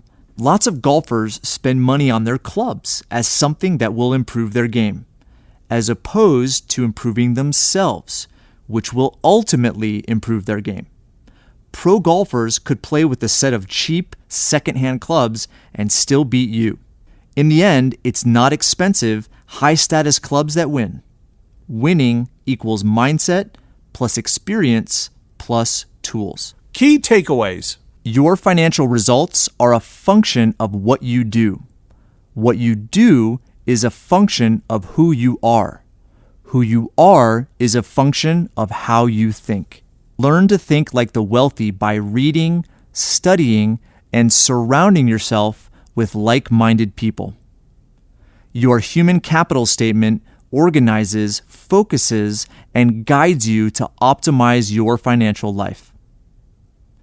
You have learned so far that financial success starts with your mindset, which influences the way that you use financial tools. In the next chapter, you will learn more about a financial tool that serves as the foundation for the wealthy, banks, and corporations. Chapter 7. A Solid Foundation. Everyone has the ability to build a financial ark to survive and flourish in the future, but you must invest time in your financial education to build an ark with a solid foundation. Robert Kiyosaki. Your financial statement is the scorecard that measures wealth-building activities, saving and investing. Your human capital statement helps you identify wealth-creating opportunities, making more money. My experience with many business owners and investors has taught me that wealth building has a foundation upon which your assets and liabilities grow. It's not your entire financial strategy, but it's arguably the most vital.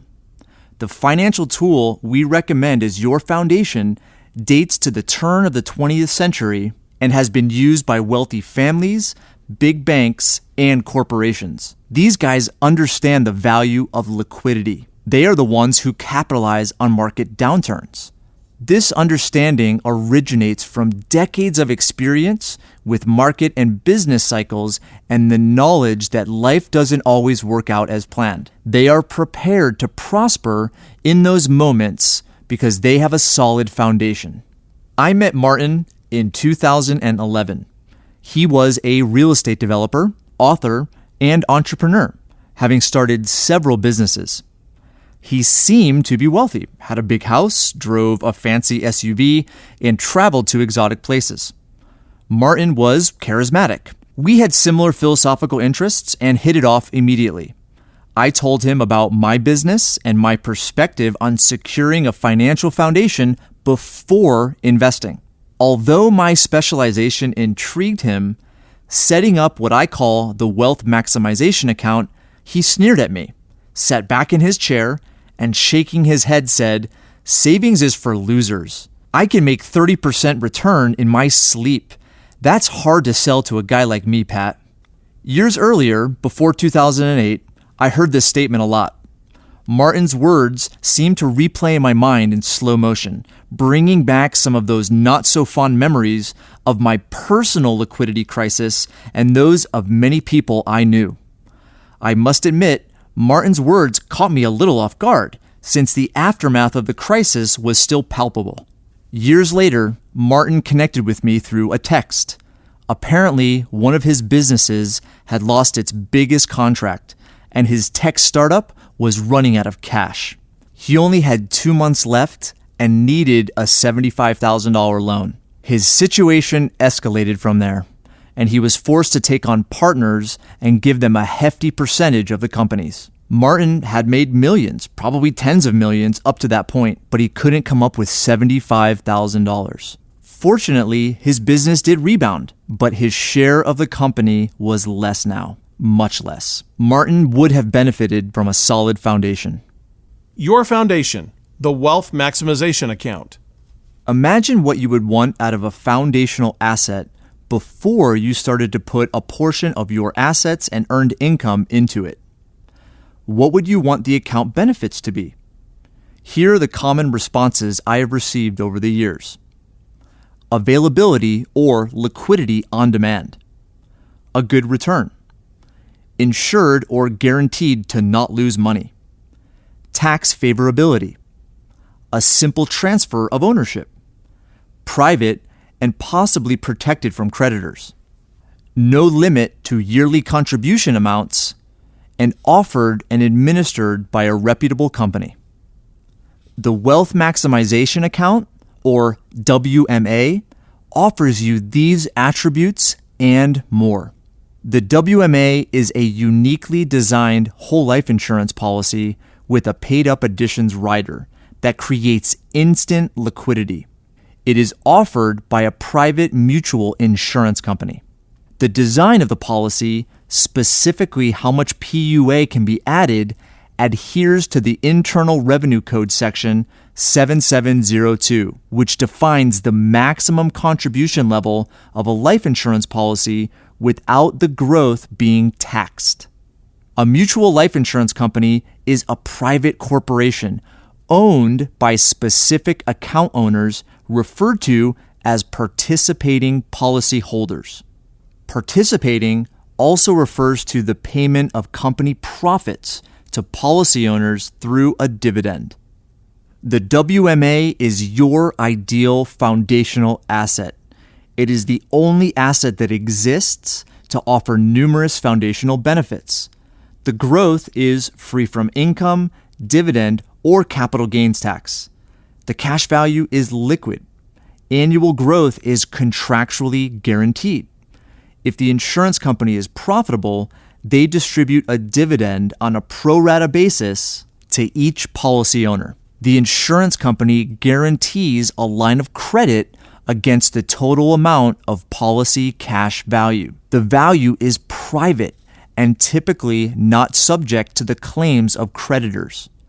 The face value or death benefit protects the beneficiaries against the policyholder's premature death. The death benefit can satisfy creditors, settle business or real estate debts, fund college education, pass on a legacy, and more.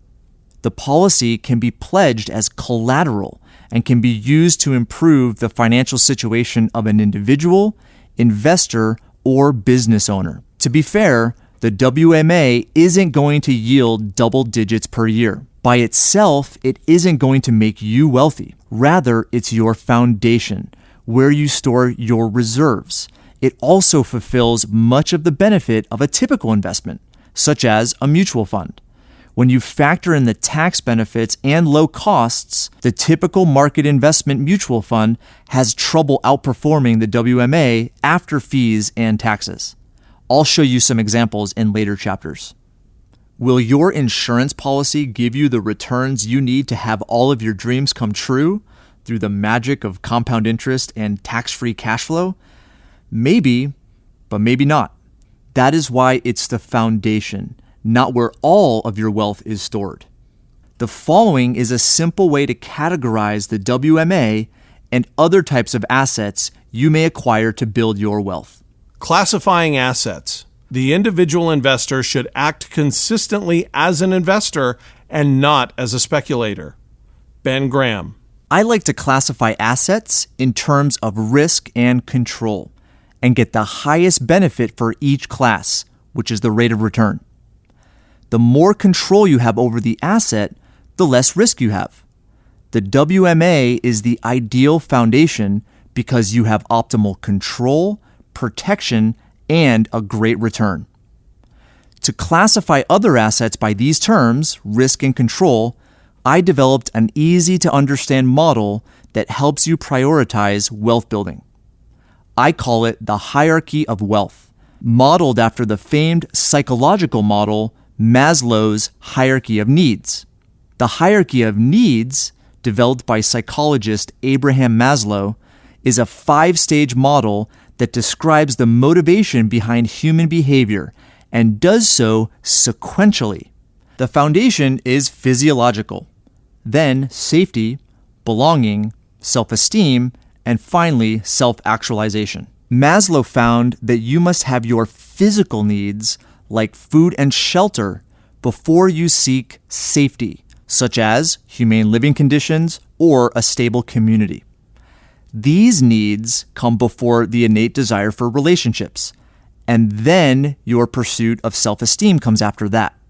Finally, discovering your purpose and passion, what Maslow calls self-actualization, comes last. With this model, you can't skip steps. You don't fulfill your physiological needs and go right to discovering your purpose. Needs are fulfilled sequentially, one step at a time.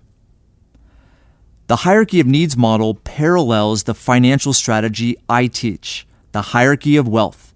You start with the foundation, tier 1, your safest capital, and build step by step through tiers 2, 3, and then 4.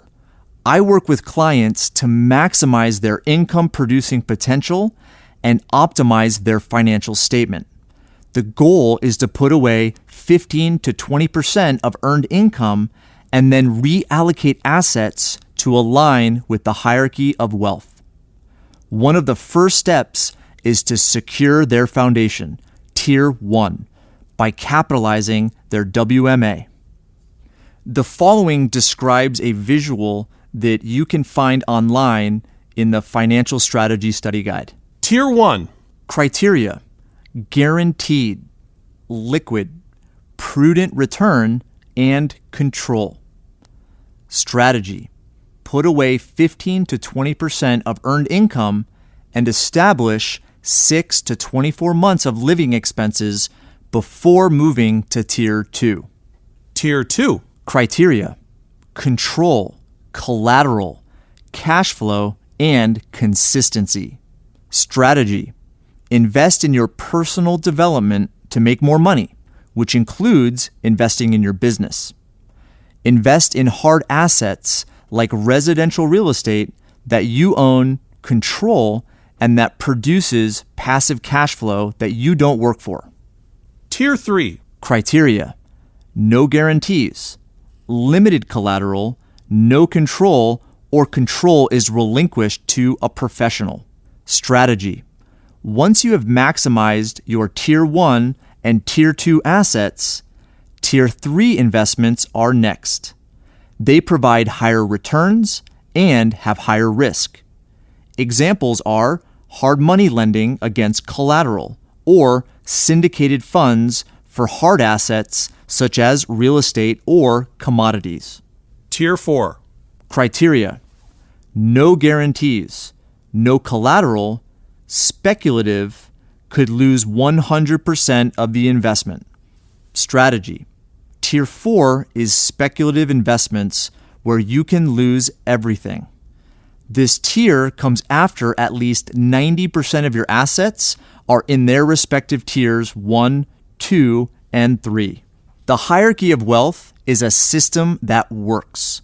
When used properly, it will make you wealthy.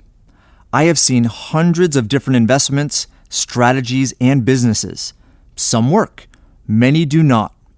Nobody sets out in business or investing with the intent of losing money. However, change happens. Your wealth will always be subject to volatility, economic disruption, failed partnerships, new trends, technology, etc. The bedrock of the wealth maximization account provides you with the framework to conquer all these challenges and more. Unfortunately, most individuals are simply hoping that Wall Street or a money manager will do all of this for them. Unfortunately, the typical financial strategy is built on a house of cards, and therefore, turning market downturns, 401ks become 201ks. The approach most are taking with their wealth ends up looking like the opposite of the hierarchy of wealth, an inverted pyramid, where the riskiest assets have become their financial foundation, and those assets that are the safest and most secure are on top. When financial change comes, like a recession or market downturn, those with an inverted pyramid are wiped out, and those with a solid foundation typically pick up the pieces, take advantage of opportunities, and do very well. Adhering to the hierarchy of wealth ensures you are on top. Heads you win, tails they lose. The value of liquidity during uncertain times. I met Alan, a securities and tax attorney, during the spring of 2010. He had been clobbered by the real estate debacle and was unwinding several projects that had gone south. Fortunately, he landed an exclusive contract with another firm and investment group that paid him $200 an hour. He was working 70-hour weeks trying to dig himself out. We hit it off immediately. We were both going through many of the same challenges. He taught me a ton about real estate and securities law. The amount of fraud he witnessed during the real estate boom scared us both, and we were very cautious about who could be trusted. Alan had hunkered down and was committed to settling his debts, shutting down his real estate projects, and socking money away. He immediately grasped the idea of the wealth maximization account. He understood its asset protection characteristics, tax benefits, and of course, the fact that the guarantees prevent loss, even in a market decline. However, we met during a period of extreme adversity and uncertainty, and he was reluctant to make a move.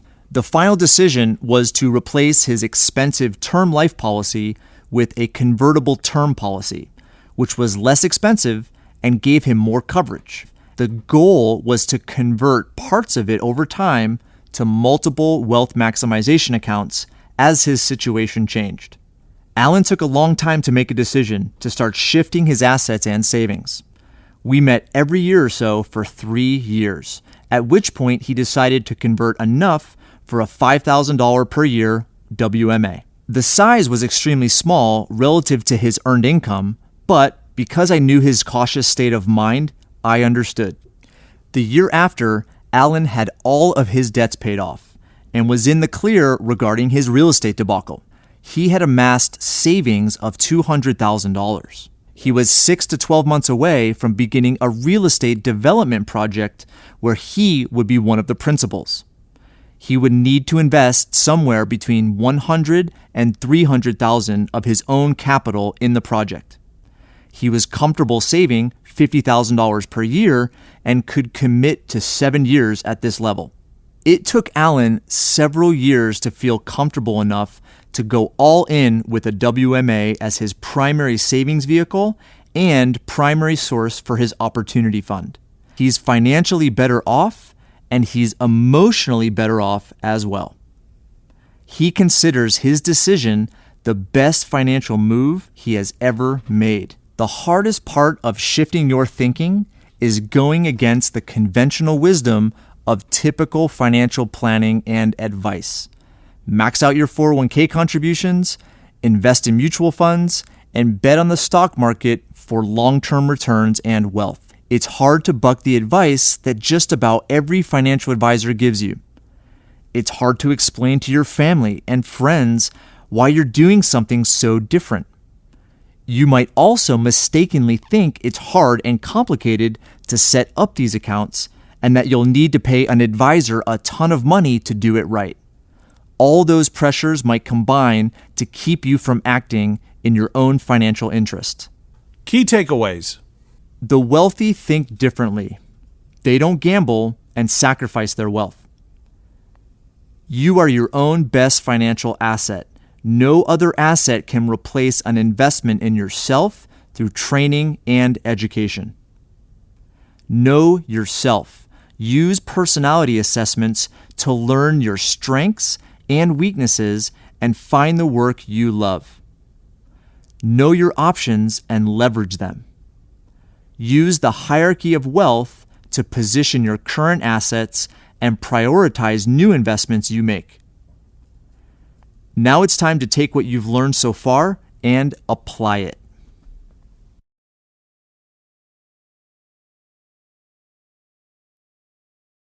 Chapter 8. Be like the wealthy. It's simple arithmetic. Your income can grow only to the extent that you do. T. Harv Eker. One of our company values at Paradigm Life is be, do, have, and I strive daily to live it.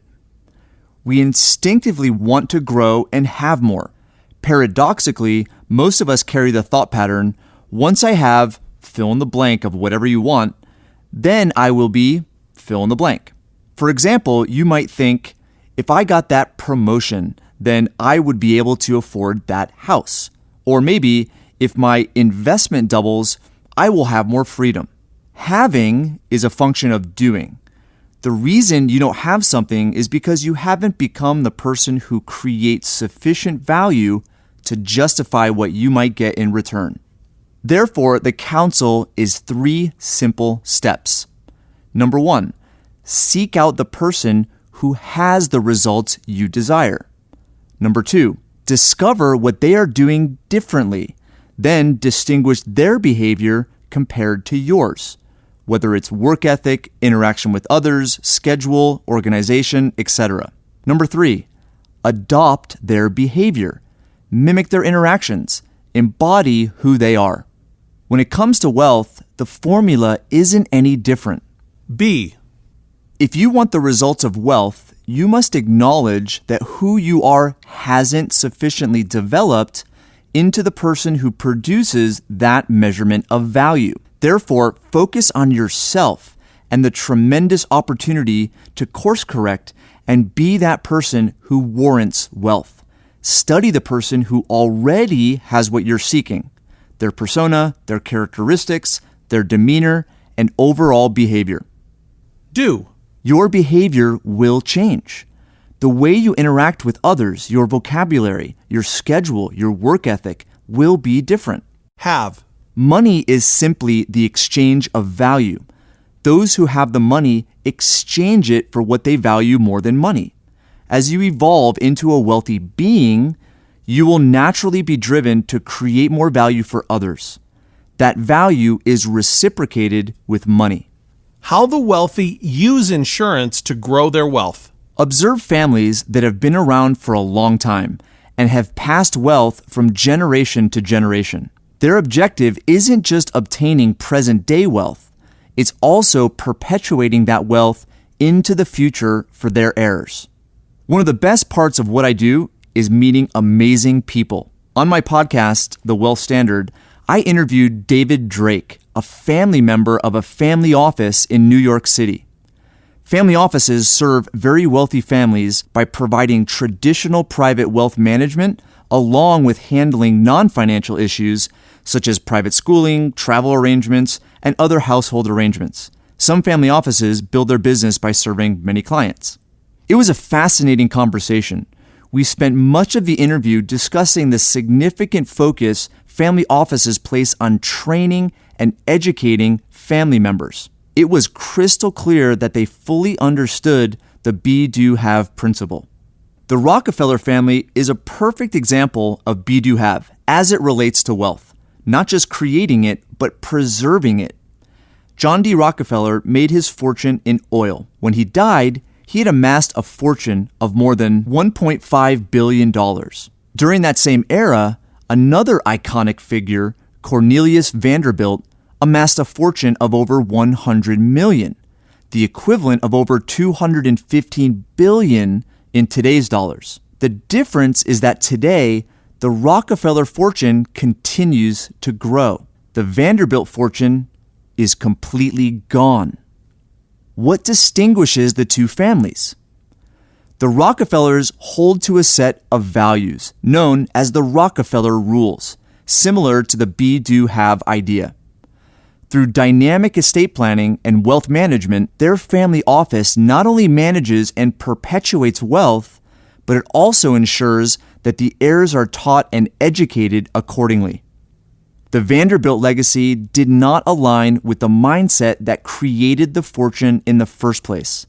They had wealth, yet were not wealthy. Although Cornelius Vanderbilt himself understood wealth, he never had the education and mindset to create a strategic plan that would ensure that his heirs would hold to the same standards.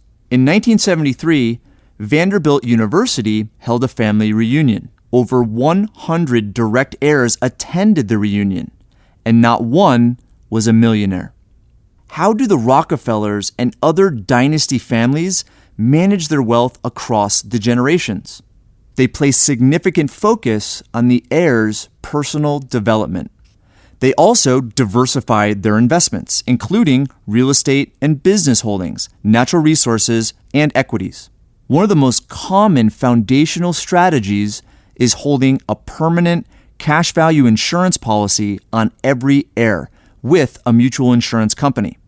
The Kennedy family, another dynasty with extensive real estate holdings and business interests, uses this tactic going back to the patriarch Joe Kennedy in the 1920s. These wealthy families and many others like them stored and continue to store most of their foundational wealth in financial products that are guaranteed, not volatile, and that provide a range of benefits. Today, the achievement of a wealthy mindset conflicts with what most Americans are becoming. The attitude of go to school, get a job with good benefits, and save money in the stock market through your 401k is breeding mediocrity. It's a complete contradiction to what wealthy people have done. We ask ourselves, why is the country in such bad shape? Why is there so much credit card debt? Why is there so much student loan debt? Why are people living paycheck to paycheck? Go back and look at that be, do, have principle.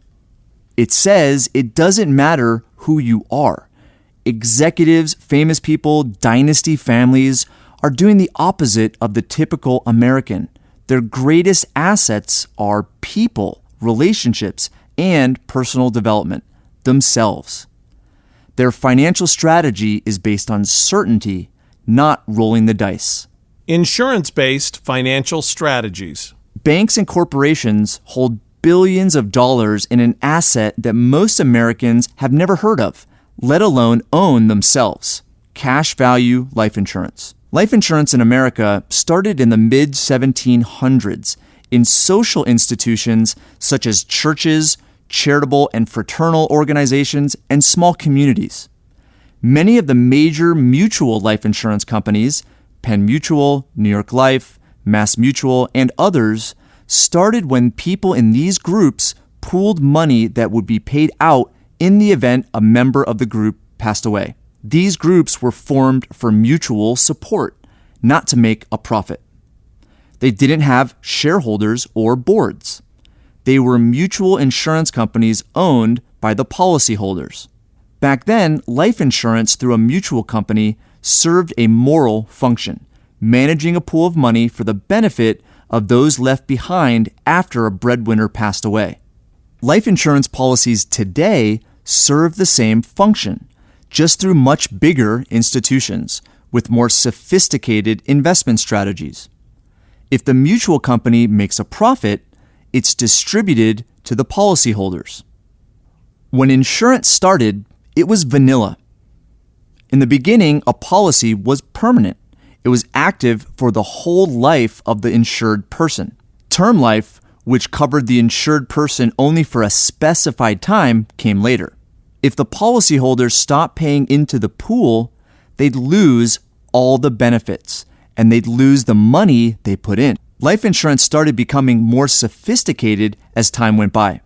By the late 1800s, policies were still permanent, but they accumulated a refund value, also known as a cash surrender value. This means that if you put money into a policy, but at some point couldn't keep paying or canceled the policy, you didn't walk away with nothing.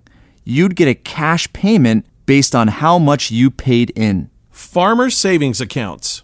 When insurance started to become an industry in the 1800s, most people were farmers. They might have had some money in the bank, but that money didn't earn interest. Banks in those days were largely unregulated, and the risk of failure was very real.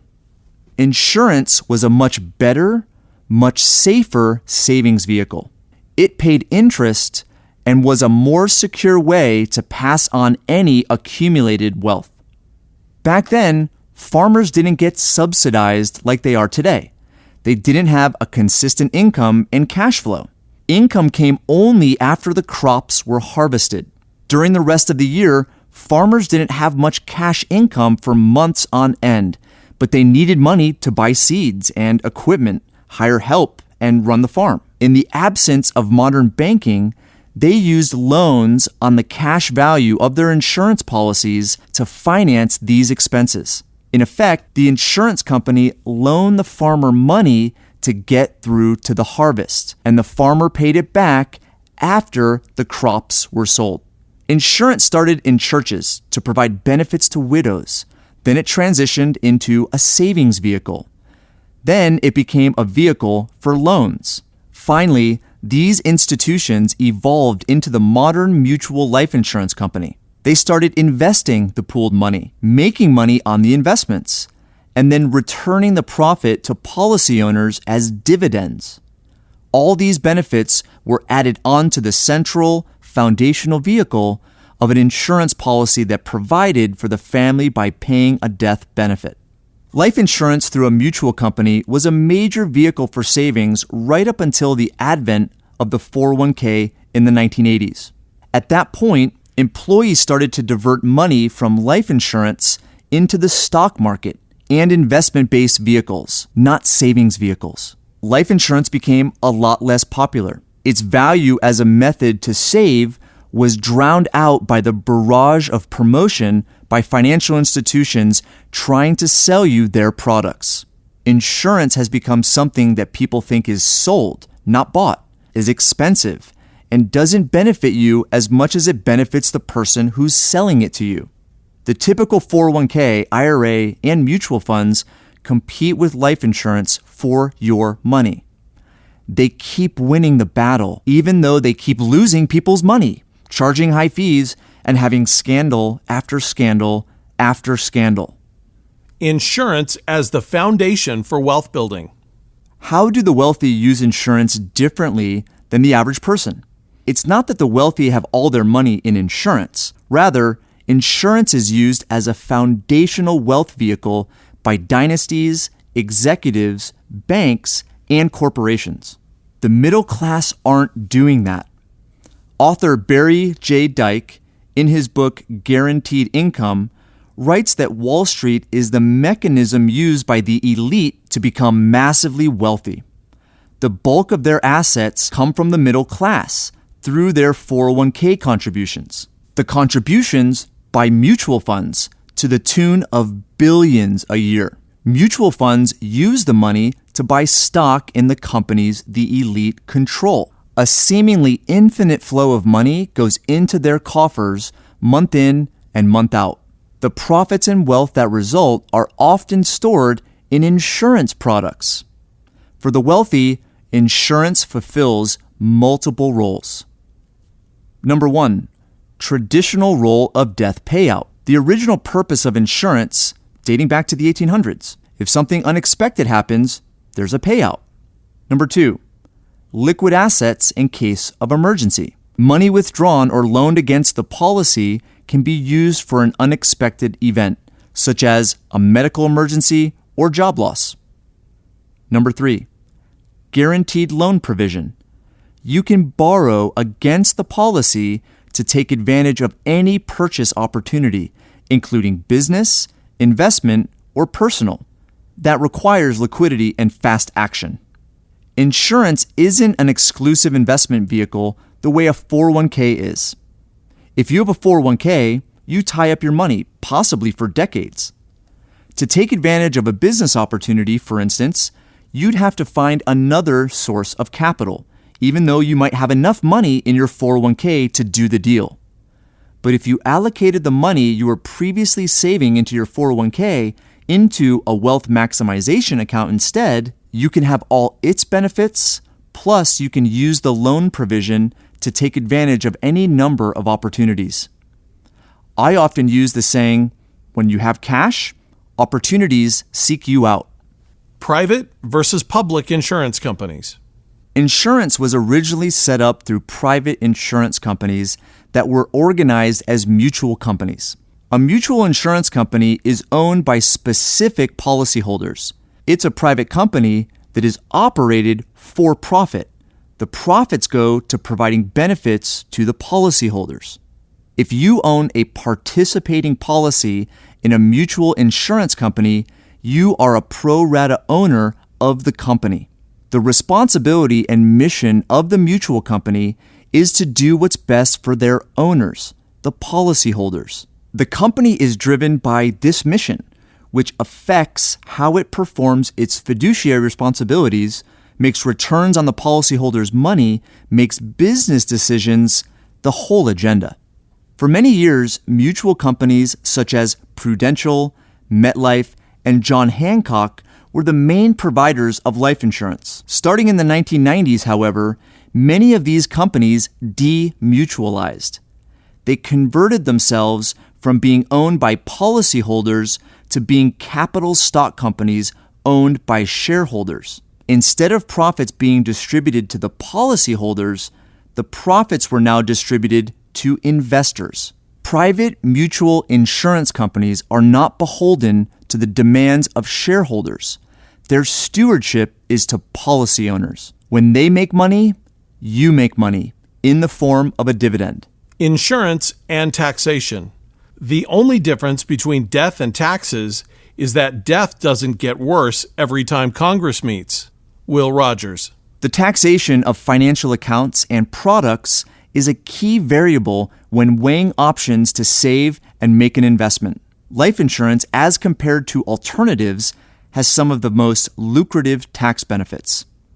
Beneficiaries. The payout of life insurance to a beneficiary is income tax-free. It is estate tax-free if the overall estate falls under a certain level. Cash value. The growth of cash value is tax-deferred, but with proper planning and foresight can be used tax-free. Policy loans. The funds received from a policy loan are not subject to income tax. Withdrawals. Withdrawals of cash value, called partial surrenders, are tax-free up to the basis, the overall amount contributed to the policy. The history of life insurance tax treatment. Into the 1980s, the 401k idea was just getting started, and individuals were still buying life insurance for savings. They were buying policies that had a cash value, because the treatment of these policies predated the Income Tax Act of 1913. Growth of cash value was never taxed as earned income, so people put a lot of money into life insurance policies. Additionally, the loan interest on policy loans was completely deductible, even on personal purchases. TEFRA, DEFRA, and TAMRA. Then came a series of laws in the 1980s that completely overhauled the tax code. TEFRA was passed in 1982, DEFRA in 1984, and TAMRA in 1988. Included in these laws were conditions that life insurance policies had to meet in order to qualify for its tax benefits. Some popular insurance products at that time, including single premium life insurance, were most affected by the new legislation. Single premium policies. You can buy a single premium life insurance policy with one upfront payment. The cash value for these types of policies will typically be more than 90% of that initial one-time payment in the first year. This cash value continues to earn dividends and interest each year and eventually exceeds the single premium paid by the third or fourth year.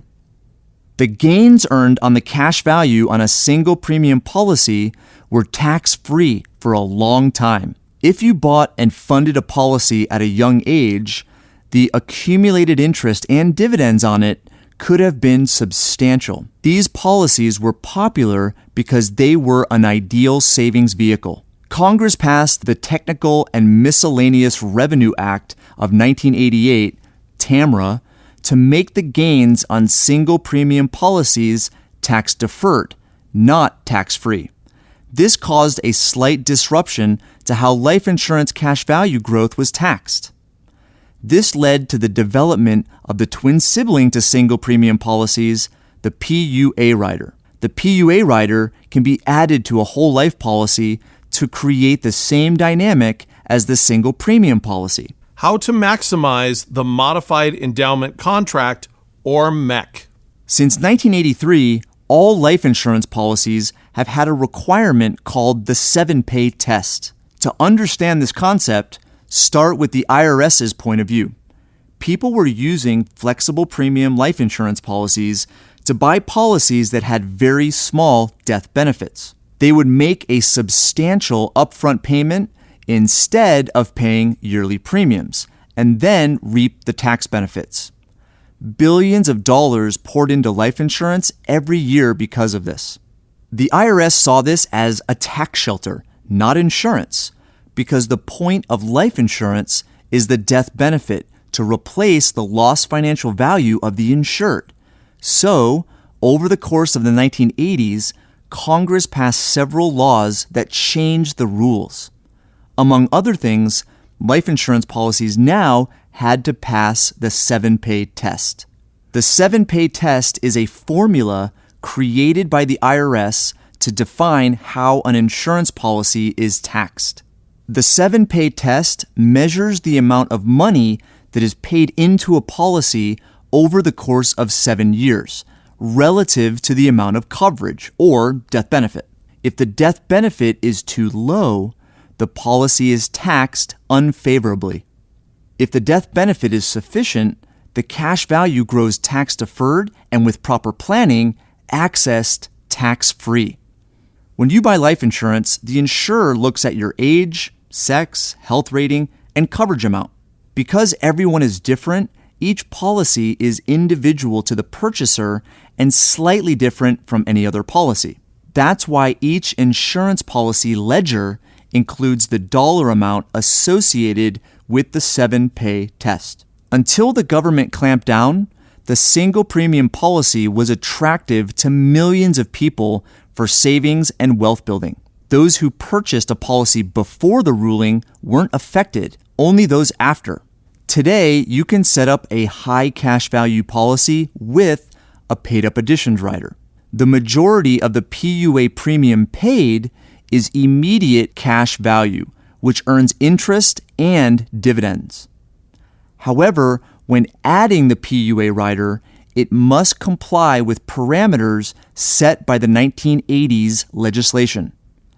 The rules of the 7-pay test say if you contribute too much into the rider, the policy becomes a modified endowment contract, or MEC, and the tax treatment changes.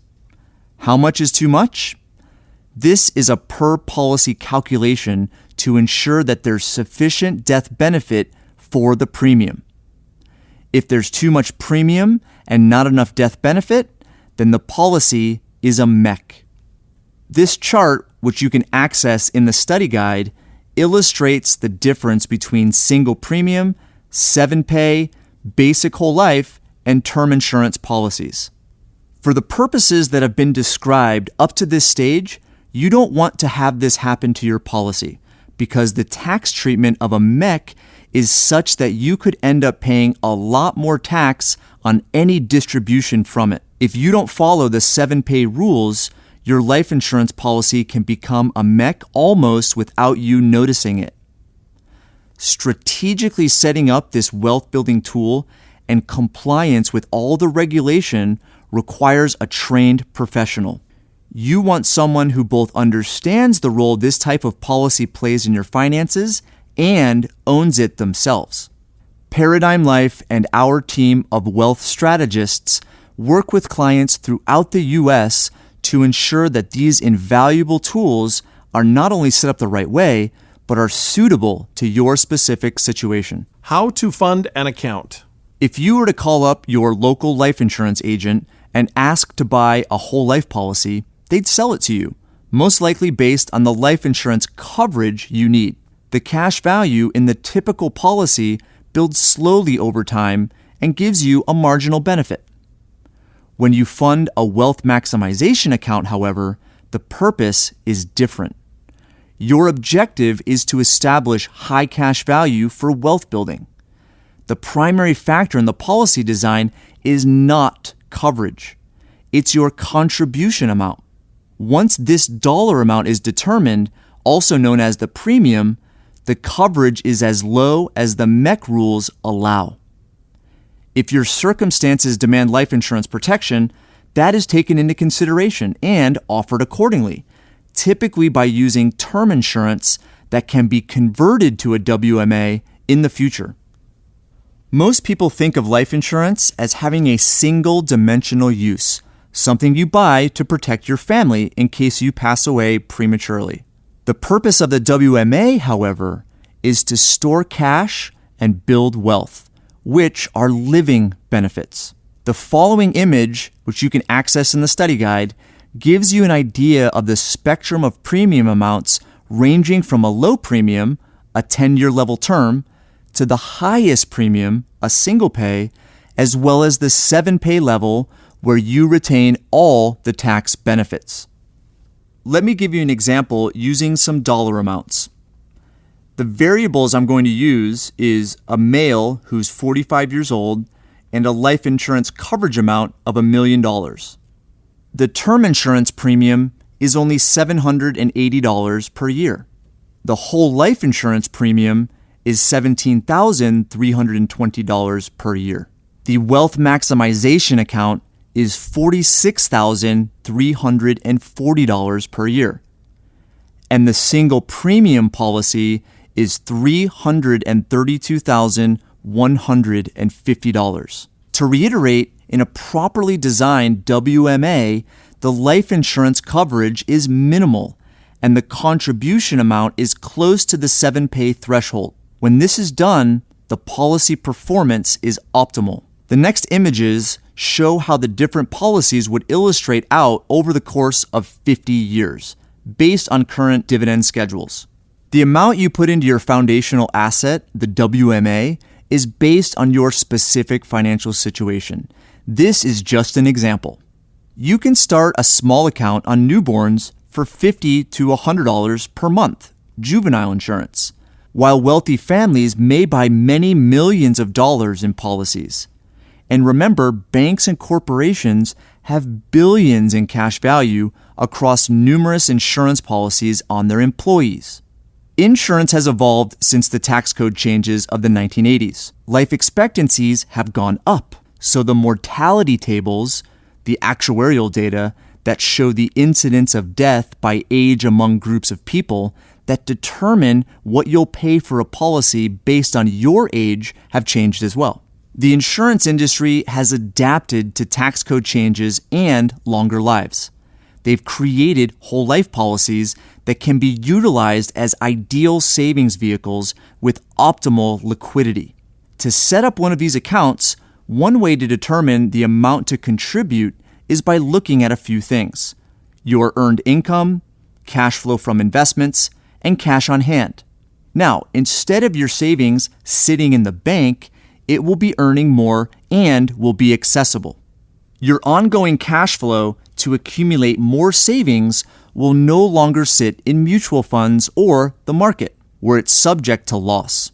Instead, it will accumulate in what can be considered the bank account of the wealthy, where it earns tax-free dividends. If you have an opportunity or need liquidity, the money is available to you quickly and easily. Let's look at another example. Assuming you have $25,000 in a liquid savings account set aside for emergencies and opportunities, and $12,000 per year that you are comfortable saving, this is how your WMA would look over time. Please refer to the graphic inside the study guide. In the specific situation shown in this example, the cash on hand goes into a policy as a one-time paid-up additions contribution and is liquid right away. The ongoing cash flow is broken into two parts: the base long-term whole life policy and another annual PUA rider that has the same liquidity and wealth-building benefits. A policy structured in this way functions as your foundational asset. It earns interest and dividends tax-free. A policy structured in this way functions as your foundational asset. It earns interest and dividends tax-free. If you withdraw the money, you don't have to pay tax on the amount up to your basis or the amount you've contributed. If you take a loan against it, you don't have to pay tax on the entire amount. When you pass away, the death benefit also passes to your heirs with efficient tax treatment. How do I set up a policy?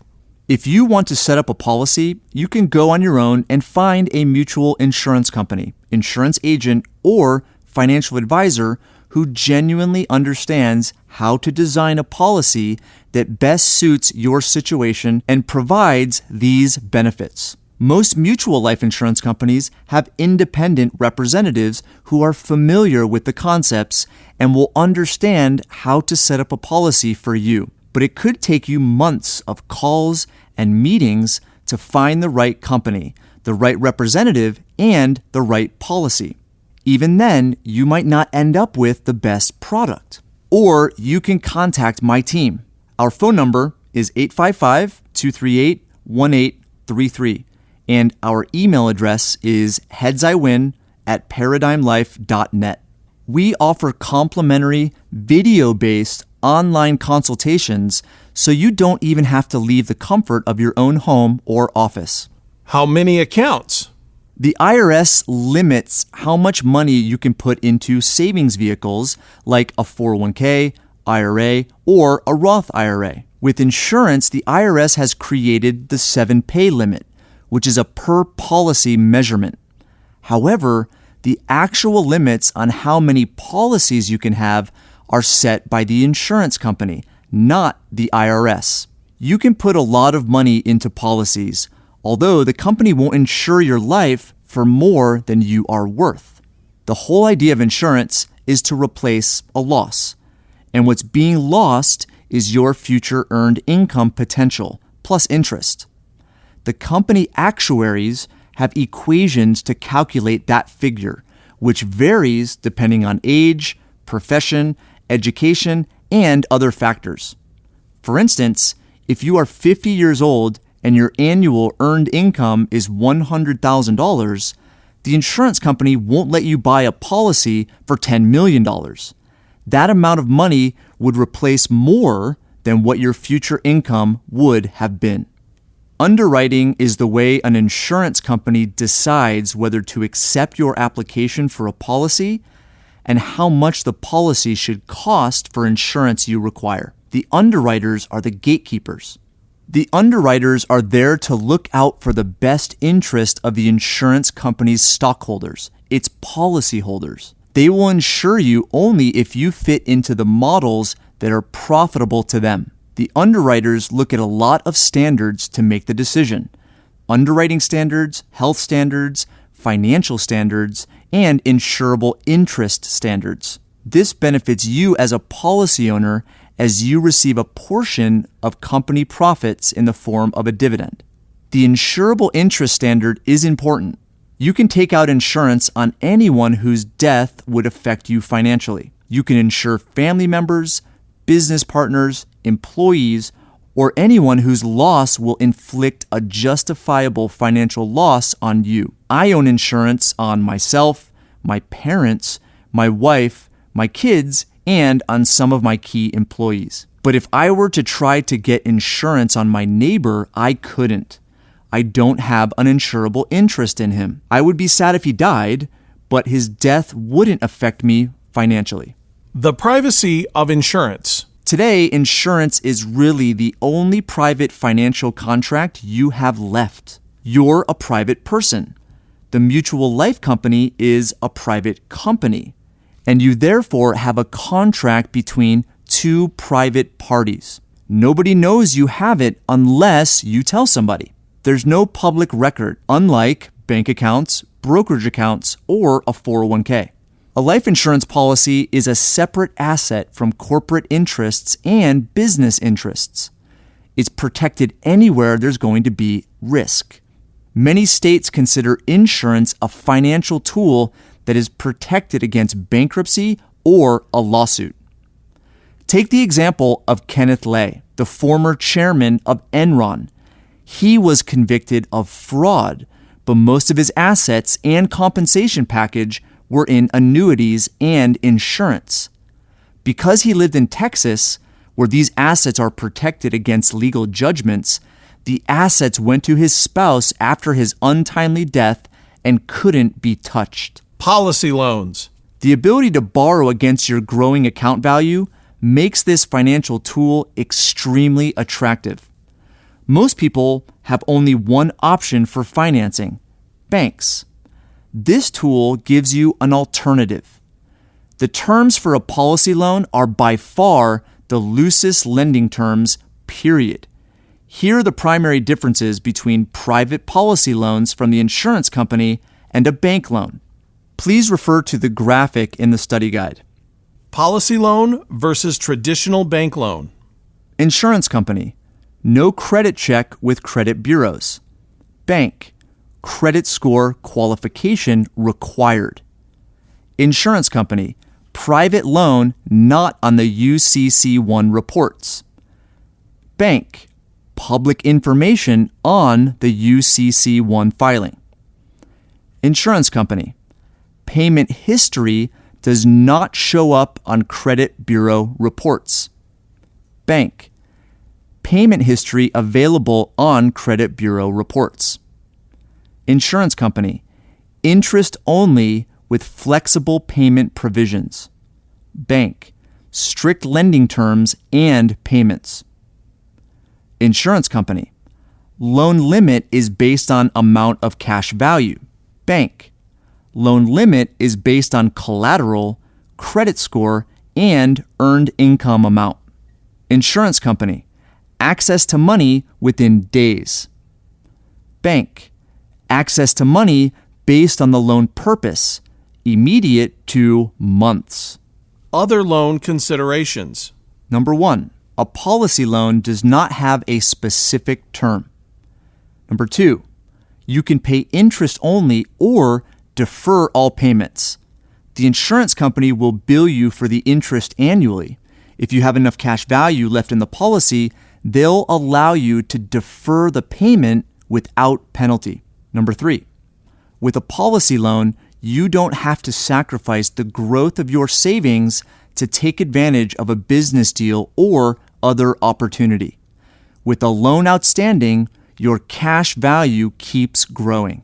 Other types of life insurance. During the 1980s, a period of high interest rates and volatility, insurance companies came up with what they considered a modern form of whole life insurance called universal life. Today, many of the original universal life policies have failed or sadly been converted to their derivatives, variable universal life and indexed universal life. I have seen hundreds of these types of policies and have analyzed the mechanics, the economics, and the risks. I compare it to something that has already been covered in the book, when corporations shifted their risks with an employee pension to the employee using the 401k. The gains of these types of market-tied policies, as well as costs, lack the guarantees of the policies we use. They also afford the insurance companies the right to adjust them if financial circumstances change. They shifted the risk to the policy owner. These types of insurance policies do not align with the principles of this book, and I highly discourage you from using them. I don't own them and don't sell them. How insurance brokers make money. There are 2 ways insurance brokers make money: upfront fees that are set by the insurance company and annual servicing fees, usually a percentage of the policy premium. These servicing and marketing expenses are set up front when the policy is originally designed by the insurance company and are non-negotiable. These servicing and marketing expenses are set up front when the policy is originally designed by the insurance company and are non-negotiable. Insurance companies don't typically have much customer service. Fees aren't based on the accumulation of the amount of cash value or policy size. They're based on the cash flows. Insurance is front-end loaded in a sense because there are limited expenses down the road compared to a normal exchange-traded fund, mutual fund, or 401k. By comparison, your mutual fund manager takes a fee every time money goes into your account, plus annual fees based on the total amount in the portfolio. Fees are charged whether the portfolio had a gain or loss. The fees may be small, but over the lifetime of your mutual fund investment, they add up to a huge amount of money. I will show you a comparison below.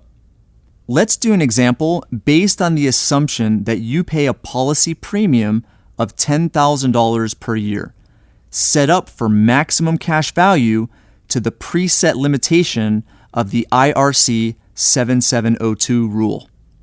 Upfront fees. When you contribute $10,000 to a policy designed as a WMA, it's typically broken into two parts: the base whole life policy and the paid-up additions rider. Let's assume the base whole life policy is $3,500 per year, and the paid-up additions rider is $6,500 per year.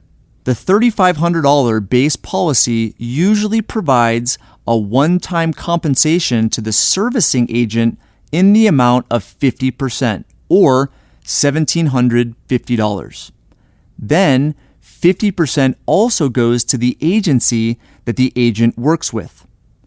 The paid-up additions rider pays 2.5% to the agent and 2.5% to the agency. I often refer to the compensation side of setting up these policies as the marketing expense, because the companies do little to no marketing to attract customers. Their marketing comes from their representatives. It's a one-time compensation fee when the account is first opened. Annual servicing fees. Every year, the agent and agency receive a servicing fee based on your premium amount. It's usually 3 to 5% of the payment going to both the agent and the agency. Insurance companies do not have robust customer service departments and heavily rely on the agency and individual representatives to provide ongoing support of customers. 401k fees versus insurance commissions. When you line up the 401k fee structure to the commissions predetermined by the insurance company, here are the results. Please refer to the study guide for a spreadsheet that outlines the calculation. Assumptions 401k. $10,000 contribution per year. Performance based on the last 20 years of the S&P 500 index. 1% management fee, 1% administration fee. Total fees, $49,758. Assumptions for the WMA. 20-year contribution period. Base premium, $3,500. PUA premium, $6,500. Commission structure as described. Total fees, $13,325. The 401k combined fees are 273% or $36,433 more than the insurance policy. Is this approach right for you? I can't tie being a good candidate for a wealth maximization account to a dollar amount of income. It's likely that if you're making six figures, you would want to seriously consider whether this approach is right for you. It's not a matter of how much surplus cash flow you have, it's more of a financial state of mind. The WMA is a good choice if you're already financially responsible, are financially educated, have a strategy to grow wealth, and are disciplined enough to implement it. This product can help accelerate that growth. It could replace tools you're already using, such as a brokerage account, savings account, CDs, ETFs, or mutual funds. However, if you're not financially disciplined and don't have a wealth building strategy, Buying any financial product, not just insurance, isn't going to help you and may hurt you. Key takeaways. Be, do, have. The wealthy operate with a different mindset and use different financial tools and strategies. When you emulate them, you will experience similar results. Accumulating money is not sufficient to secure a financial future for you and your heirs. You need to educate your family about the financial principles you subscribe to. The greatest assets are people, relationships, and personal development. The purpose of a WMA is to store cash and build wealth. The idea isn't to have all your money in a life insurance policy, but rather to use it as a foundational asset for wealth building. Find a financial professional that understands how the wealth maximization account works and owns one themselves. Chapter 9. Myths and Truths of Insurance. It ain't what you don't know that gets you into trouble. It's what you know for sure that just ain't so. Mark Twain. Our philosophy at Paradigm Life is to prove everything out and take away misconceptions and flawed information. We hear misconceptions about insurance all the time. A lot of them originate from Wall Street and the financial institutions that compete against insurance for your investment and savings. Let's bust some myths. Myth. Insurance policies are expensive. One misleading claim is that insurance policies are expensive from an administrative perspective. In any analysis of what's expensive and what isn't, there must be a comparison. All financial tools have expenses: administrative, operational, marketing, sales commissions, and more, with the goal of winding up with a profit. If the company isn't profitable, it will go out of business. When it is profitable, the profits must go somewhere. That's the best starting place to determine whether a financial tool is expensive or not, especially this one. A mutual insurance company is run to be profitable to you. The profit is for the benefit of its policyholders, not to pay huge bonuses to the C-suite or dividends to shareholders. Any company will have expenses and overhead, but at the end of the year, a mutual insurance company is always profitable. Those profits are distributed to policy owners in the form of a dividend. There are no excess expenses beyond what the company needs to operate. A mutual insurance company has a board of directors chosen by the policyholders. The fiduciary responsibility of any board of directors is to do what's in the best interest of the owners of the company, the policy owners. The board has a directive, a vision, a clear mission. New York Life Statement from Annual Report. The performance turned in by our team of agents and employees resulted in record financial strength. In a year when the company grew stronger than ever before, and despite the low interest rate environment, we were able to pay out the largest dividend in company history. Throughout 2017, we will distribute $1.77 billion back to our eligible policyholders. This marks our 163rd year of paying a dividend. Myth: insurance companies aren't safe. Mutual insurance companies are extremely safe. Your money is secure when you put it into a life insurance company. The business model for insurance is actuarial science. The profit for an insurance company is based on extremely accurate mathematical models. Actuarial science tells a life insurance company exactly how much money it will need to pay out each year in insurance claims. The profit for insurance companies is designed not by a probability, but by an inevitability.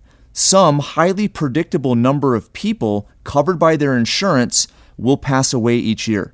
Everything the company does is based on that knowledge. Insurance companies are highly regulated at the state and federal level.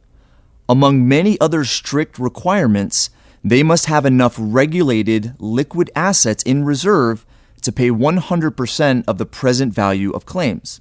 Rating agencies such as AM Best, S&P, and Moody's constantly analyze and rank insurance companies' stability and are quick to spot problems with a company's assets.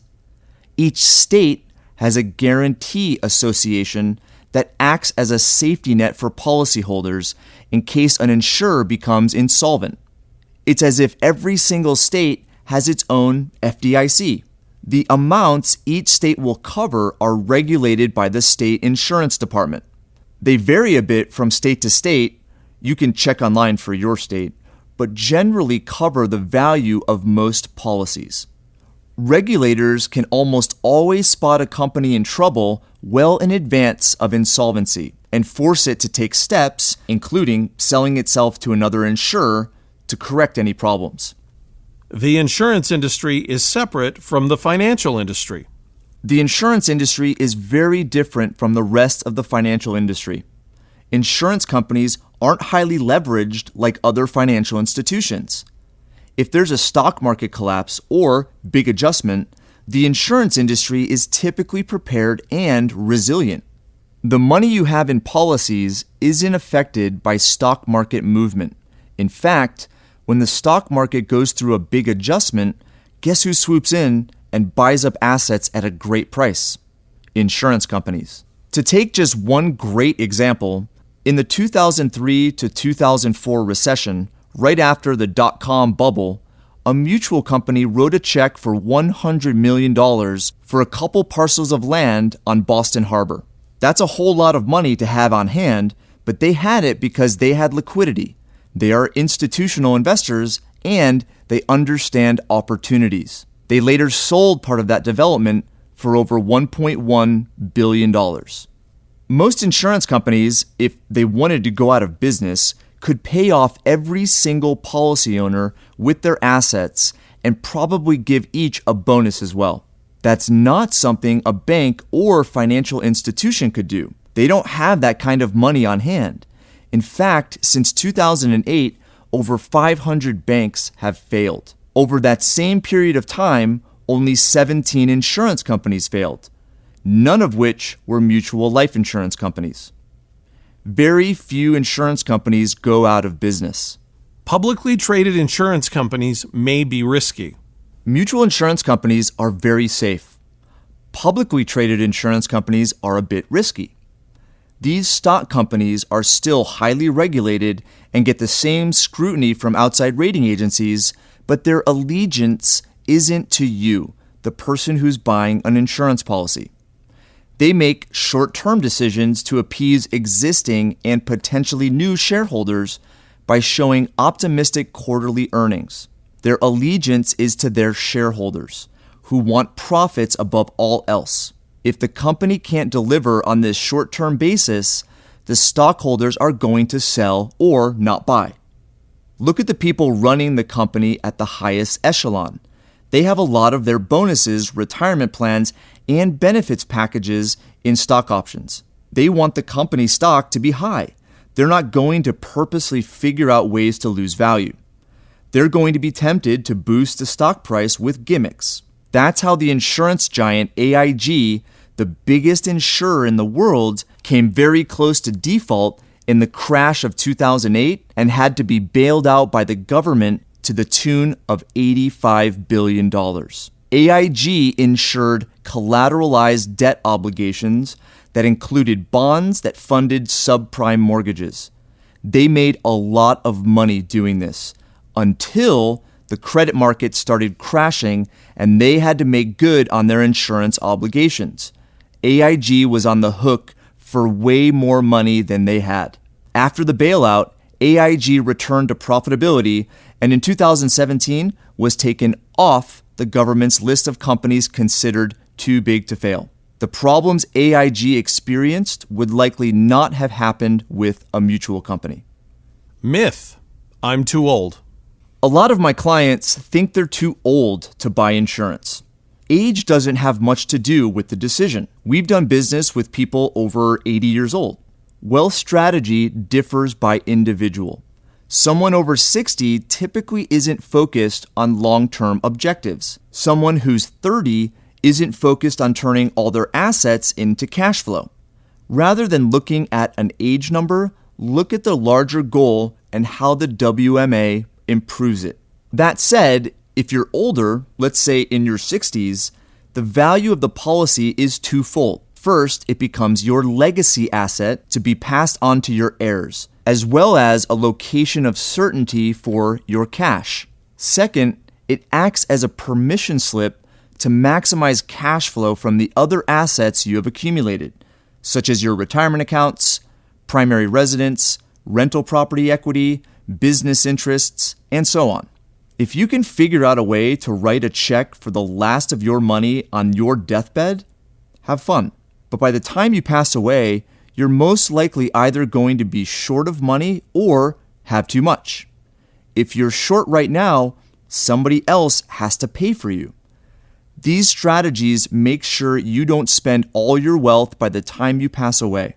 The details of 2 of our income strategies will be covered in detail in Chapter 12. Myth: low rate of return. To become wealthy, it is best to observe and consider emulating where the wealthy and successful institutions protect and grow their capital. Big corporations like Walmart, GE, and banks own billions of dollars of high cash value insurance on their employees because they have an insurable interest in them. In fact, a lot of banks have huge amounts of cash value because it qualifies for their Tier 1 capital requirement, their core capital. It's a way to store money, earn a tax-favorable return, and have access to the cash value when they need it. The primary role of the wealth maximization account is important to understand when evaluating its rate of return. Whole life insurance has a low rate of return is a concern raised by many of our clients. The typical financial advisor usually dismisses the strategy, saying it doesn't return enough money. My response is usually, well, compared to what? What does enough mean? To answer these questions, there must be something to compare it to. The wealth maximization account is best categorized with a savings account, CD, or money market account because of its guarantees. The account guarantees are backed up by the insurance company and its assets and a state guarantee association, similar to the protection FDIC provides to bank accounts.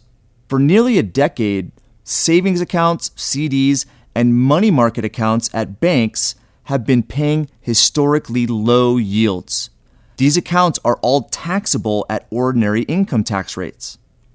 The internal rate of return of a wealth maximization account is also at historic lows, with a range of 4 to 6%. The IRR is the projection used when illustrating the net return on future values over a long-term time frame. I included a video tutorial in the Financial Strategy Study Guide that walks you through the step-by-step design of a wealth maximization account, which illustrates the IRR and what a comparable savings account yield would need to be. Highlighted in the tutorial is a performance that compares more to an investment than a guaranteed savings account, precluding the risk of loss.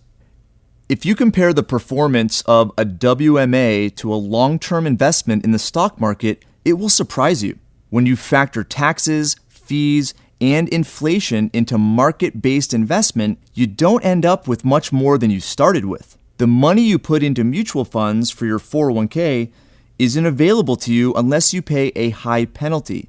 Then fees soak up some of the gain, and inflation eats away at your nest egg. The cash value of your WMA, on the other hand, is liquid. You can use the cash now. In the long term, your cash value is subject to inflation as well, but in the short term, you can use the money to take advantage of opportunities. The WMA plays the role of your savings, emergency account, and opportunity fund.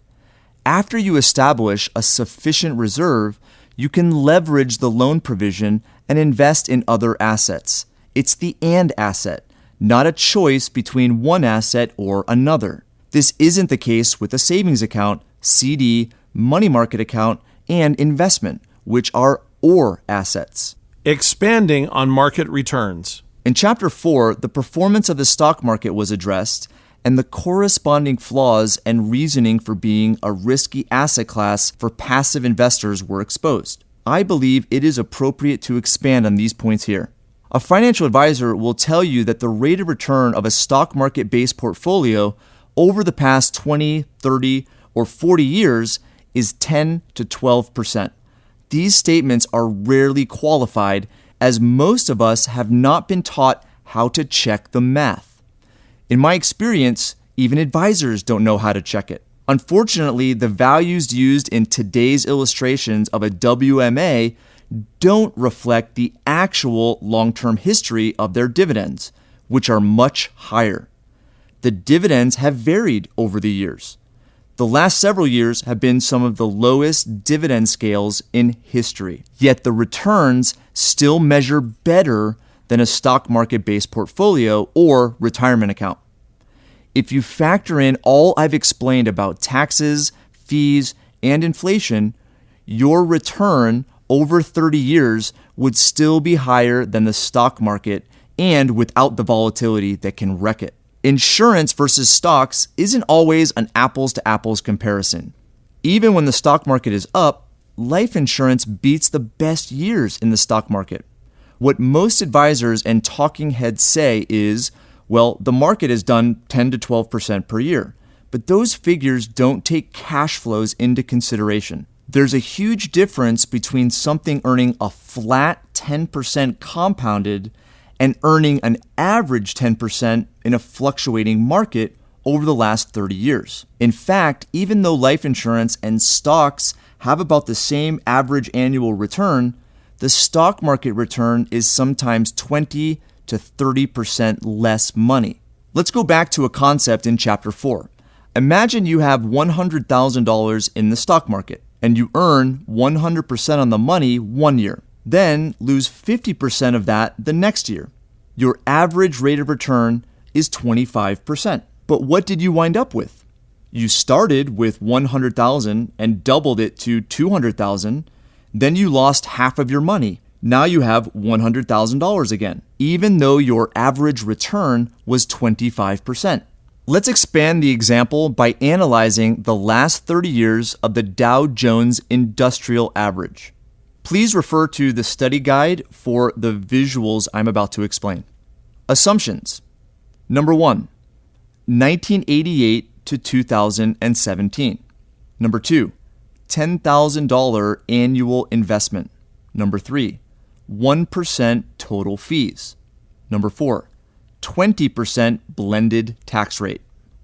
Results: $692,936. Actual return, 4.96%.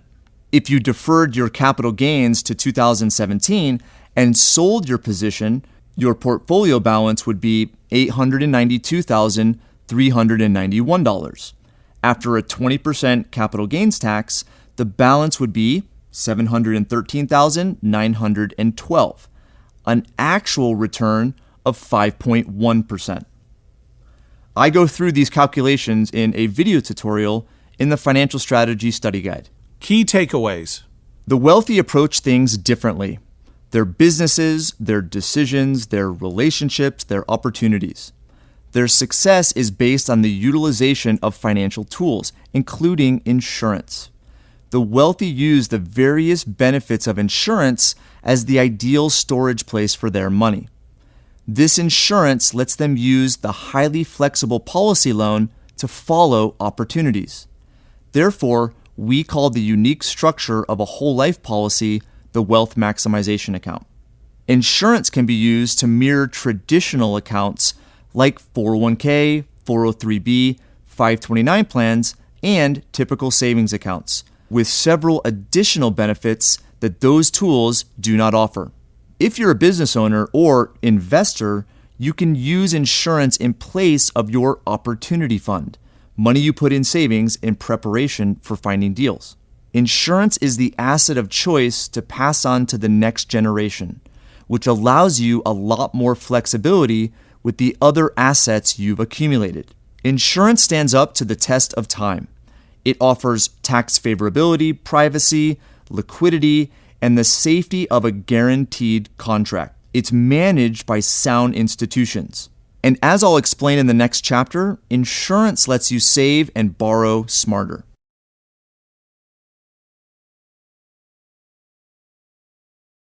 Chapter 10. Save, borrow, invest, and build wealth. Money is only a tool. It will take you wherever you wish, but it will not replace you as the driver.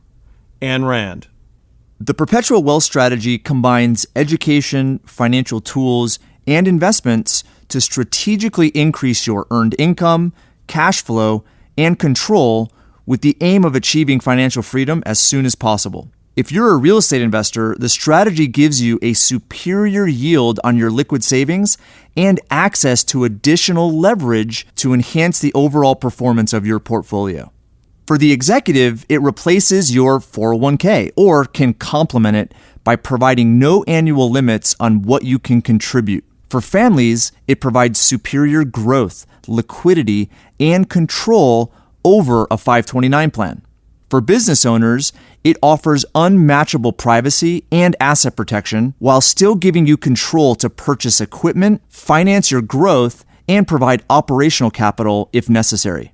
You can convert your existing keyman, buy-sell, or stock redemption policies, as well as provide incentives to your executives using IRC 162 instead of a 401k or profit-sharing plan. For those 50 years and older and planning on retirement within 15 years, it accelerates that time frame to as little as 5 years by positioning assets to generate guaranteed income, maximize Social Security benefits, minimize income tax, and establish long-term care protection, all within the same strategy. Many of you at this age can be financially free right now. In Chapter 7, I talked about Abraham Maslow and his hierarchy of needs. I apply the same logic for investing. I call it the hierarchy of wealth. Please refer to the study guide online for the visual I'm about to explain. The first step is to build your foundation, or Tier 1, which is often referred to as your reserve, your sleep well at night account, or your rainy day fund.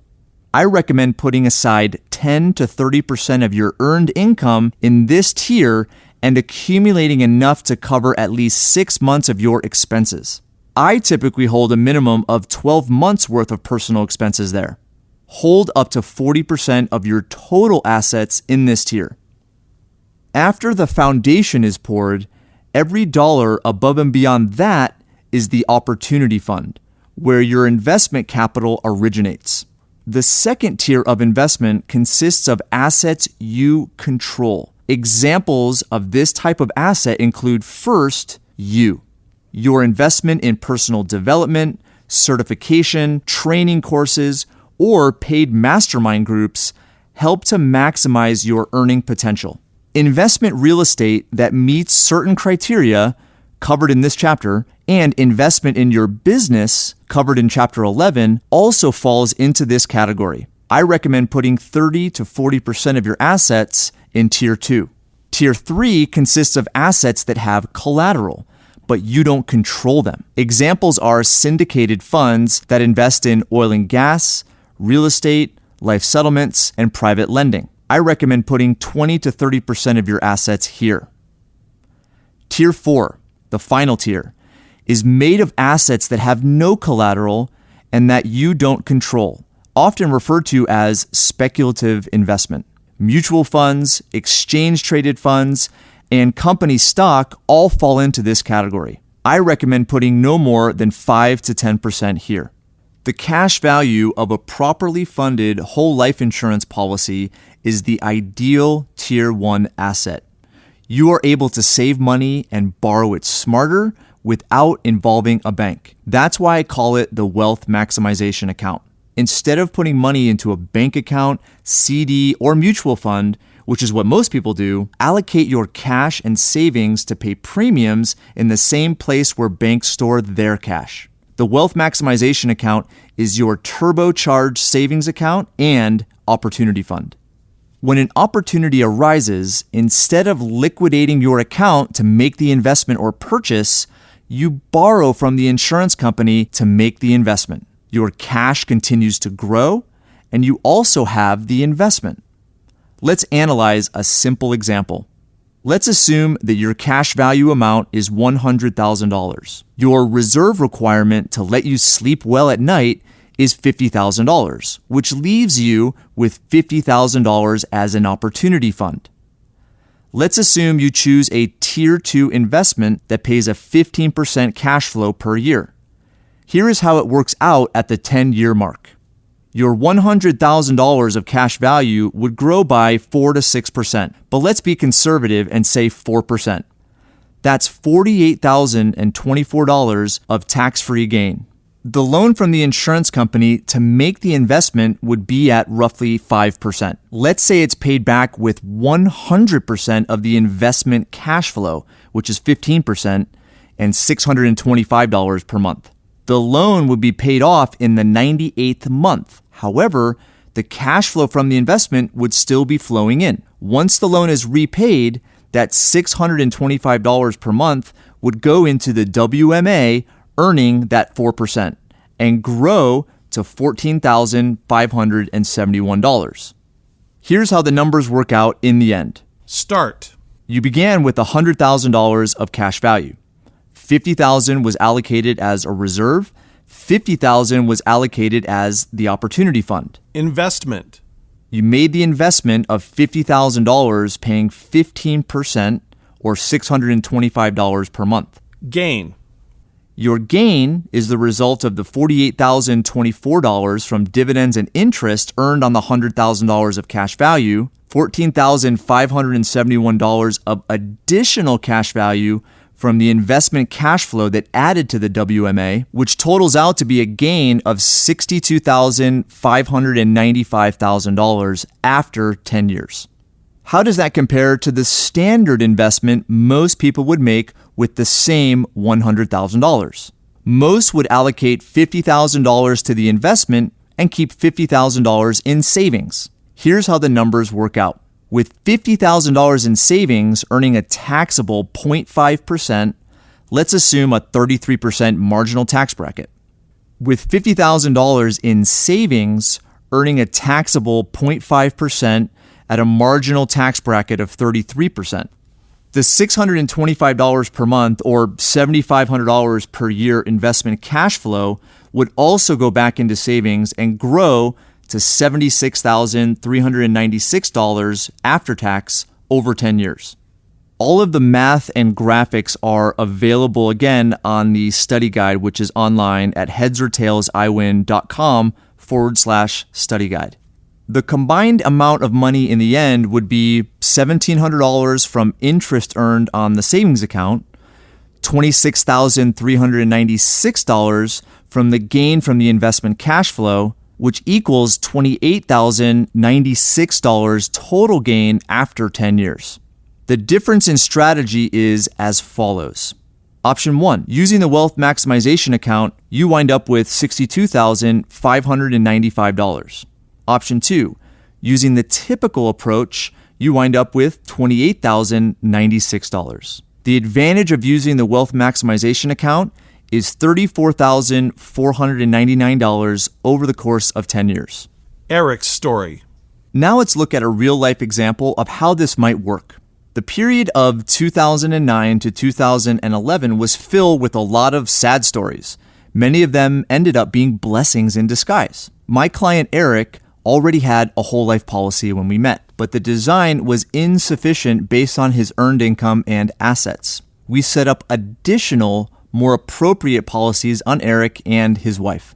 A few years before, Eric made a Tier 4 investment in a private investment fund that came crashing down in the financial crisis. He knew that the fund still had assets, so he hired an attorney to pursue the fund manager. The attorney was able to get a judgment against the fund manager, and Eric was able to take control of the assets.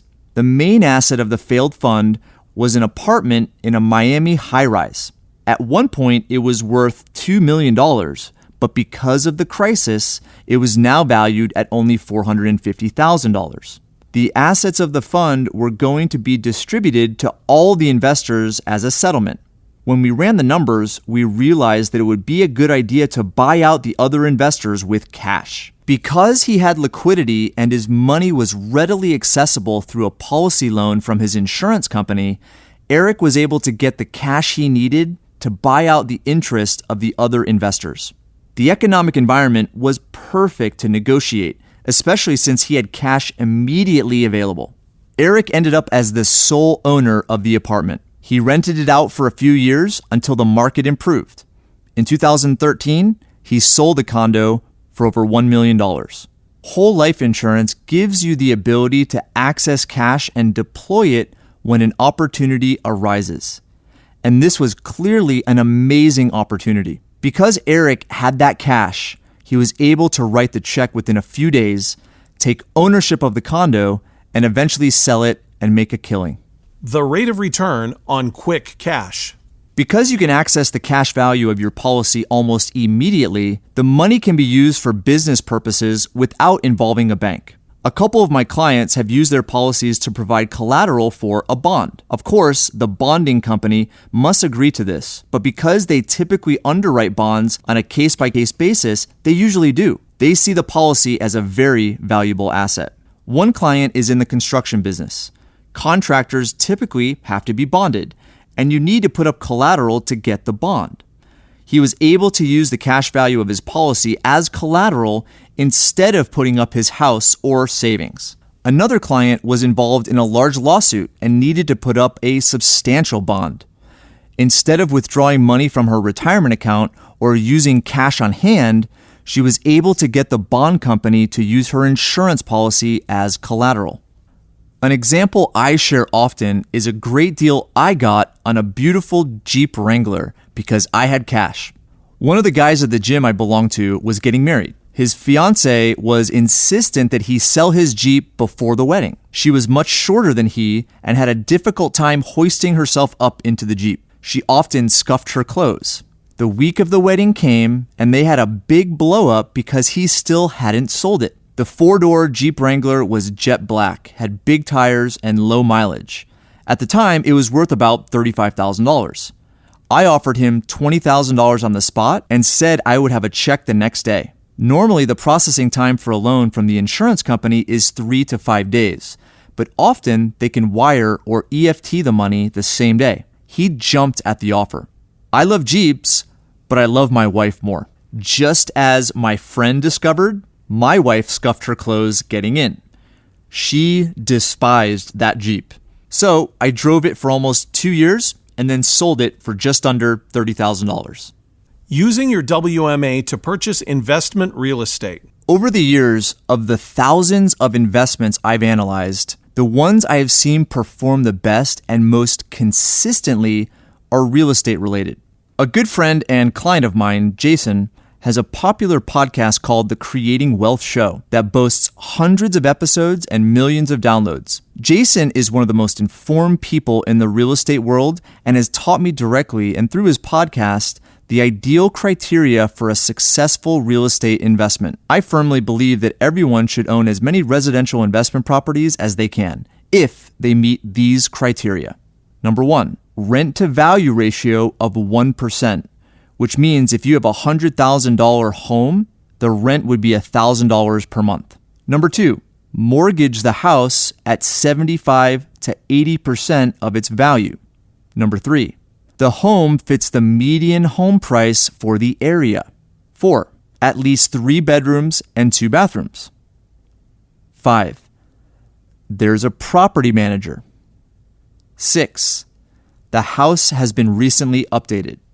To learn more about areas of the country that meet these criteria, Jason's company, Platinum Properties, is a great resource. We also have other resources like these inside the Financial Strategy Study Guide. Buying and selling property this way is an incredible way to establish cash flow and hedge yourself against the economic forces of inflation. I have many clients who have achieved financial freedom through this model. Opportunities to purchase real estate this way are always popping up, but you need to know where to look and have the ability to access quick cash. I teach 2 primary strategies for acquiring property. Number 1, The down payment of 20 to 25% is made by borrowing from your insurance company against your WMA. The cash flow from the property then goes to pay down your policy loan. Number 2, if you have enough cash value in your WMA, you can buy the property with cash within a few days. An immediate cash offer is often more attractive to sellers because they usually want to close and get their money as soon as possible. Sometimes a bank mortgage can take up to 60 days or longer. Once you purchase the property, you can then apply for a traditional mortgage at the 75 to 80% level. In addition to this bread and butter model, other types of real estate deals become available when you have cash and liquidity. A good example is the story of my client, Donald. Donald owns and operates a successful software company in Michigan. He had moved to Oregon and flew back 1 week a month to Michigan to handle whatever business needed to be done in person. He would stay at a hotel or with family for the week, but the arrangement was very cumbersome. During one visit, he happened to learn about a condo in a nearby gated community that was being sold at auction that month because the owner had defaulted. Michigan developed a poor reputation during the financial crisis, so many out-of-state investors stayed away. However, my client knew the area well and understood the numbers behind the deal.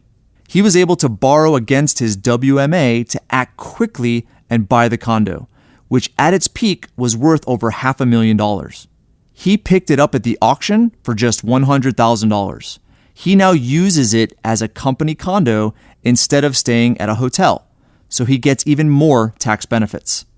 During the last financial crisis, housing took a substantial hit. However, if your property met the criteria above, you came through the crisis. Your equity may have declined slightly, but the rental demand pushed cash flow up and vacancy rates down. And eventually, prices and equity came back. Establish a child's financial future. The innate drive I have as a parent to teach, influence, and leave a legacy for my children was unexpected. It was sparked at the hospital when they were born and hasn't stopped. While I was growing up, I wasn't taught much about money, investing, business, and entrepreneurship. I had to learn a lot of painful lessons. I have been fortunate to establish a financial system from which my kids are already benefiting. It's not the traditional financial system parents and grandparents use to save for their kids' future. The 529 plan, also called a qualified tuition plan, is a tax-advantaged savings plan designed to encourage saving for future college costs. These plans are very popular and have become a sacred cow, even though they have only been around since 1996. When my 2 girls were born, my dad was insistent on contributing to a 529 plan for college. At the time, I was barely into my first job out of college and hadn't learned what I teach now, so we decided to open one up. Today, millions of people have them, and your kids and grandkids are attached to them. In my experience, saying no to a 529 plan is like telling a mother her baby is ugly. I don't want to say what you're doing is bad. You're planning for your child or grandchild's financial well-being, which is commendable. But if you look at the nature of a 529 plan, it's not set up for your best interests or the best interests of the child or grandchild. It's pitched to you as a benefit, but it's just another way for Wall Street to sell you mutual funds and make money off your desire to do well by your kids. The objective of the 529 plan is to put money away and pay for future college expenses while getting a tax benefit for doing so. The catch is, if the money is not used for college or some other qualified higher education expense, you have to pay penalties for withdrawing it. What if you don't need the account anymore? Your kid may decide to skip college, for instance, and want to use that money for something else. Is the penalty you pay on the 529 plan worth it from the beginning? Additionally, the burden on families to fund college completely has an opportunity cost that is difficult to quantify.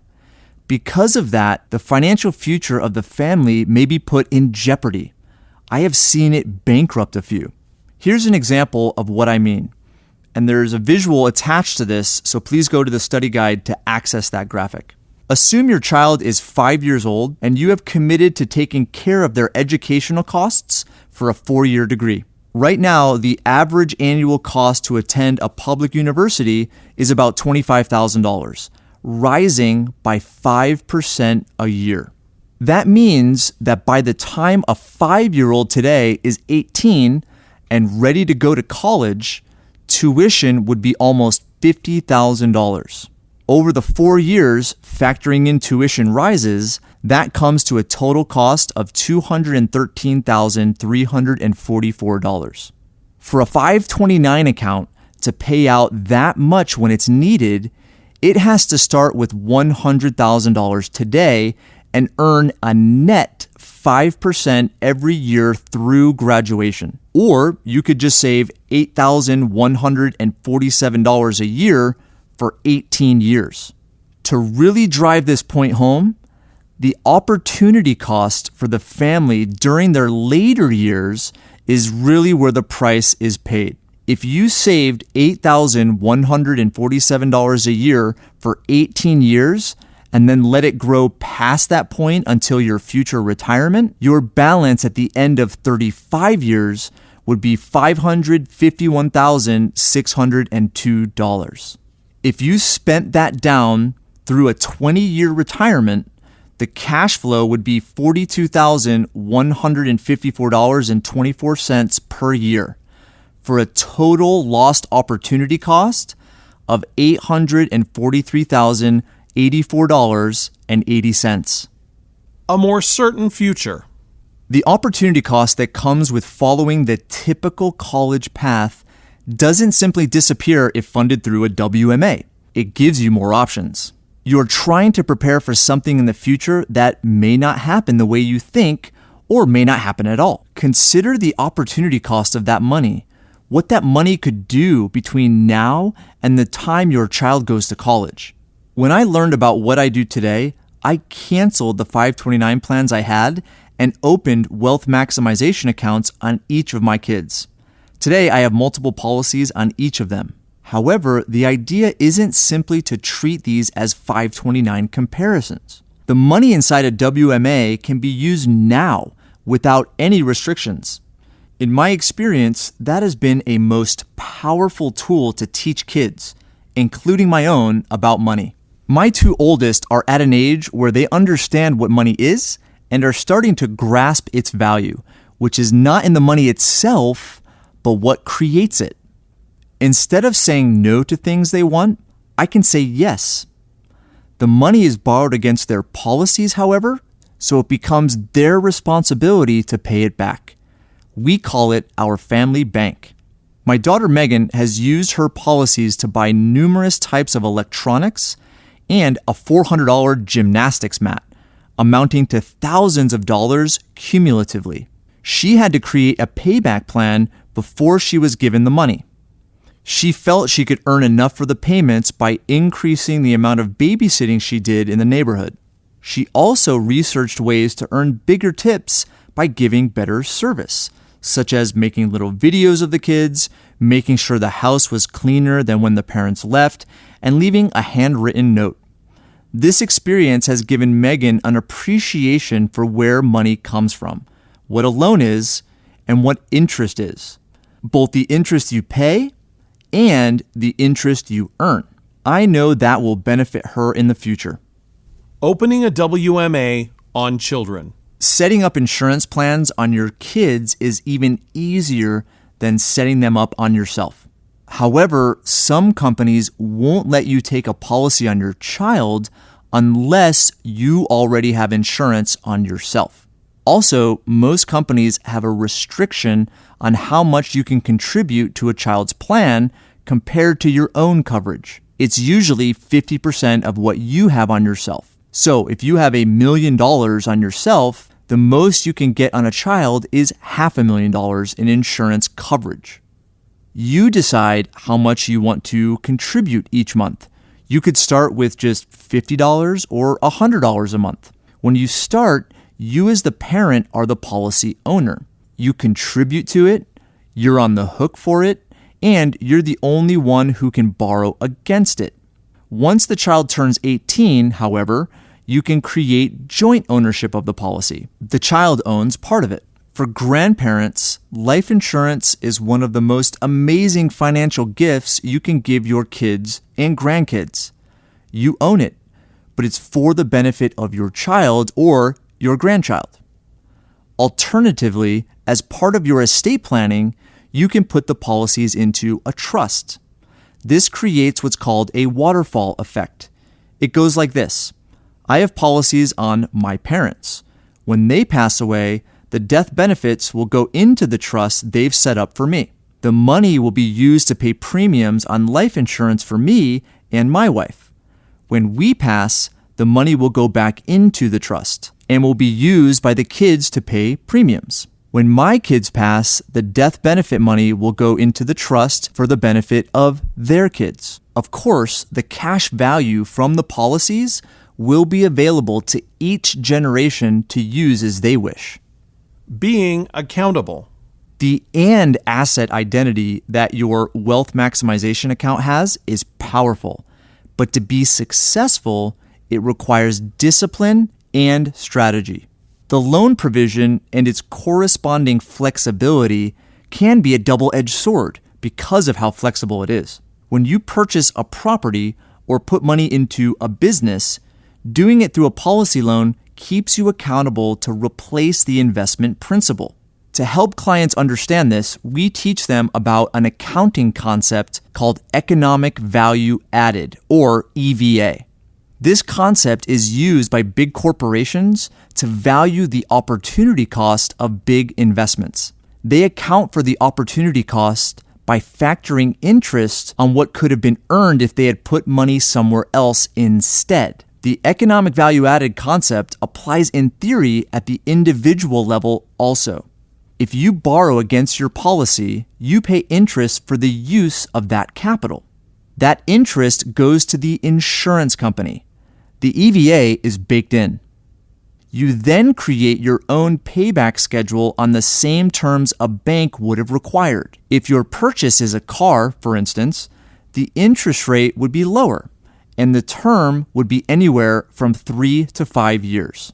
If you loan money to your business, again, the terms that a bank would require are the terms you set up for yourself. This is the best way to stay true to the strategy and ensure that you rein in human tendencies around money.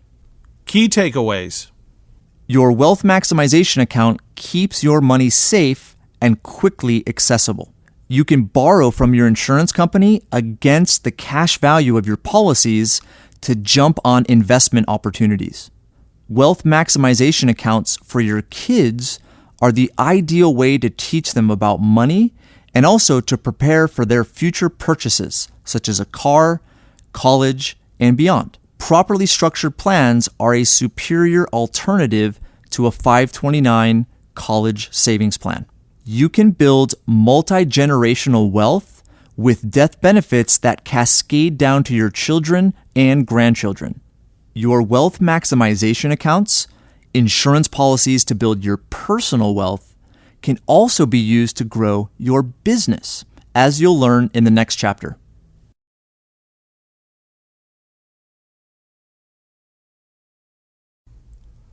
Chapter 11. Start, build, and prosper your business. From my very first day as an entrepreneur, I've felt the only mission worth pursuing in business is to make people's lives better. Richard Branson. I love business. There's nothing better than being part of an idea coming to fruition through strategy, marketing, teamwork, and a collective drive to make a difference. It's a rush. Our modern society of constant evolution and change presents both incredible opportunities and major disruption of the old ways of doing things.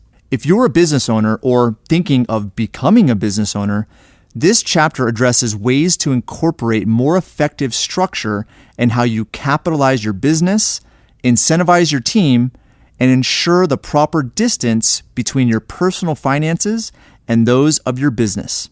Head over to headsortailsiwin.com/study guide And there you will find several pages of commentary on business and entrepreneurship that you may find valuable. There's a few other resources there as well. Capitalize a business. A new or existing business can be capitalized in many ways.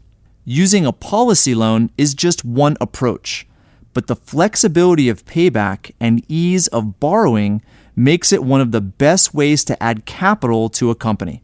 Entrepreneur, college professor, and author Mike Moyer wrote a book called Slicing Pie: Fund Your Company Without Funds, which describes how to use capital injection to contribute money to a new or existing business. Capital injection can be in the form of cash, either as equity or capital contribution, or as a loan to the business.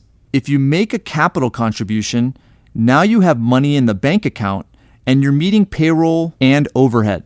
Newer companies often lose money in the startup phase and require this type of ongoing capital support. The question becomes, when do you start getting that money back? Most business owners don't have a uniform answer for that. They end up taking the money in a random and uncalculated way, which often puts a constraint on the business's finances. When there are multiple partners involved, the situation becomes even more complicated and disjointed. Who gets how much? When? How do you decide? Moyer explains some good solutions to this using what's called dynamic equity splitting. Additionally, you can circumvent the dilemma altogether by personally lending money to the business. It's what I typically do with my business interests and what we teach our business owner clients to do. Here's how it works. Number 1, you request a loan from your insurance company and deposit the funds into your personal bank account. Number 2, you then make a formal loan to the company in question, documented by a promissory note and amortization schedule. These are recorded on the business balance sheet and in your corporate minutes. Number 3, the loan has a specified interest rate, one that is comparable to the terms of outside financing by a bank. Number 4, the terms of the loan can vary. Common arrangements are a fully amortized payback or a line of credit, where the repayment is of interest only. A rule of thumb is to model your loan after the terms and interest rate a traditional bank would give you. Once the company starts making money and turns a profit, the next goal is typically to pay off debts. That means paying off the loan you made to the company. If you made a capital contribution instead, that shows up as company equity, and the sense of urgency when it comes to repaying a capital contribution isn't equal. Capitalizing your business this way aligns with the business practice called economic value added, mentioned earlier. EVA is used by companies such as Coca-Cola, Best Buy, Mary Kay, and Whole Foods to assess the cost of capital associated with new ventures. The measurement accounts for the lost opportunity cost of the money used to provide capital to a new location or venture. Whole Foods states that EVA is a guiding philosophy for investing the company's resources. It states that its cost of capital is 8%, and each new location has the goal of achieving profitability beyond this 8% measurement within 5 years. Most business owners aren't at the Whole Foods level, and an 8% benchmark may not be suitable for your respective business. But modeling their business practice of valuing the cost of capital is a wise method to ensure your own success and the success of the business. The cash, reserves, and liquidity dilemma. In my experience, business owners tend to keep a lot of cash in their business. That's understandable. However, a lot of cash could be a risky proposition from a liability standpoint. If your business is ever sued, that money can be in jeopardy. Additionally, keeping that cash in a bank triggers a large opportunity cost. Business bank accounts pay similar interest returns as a personal bank account. The lost interest you might earn from your wealth maximization account can be significant over time. To avoid carrying too much cash, you can use your established wealth maximization account to carve out profits from your capital account. The profits can be held outside of the business in a creditor-protected private asset. It becomes your personal savings, your liquid wealth, and provides an ideal separation of your personal and business assets. Most business structures are taxed as pass-through entities, either a partnership or an S corporation. This means that the profits are taxed at the personal income tax level. From a tax perspective, it doesn't matter whether you keep the money in the business or take a personal distribution. You are taxed equally. The following side-by-side comparison shows how large that opportunity cost can be over time. Again, you can see this graphic in the study guide online. Assumptions for a business savings account. Number 1, annual business cash flow, $100,000. Number 2, business savings account APY, or annual percentage yield, 0.5%. 3, marginal tax bracket, 33%. 4, years to analyze, 20. Here are the results. Total contributions, $2 million. Interest earned, $71,865. Taxes paid, $35,396. Ending balance, $2,071,865. Assumptions for an established wealth maximization account. Number 1, annual business cash flow, $100,000. Number 2, interest and dividend paid on cash value, 5%. 3, years to analyze, 20. Here are the results. Total contributions, $2 million. Interest earned, $1,471,925. Taxes paid, 0. Ending balance, $3,471,925. A business saving $100,000 annually at a traditional bank over the course of 20 years equates to more than $1.4 million in opportunity cost. I keep a few months of cash reserve in my business, but I keep everything else inside multiple WMAs. That way, if my business ever needs money for, say, a marketing campaign, software, a new employee, or a new venture, I can use the liquidity of a policy loan to provide the capital. Also, the earnings are multiple times greater than the typical depository account. Common business purchases using your wealth maximization account might include 1, equipment, 2, software, 3, a marketing campaign, 4, a new employee, 5, an office build-out, 6, furniture, 7, quarterly income tax payments, 8, business merger and acquisition, 9, a stock buyback or partner buyout, 10, business vehicles, 11, inventory financing. How to incentivize your employees.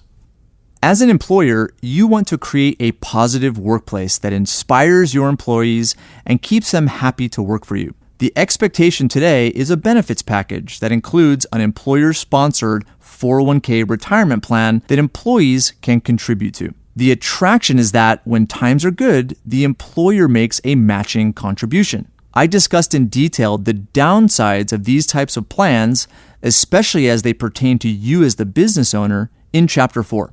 To recap, number 1, the plans are expensive to set up and administer.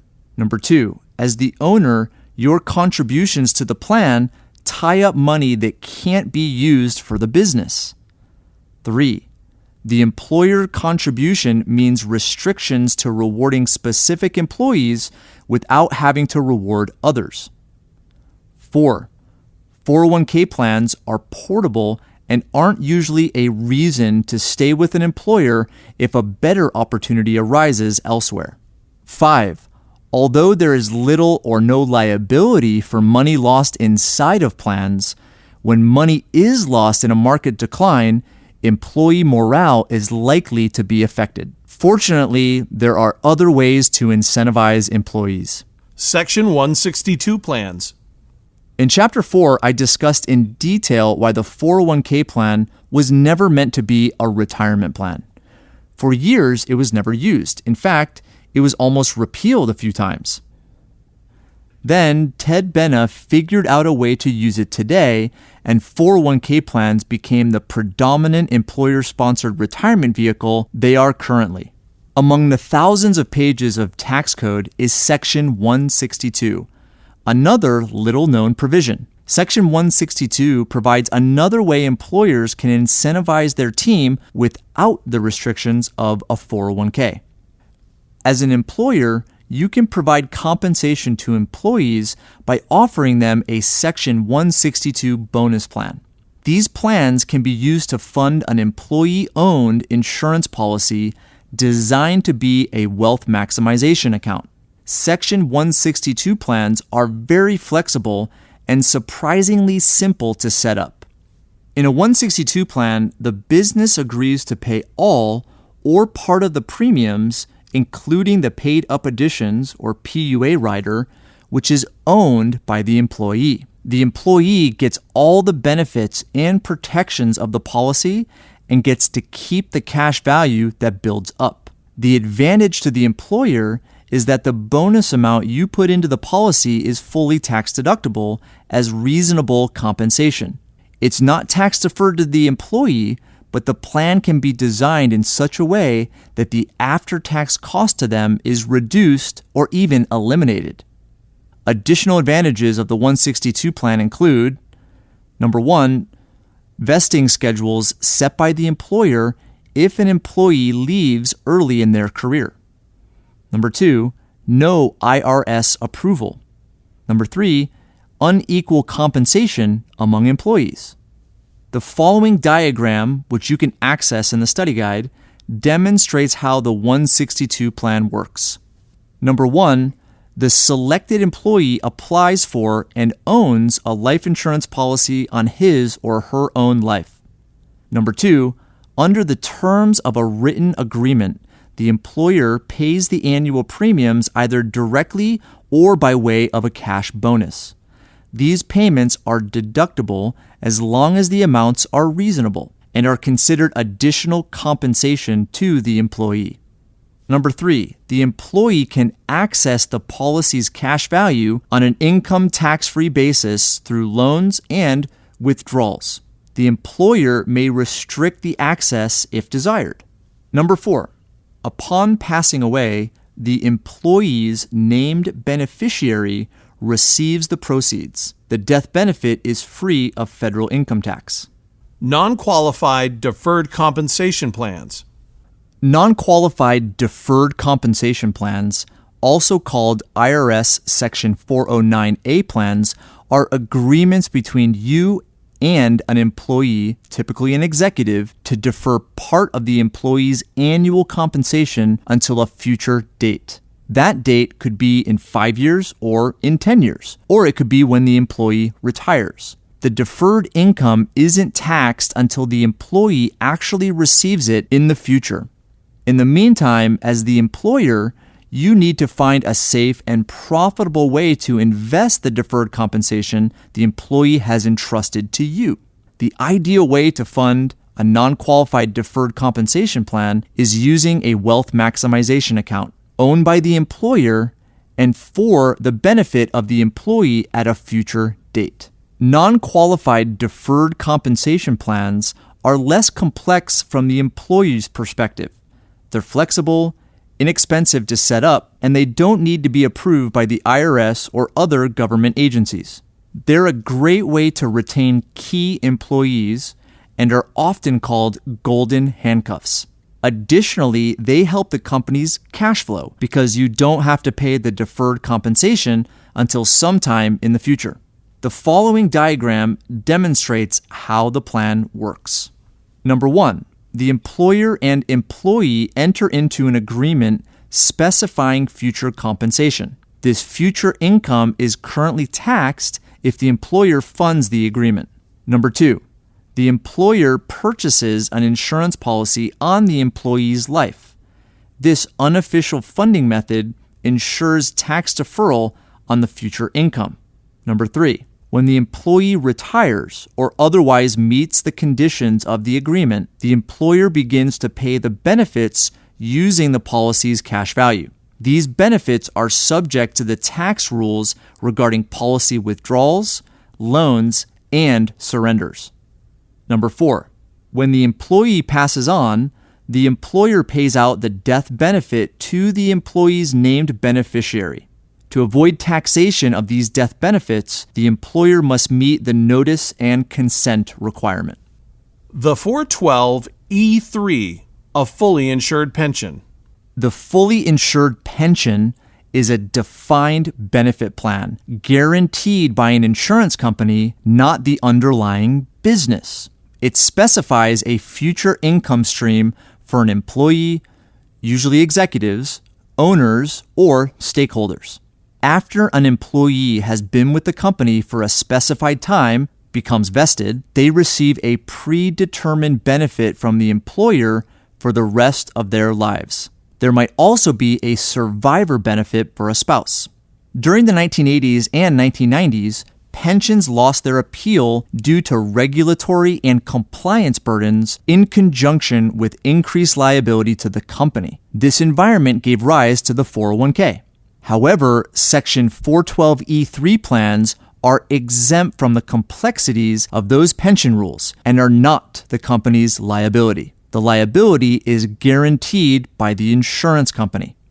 These plans allow for large contributions and are attractive to a smaller company's owner or partner and highly paid employees. They're helpful for retaining these top performers. Protecting your business. I'm passionate about business. I believe you are the number one asset. The business is second. Many of our clients are business owners who want to maximize their capital, grow their business, and protect their assets. My team and I teach about the various roles that a wealth maximization account plays in the business setting and the corresponding personal financial situation. Here are a few key concepts that are part of a solid business foundation. Key person insurance.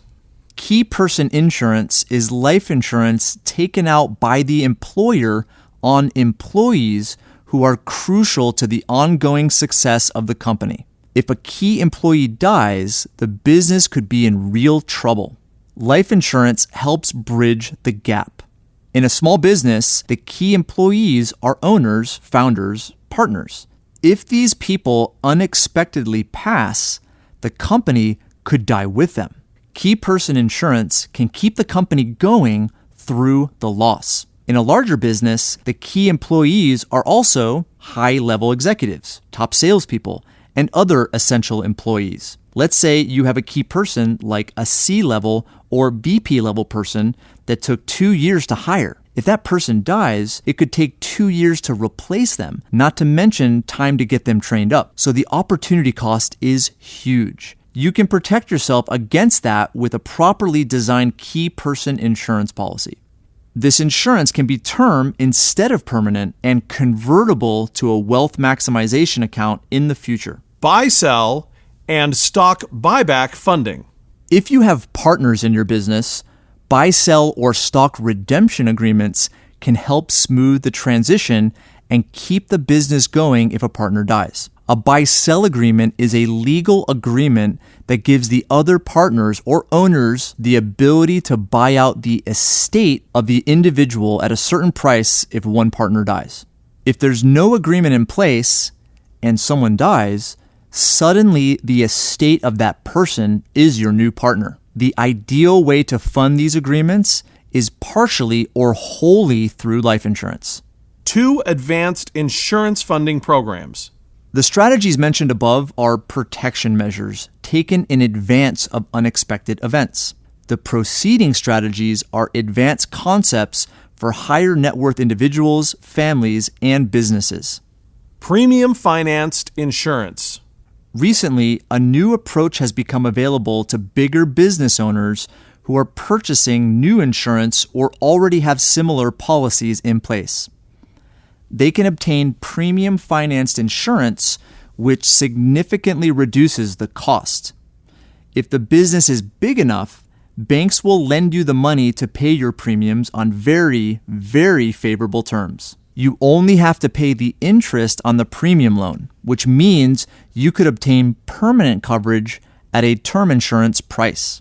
Premium financed insurance is an advanced strategy and not for everyone. Banks that participate in these programs require participants to meet certain requirements. If you do meet these criteria, this is one of the best decisions the owner of a bigger business can make regarding their foundational levels of protection. The split dollar arrangement. How does Michigan head coach Jim Harbaugh make $2 million a year and pay less than 1% in income tax? He uses a split dollar arrangement. Split dollar arrangements aren't a new concept. They're often used to attract and retain valuable employees. The arrangement is structured to fund a large life insurance plan on an employee.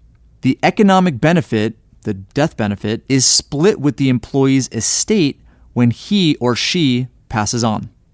In the Harbaugh case, the University of Michigan entered into an arrangement as part of his compensation package. They loaned him $2 million a year for 6 years for the purchase of a large life insurance policy.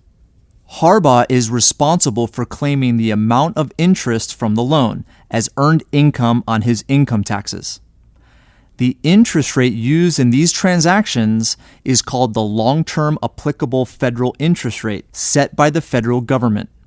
Here's how the benefit package pencils out. 1. $2 million of compensation to purchase life insurance that Coach Harbaugh owns.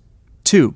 Cash value, which Harbaugh can use, grows tax deferred. 3. A 2.24% interest rate was used for the first year of the arrangement, which means Harbaugh had to claim $44,800 of income on his tax return. If Harbaugh had been in the 39.6% tax bracket when the arrangement started, his tax liability would only be $17,740, which is 0.8% of the $2 million. Split dollar plans are typically used as part of a comprehensive benefits package negotiation between a key person and their employer. In the appropriate situation, these plans provide lucrative benefits to the employee. However, it also benefits the employer with a committed employee and an economic reimbursement in the future. Here's how the split dollar arrangement works. 1. An employer who wants to offer a fringe benefit to a key employee enters into a formal agreement to split the costs and benefits of a permanent life insurance policy. 2. The employee purchases the policy and then collaterally assigns it to the employer. 3. The employer pays all premiums, which are treated as a series of interest-bearing loans. If the employer chooses to forgive the loan interest each year, the employee includes the amount of the forgiven interest in his gross income and pays taxes on that amount. 4. At the employee's death or the termination of the agreement, the employer recovers its total premiums or the cash value, depending on the terms of the agreement. 5. The balance of the policy value is distributed to the employee or paid as death proceeds to the employee's beneficiary. Key takeaways. As a business owner, you have many ways to use the perpetual wealth strategy to grow, build, prosper, and protect your company. The wealth maximization account is an ideal funding source to capitalize a business. You can offer a few incentive plans to your employees through plans other than a 401k. Life insurance protects your business through key person insurance, buy-sell, and stock redemption agreements. There are numerous ways to use the perpetual wealth strategy to improve the productivity, incentives, and long-term well-being of your employees and your business. But what about you? Let's take the next chapter to discuss how you can ideally prepare for your financial future.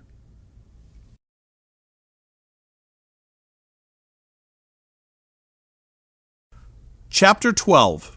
your financial future. There is no passion to be found playing small, in settling for a life that is less than the one you are capable of living. Nelson Mandela. I fundamentally disagree with the idea of retirement. It's anti-life and inherently flawed. The goal of the Perpetual Wealth Strategy isn't retirement at 65. It's financial freedom as soon as possible. A good financial strategy isn't to stop producing, but to structure your finances, investments, and employment to make the biggest difference and achieve a fulfilling lifestyle. The preparation for this lifestyle is just as much mental as it is financial, which in turn fosters a paradigm shift. Your heart turns from maxing out your 401k contributions, suffering through unhealthy office culture, and sacrificing time and energy away from your family. Instead, your goals become establishing liquidity, investing in yourself, your greatest asset to maximize your earning potential, investing in assets for maximum cash flow, and then discovering your calling, unique genius, and a conducive professional environment to execute that discovery. That environment will provide flexibility to mix in the other important aspects of life, such as family events and travel. Imagine a lifestyle where your investments pay you cash flow monthly and you use your years of training, experience, and wisdom to consult, work remotely, or be with a company that offers flexible lifestyle benefits. Today, more than ever, that lifestyle is absolutely possible. Many live it every day. Nathan and Eliza's story. The technology industry is one of the most competitive, fast-paced, and demanding environments out there. Nathan and Eliza were married not only to each other, but to their careers as well. Both were executives for Fortune 500 technology giants. They were paid well and established a healthy financial statement, which was set up to let them retire in 10 to 15 years. However, after 2 decades of saving, they began to realize the flaw in retirement and knew there had to be another way. Step 1. You are your greatest asset. Their first move was pursuing education to learn about other ways to invest besides the typical financial plan. They began listening to investment podcasts and attending live events. They took vacation time and attended several personal development and leadership conferences, as well as mastermind groups. These steps made them realize the lack of control they had with their assets. They also realized that they possessed professional attributes that were valuable in other aspects. Step 2. Financial strategy. They ceased their retirement contributions and instead shifted assets and ongoing savings to wealth maximization accounts. They borrowed against their accumulating cash value and purchased several investment properties. They invested in partnerships that acquired new and existing apartment complexes. Step 3. Pursue your passions and make money doing it. Nathan grew up with a passion for role-playing games, such as Dungeons and Dragons. This genre of the gaming world is popular in the United States and internationally, and interest overseas is growing at a rapid pace. During his period of awakening, an opportunity arose for Nathan to acquire one of the primary companies in this space, including the intellectual property rights and the distribution network. Nathan's ability to effectively manage teams and projects gave him the experience and capacity to form a team to acquire, normalize, and grow the already successful company. He is now the primary shareholder and executive in a company and industry he loves.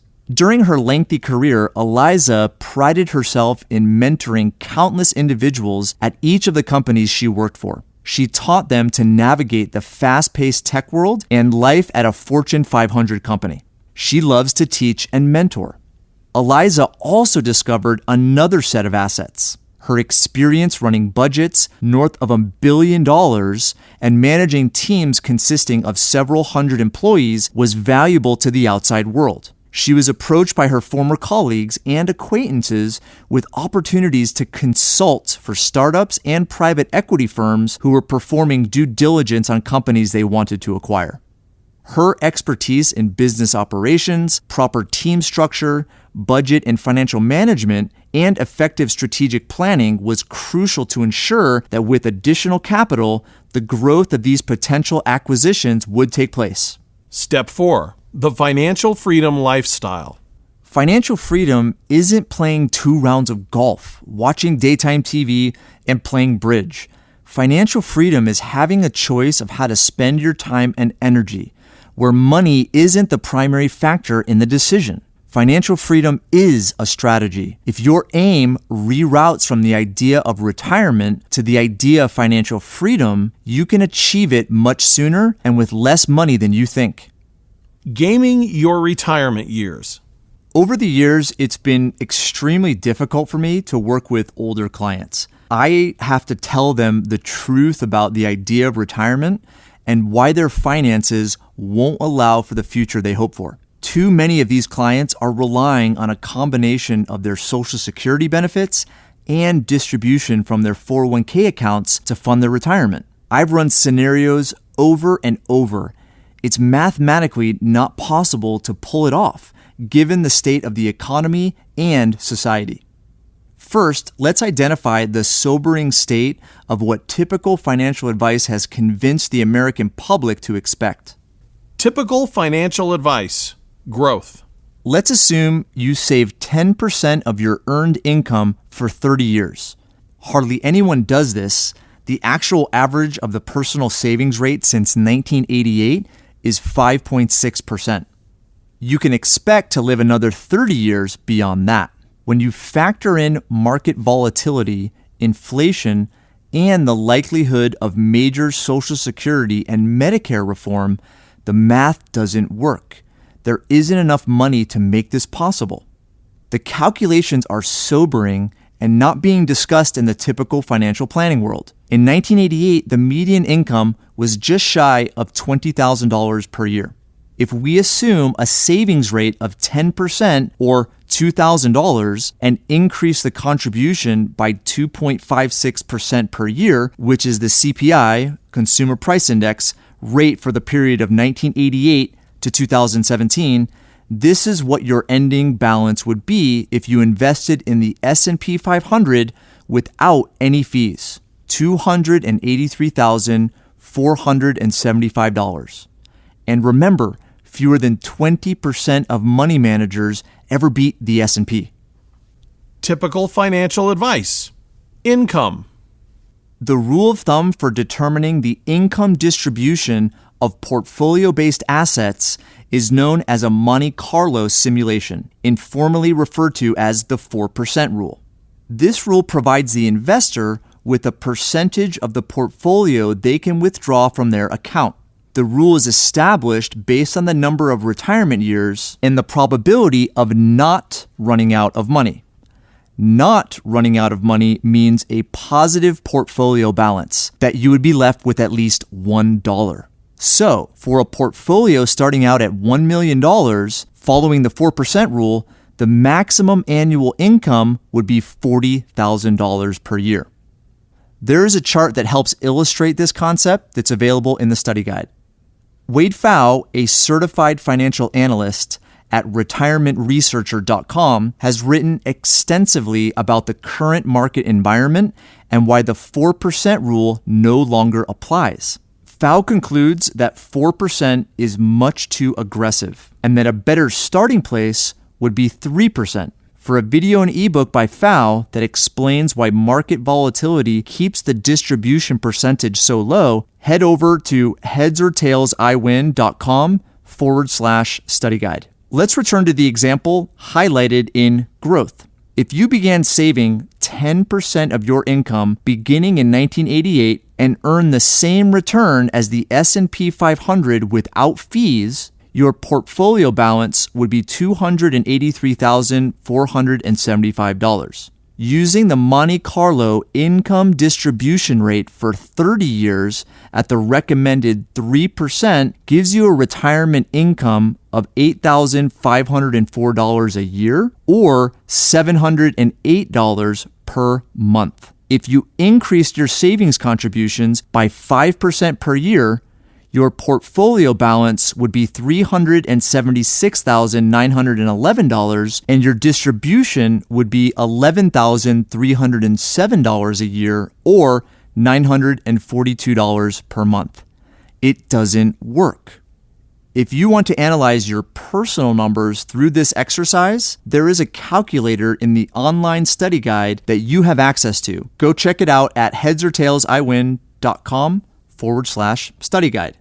To compound the retirement dilemma, Social Security is a mess. According to their 2015 audit, the trust fund will be completely depleted in 2034. Betting on Social Security alone for retirement is not possible, even if it does survive beyond what is projected. The average Social Security income today is $1,342 per month, hardly a livable wage. Based on the typical logic of financial planners these days, here's how the numbers would have to look. Let's assume a savings period of 30 years. At 50% a year, yes, half the annual earned income, increasing by 5% a year. The money is in the S&P 500 fund with management fees of 1.5%. The numbers work out to 30 years of retirement income at the recommended 3% Monte Carlo rate, or $44,204 a year. Add in the average Social Security income of $16,104, and the total is $60,308, which is the median earned income for 2017. This scenario does not include income taxes.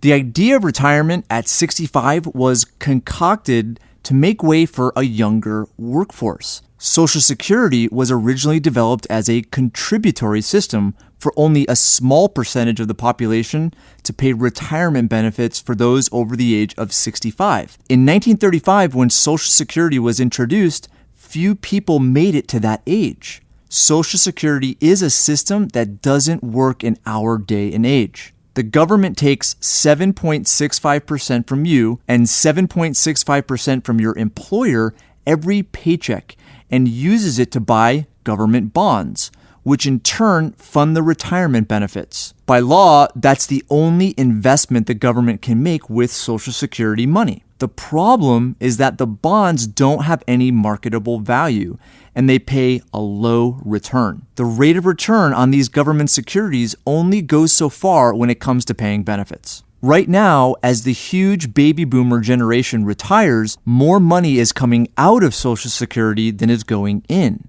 About 62 million Americans were getting Social Security retirement benefits in 2017.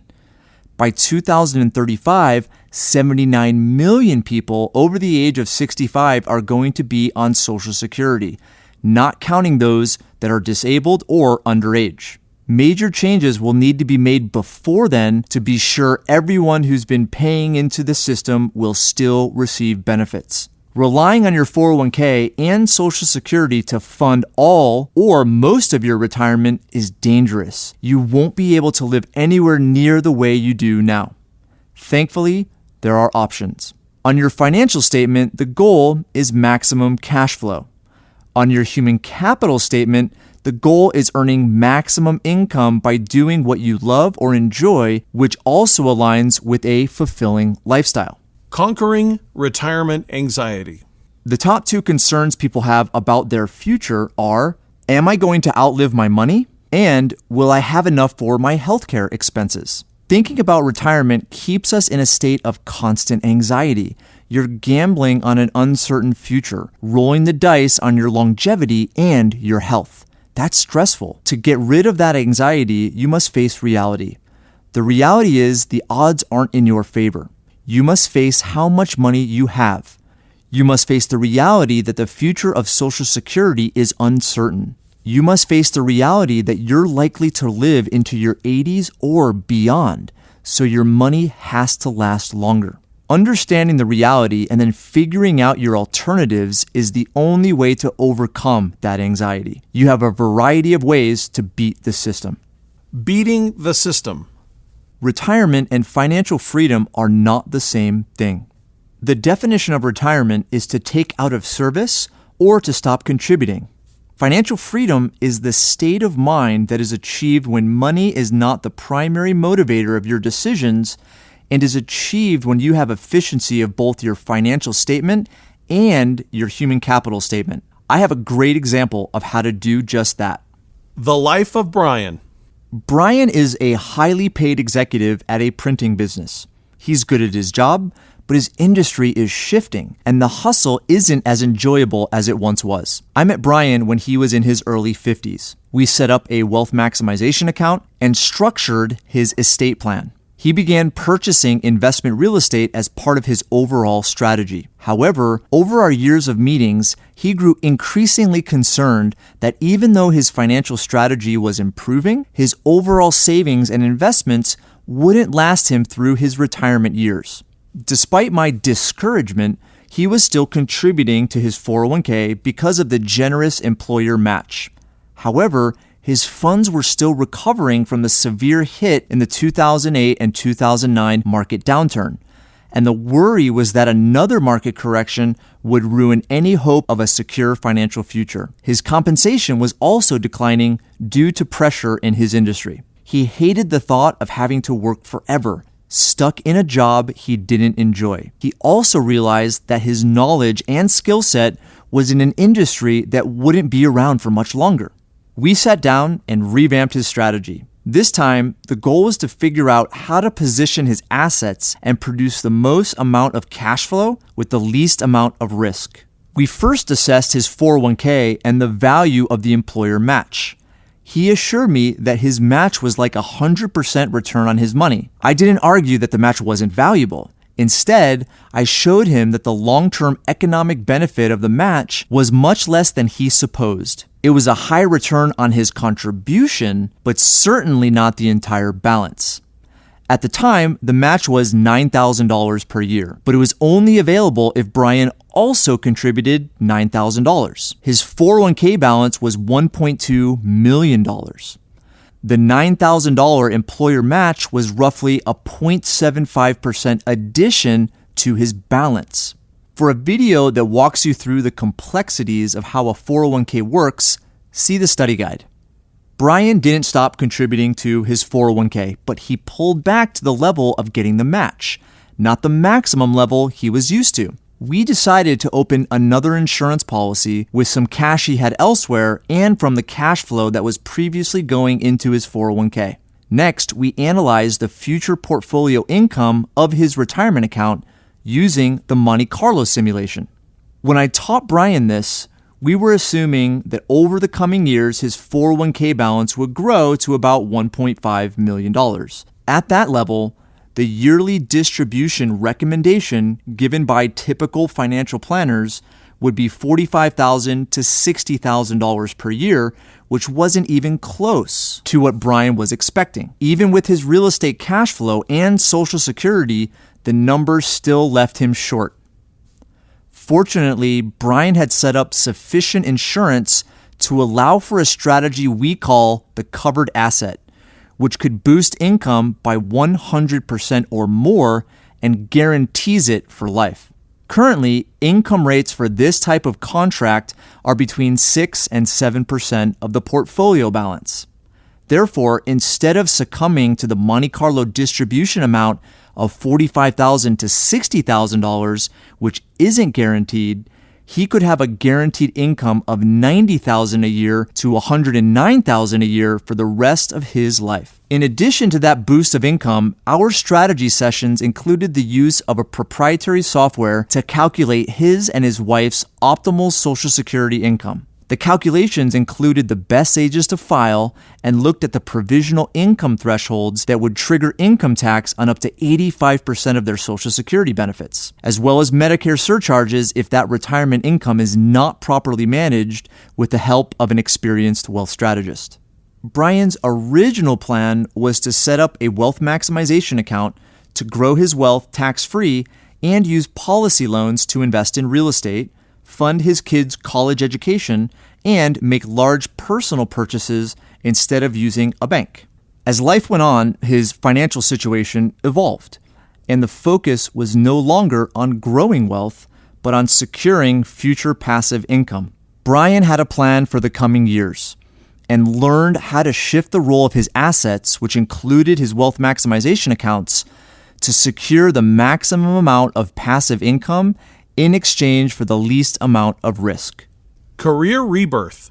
Even with all the improvement we made in his financial future, Brian realized that he didn't really want to retire. He wanted to continue to contribute and use all the experience he'd accumulated over his career. This new mindset resulted from the knowledge that regardless of what he did, his financial future was intact. He began looking for opportunities. He started by making a list of attributes his dream career would have. He wanted the flexibility to work part-time, only 20 hours a week, including generous vacation and time off. Brian also started to build a list of his skills, experience, and overall business sense. He included on this list his vast professional network of other executives, business owners, and influencers he had met over the years.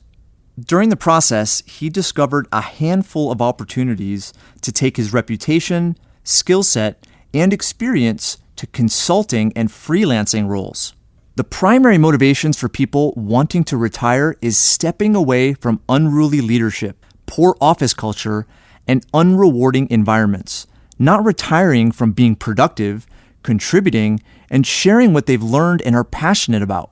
Don't retire. Start the second phase of your professional life as an executive level consultant or a freelancer, or simply find a business whose culture aligns with your values and drive. You can reinvent yourself or create a more flexible second career. Use your skills, your experience, your mastery to stay on top of your game, contribute to society, and still get paid. You can design it to have the flexibility to travel, to visit kids and grandkids, or do service work. The world we live in has made this possible. Brian did a lot of research into best practices and approaches to these opportunities. He put together a great list of books, websites, and other resources that can be found in the study guide. Income strategies to beat the typical advice. Strategy number 1, the covered asset strategy.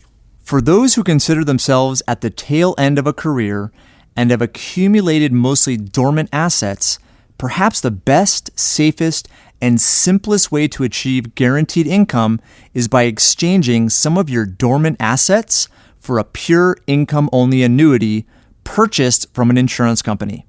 We call this the covered asset strategy. Here's how it works.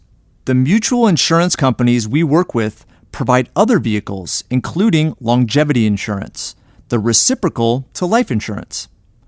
The foundational purpose of life insurance is to protect against a premature death. The foundational purpose of longevity insurance is protection from outliving your money. It is also known as a pure income annuity.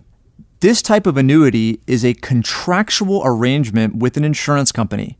You give the insurance company a specific dollar amount, and they in return pay you an income for as long as you live. If you live 50 years, they pay you for 50 years. If you live 10 years, they only pay you for 10 years. The insurance company can make money from this product because of actuarial science. The company knows exactly how many of the pool of people who buy an annuity will pass away in any given year. They're making a bet backed by actuarial science, not on your individual passing, but on the expected mortality rate within the group of annuity holders. Some people are going to live for a long time. Some people are going to live to an average life expectancy, and some people are going to pass early. The covered asset approach is designed so that if you enter into this type of arrangement, you have the equivalent dollar amount in life insurance. The life insurance protects your estate from the downside of an annuity, which is the premature passing. If you were to pass away prematurely, the annuity would stop and the life insurance would pay out. The recommended ratio is 1-to-1. For every $1 annuitized, there is $1 in life insurance coverage. In the run-up years to retirement, your policy is established by allocating a portion of earned income that previously went to a 401k or IRA. As you make the transition to the retirement stage, the role of the insurance plan changes. Not only does it protect your family against the loss of the annuity income if you prematurely pass, but the cash value and dividend growth could become supplemental income as well. If we use Brian's situation as an example, and he decided to exchange all $1.5 million of his 401k with the insurance company for a guaranteed income for life, the covered asset strategy requires you to establish $1.5 million in life insurance. Over the coming years, Brian would have more than $1.5 million in permanent life insurance coverage, which wouldn't require any future premiums to maintain if the policy was set up accordingly. One of the options when he decides to leave his employment is that he could exchange all $1.5 million in his 401k for a guaranteed income for life. Another option Brian would have as his policy builds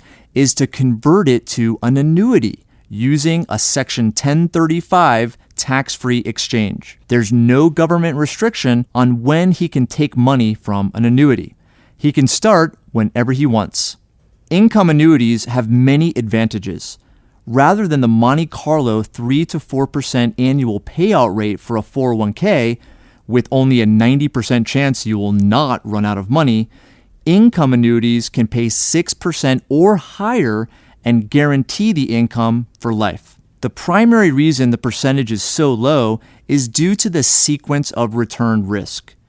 What this means is that as the market fluctuates, the retiree is taking money out. When the market declines, the impact of that decline is magnified by the withdrawal, making it impossible for the portfolio to rebound. The typical financial advisor will show you average rates of return in the market and use that as the benchmark to give you advice on how much distribution to take. Let's use the absolute best 30 years in the market, which were between 1970 and 1999. Over those years, the S&P average return was 10.85%. The next few pages include a few examples, and the corresponding graphics and visuals are available in the study guide. If you had accumulated $1 million in a portfolio and had it in the market, the predominant theory would assume you could take out easily $100,000 a year without running out of money and still be able to pass on $545,547 to your heirs. However, when you plug in market data, the story is a bit different. You end up running out of money in 1980, year 11. Because of market volatility, you can't bet on the average rate of return.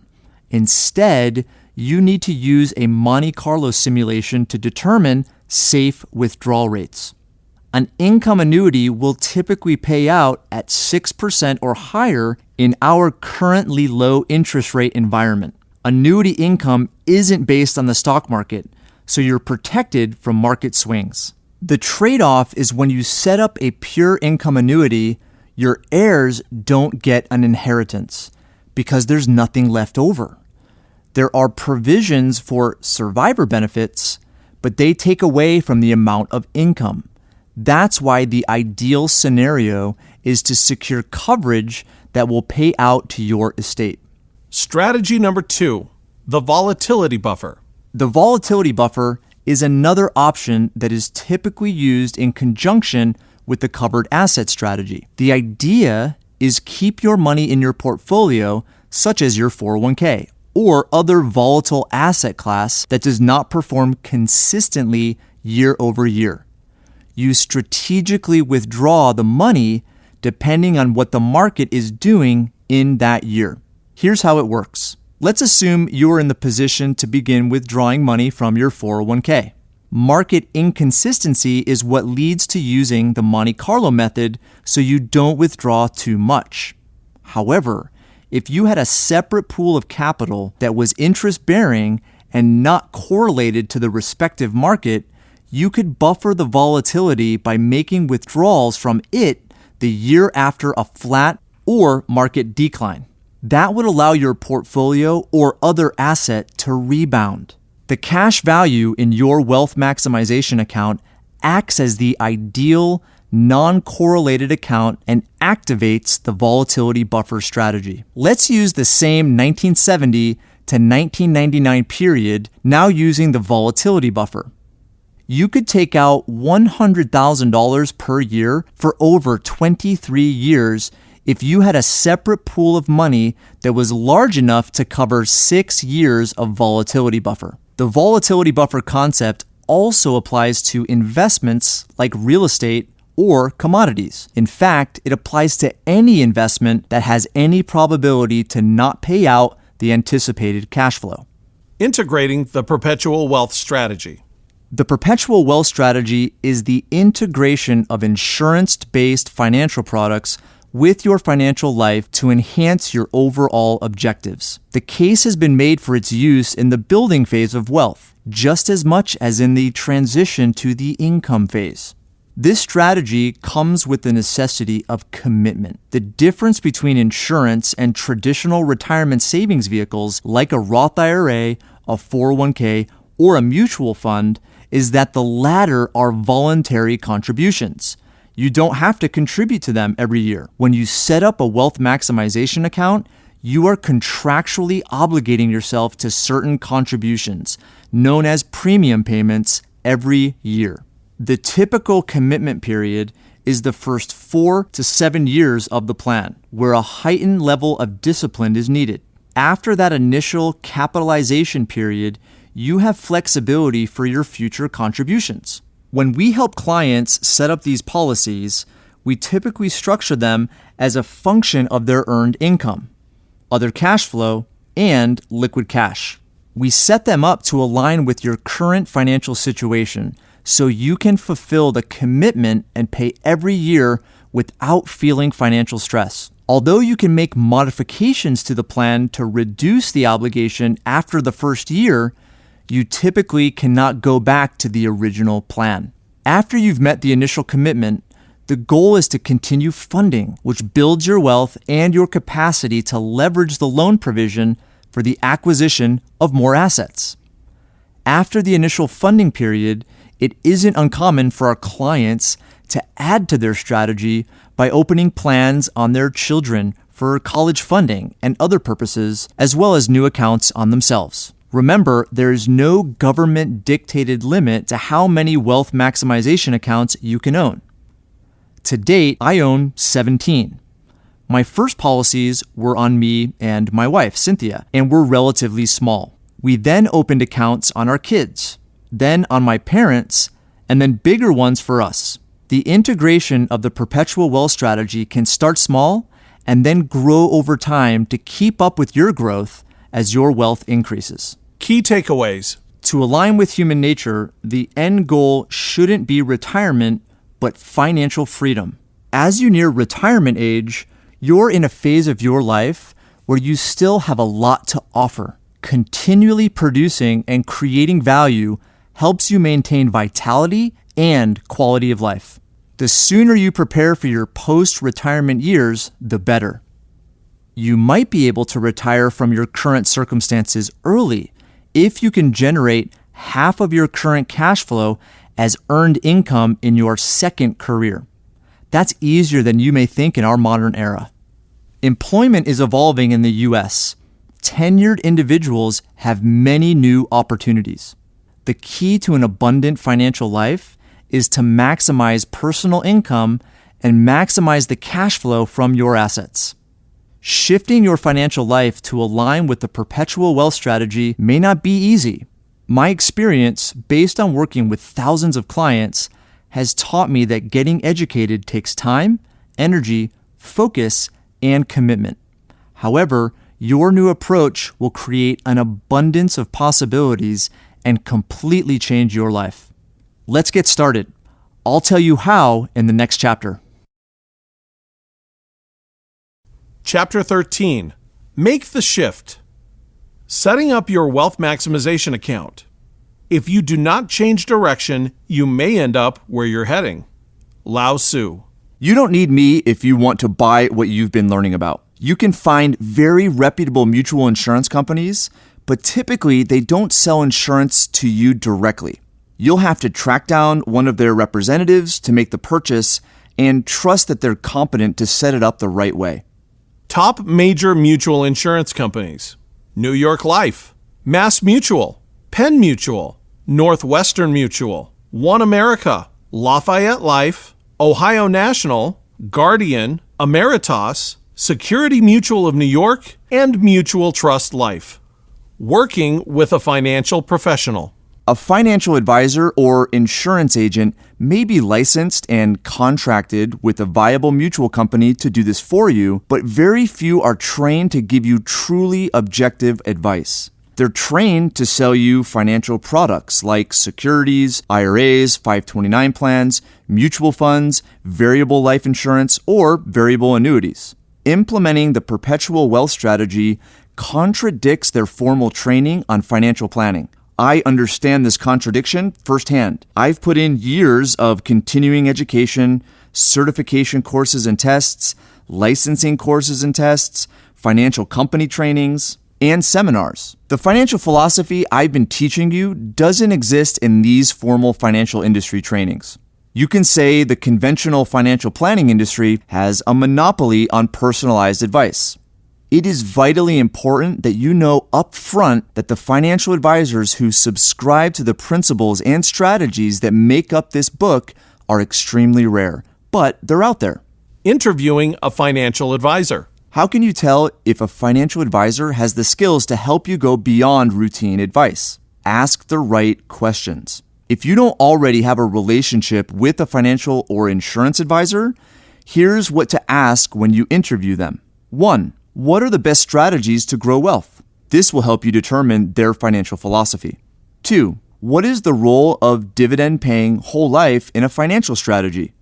3. How do you personally use whole life as part of a personalized financial strategy? 4. Do you include a paid-up additions rider to the policies? 5. How do you structure the paid-up additions rider when you set up a policy? 6. How do you use the MEC limit or 7-pay limit to structure a policy? 7. What mutual companies do you work with? 8. What's your personal financial strategy? You want to ensure they practice what they preach. 9. Tell me how you have used your insurance to build your family's wealth. 10. Would you explain some examples as well as those of your clients? Ask for client references, testimonials, and case studies from clients like you. You want to feel certain of their competency to add value to your life and advise you based on your objectives and best interests. A typical financial advisor isn't going to offer you life insurance, especially a policy structured according to the characteristics of a wealth maximization account. You'll need to ask for it specifically and perhaps teach them about it. Wealth maximization account criteria. Number 1, underwritten by a highly rated mutual insurance company. Number 2, dividend-paying whole life insurance. Number 3, paid-up additions rider or PUA. Number 4, funded at 7-pay or MEC level. Number 5, guaranteed loan against cash value. Your advisor might not know very much about these criteria. If you're committed to staying with your local or family advisor, you could ask them to learn about it, get the proper licenses and contracts with a mutual company, and try to figure it out. A better approach might be sticking with your existing financial advisor for your other financial accounts and looking for someone who already understands what you need for wealth maximization. It might be easier to work with somebody who is already an expert, a wealth strategist like those who work with me at Paradigm Life. We're the experts. We work with your current financial team, such as your financial advisor, accountant, and attorney. Additionally, we are trained to be your comprehensive financial guide, what we call a wealth strategist. We can help you set up a WMA the right way. If you don't have them already, we can introduce you to our network of legal professionals, accounting professionals, attorneys, investment providers, and more, all based on your situation. Key takeaways. Take care and take control when selecting the financial advisor you want assisting you in setting up a WMA. There are questions that you can ask that will help you determine whether they know what they are talking about. Know what you want going into an appointment with a financial advisor. Make sure to choose a financial advisor who subscribes to the principles and strategies you want to implement.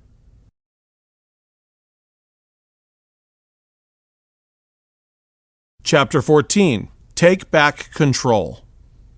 There is something fundamentally unfair about a government that takes away so much of people's money, power, and personal control while telling them that life will be better as a result. Steve Forbes. We live in unprecedented times, a world that would never have been predicted even 50 years ago. Of course, uncertainty, conflict, and chaos are a part of the experience. But if you think about it, it has always been that way. Regardless of the anxiety, our human nature compels us to grow, discover, and capitalize on the limited time we have here. Ultimately, when it comes to my paradigm of money, uncertainty and control are mutually exclusive. The more control you have, the less risk you have, and a greater hope for a positive outcome. The more educated you are, the more control you have. Embrace not just a new mindset, but reality. Embrace your current situation and what your future is based on. Embrace your potential and the opportunity to create an amazing life for yourself and your family. You may have an idea of what your ideal future is, your ideal career, full or partial retirement, or the ideal place to live. Part of taking massive action toward these outcomes is taking back control of your life, which includes your finances. The first step is identifying where you are, what you are doing, and why you are doing it. What are the biggest obstacles in the way of achieving your ideal life? Will you be able to claim absolute control right away and be bulletproof from forces in the outside world? No. Changes in the economy and society will affect you. That's the environment we play in, where we don't always know what's going to happen. The more control you have, the more agile you're going to be during shifts in the economic and business cycles. Human nature is evolution in progress. As we get smarter, things are going to change and affect our course. In 1990, very few people understood the nature of the internet. In 2007, nobody knew what Facebook was or had a smartphone. Things will happen in the future that we can't imagine right now, but they will become an instrumental part of our lives, especially if we allow flexibility in our financial strategy. Ideas of the past may have worked once, but not anymore. You need to be agile to respond to future changes. Identify yourself as your number one asset and make sure that you're always getting educated, always figuring out ways to be of value to other people, because that is the true way to build and maintain lasting wealth. Use the abundance of intellectual and physical resources available to you to create financial freedom for yourself. It's not the lack of resources, it's your lack of resourcefulness that stops you. Tony Robbins. The primary difference between iconic businessmen and women is their degree of resourcefulness. Are you taking control of your destiny and optimizing the resources around you, or are you putting it in the hands of someone else? If your work is causing you pain, stress, and anxiety, quit. If you're miserable in your work environment and stay simply to have a paycheck and put money away for the future, then you need to cut that at the root as soon as possible. Leave now. It's not worth it. If you don't like your job, take your skills, reinvent yourself, and find something that is fulfilling. Exchange your skills for doing that, and you're going to get paid. This sounds very utopian, like one of those perfect world scenarios, but it's more realistic today than ever. Manage risk. What I've been talking about in this entire book is a way for you to identify, manage, and mitigate your financial risks, and actually gain at the same time. Most people think that if they take less risk, they're going to earn less money. It doesn't have to be that way. In fact, history has shown that taking on more risk to earn higher returns has often produced the opposite result.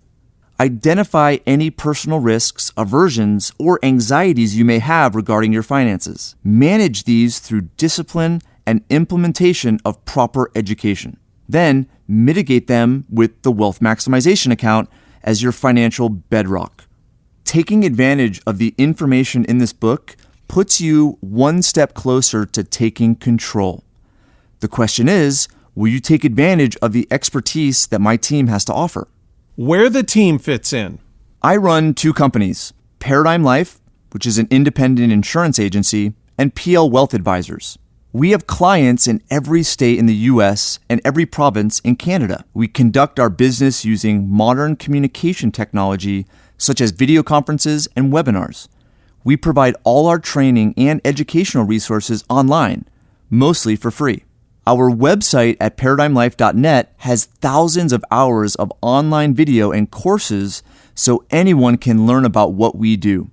What we do is simple. We're committed to financial education, empowering people to take back control of their financial destiny instead of handing it to Wall Street. We do this by educating people about the financial products we offer, our financial strategies, and our financial philosophy. We educate business owners and investors to maximize their growth while mitigating avoidable risks. We consult with families as to the best way to provide for their kids' financial future. We teach those who have accumulated wealth and have been preparing for retirement to accelerate that time frame and achieve financial freedom much sooner. We implement a personalized financial strategy, the Perpetual Wealth Strategy, for each client. Our methods aren't new. They are based on the traditional approach to financial planning that was used before 401ks, mutual funds, and the Wall Street banking monopoly became standard. We use the specific integration of insurance-based financial products that have been around for over 150 years. They've been proven to work repeatedly. They outperform typical financial planning and mitigate your risk of loss substantially. The strategy integrates insurance-based financial products into each of the three primary financial stages of life that everyone is in at one point or another, which are growth, income, and legacy. The philosophy of the Perpetual Wealth Strategy is not to focus on the mirage that awaits you at the end of a 30 or 40-year career, what we commonly refer to as retirement. It is to achieve financial freedom as soon as possible. Discover your calling and turn it into a career. Find a meaningful way to take the best of you and offer it to others in the form of a service or product. Our services. At Paradigm Life, we focus on education first. Learning how to utilize our unique financial tools is important to us because we know that it can change your life. We start with our online courses and digital assets, which are mostly free. We teach you about the financial products we sell and how they benefit you. We teach you another perspective of the stock market, how investment real estate works, unique business and tax strategies, entrepreneurship, and more. We provide financial guidance related to how the wealth maximization account helps in your unique situation. We also provide the services to set up your first or next WMA. Whether you're just starting out or getting ready for retirement or are somewhere in between, our services can help you. We work with business owners who do well in their business and want more flexibility and control with their personal financial strategy. Pick the right financial team. If you resonate with what I've been saying, this is what we live and breathe every day. We specialize in helping our clients improve their financial situations. That's what we do, nothing else. We represent all the top mutual life insurance companies. But you need more than just insurance advice. You need business, legal, tax, and investment advice. You need mortgage, property, and casualty insurance. You need estate and business planning. You might even need life coaching to find out what your purpose is. We're partnered with an extensive network of skilled professionals who share our philosophy. We can connect you to the right people for your needs and your overall financial health. We've worked with thousands of clients and have thousands of case studies. We're always learning and tweaking, so we're always improving. You benefit from all that experience. What's the next step? You can learn more about me and my team at headsortailsiwin.com or at paradigmlife.net. That's where you can access all our materials, including our videos, podcasts, online courses, and more.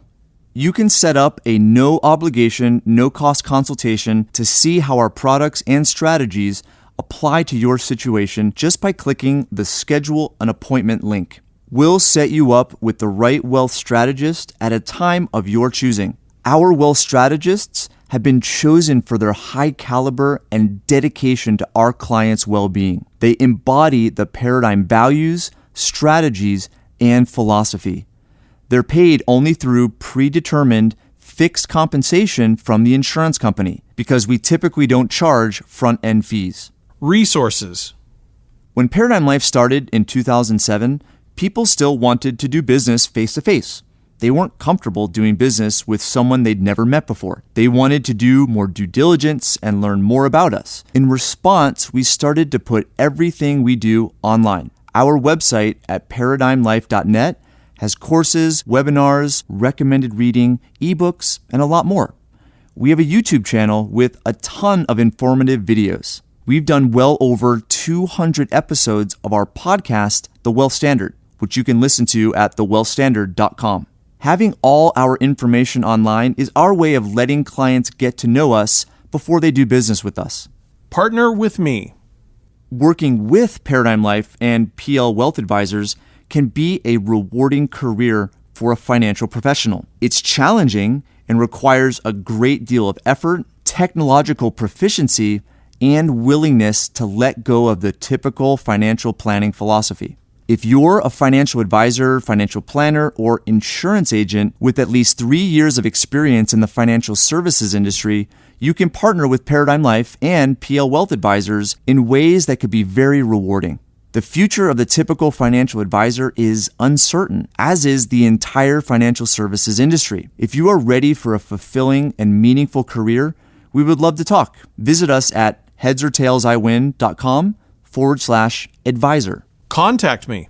I wrote this book to help people discover a better way to manage their finances and the means to achieve financial freedom. The information I presented here is complex, and I'm sure you still have questions. My team and I would like to answer them for you.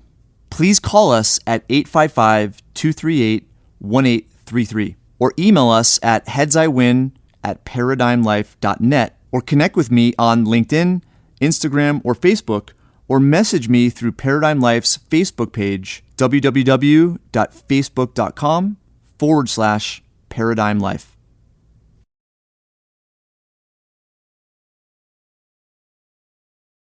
Epilogue. 2017 was a pivotal year for me and for Paradigm Life. It began with a small goal-setting session called the Perfect Life Workshop, hosted by my good friend Craig Ballantyne. Only 4 business owners / entrepreneurs attended this one-day 10-hour session. We worked through some deep questions and scenarios about our lives and businesses, such as 20 years from now, what would you regret not doing or achieving? The discussion and sharing brought to the surface realizations and emotions that forced me to dig even deeper and ask myself some difficult questions, such as, what are you doing? And what are you really doing? What matters most to you? And do your activities confirm or conflict with these priorities? What's missing from your life? My business and life were coasting along at this juncture. We had a lot of clients and great recurring revenue. My investments were doing well. The family was in good shape. However, I began to realize that I was shouldering a lot of anxiety, pressure, and lack of fulfillment that I just wasn't addressing, and the burden had been growing. It was all coming to a head. The significance of this retreat came on the heels of news that knocked my entire immediate family out of rhythm and made those questions even more profound. 2 days earlier, my brother Tom called me as we arrived home from a 10-hour drive from Denver, where our families had spent the holidays with my parents. Tom informed us that he was at the hospital with his 12-year-old daughter, Miley. The doctors were telling him she might have cancer. Just a few hours later, the diagnosis was confirmed. It was my job to inform our parents, who were arriving that evening by train. I can still hear my mom's emotional breakdown when I told her the news. After the workshop, which happened to be in Denver, I headed over to the Children's Hospital. I spent about 20 minutes in the waiting room gaining composure, then went into Miley's room just as the doctors were presenting the official results. It was stage 3 non-Hodgkin's lymphoma. The treatment plan would be several months of chemotherapy, followed by radiation treatment. Our families are close, and Tom is one of my best friends. We all felt the blow. This series of events caused me to reevaluate everything in my life. I had to confront the friction I was dealing with and make a course correction, starting with my team at Paradigm Life. The paradigm culture. I began by writing a 3-year vision statement, guided by the book Double Double by Cameron Herold. He emphasizes the vital importance of showing your team the path you are on and where you're going.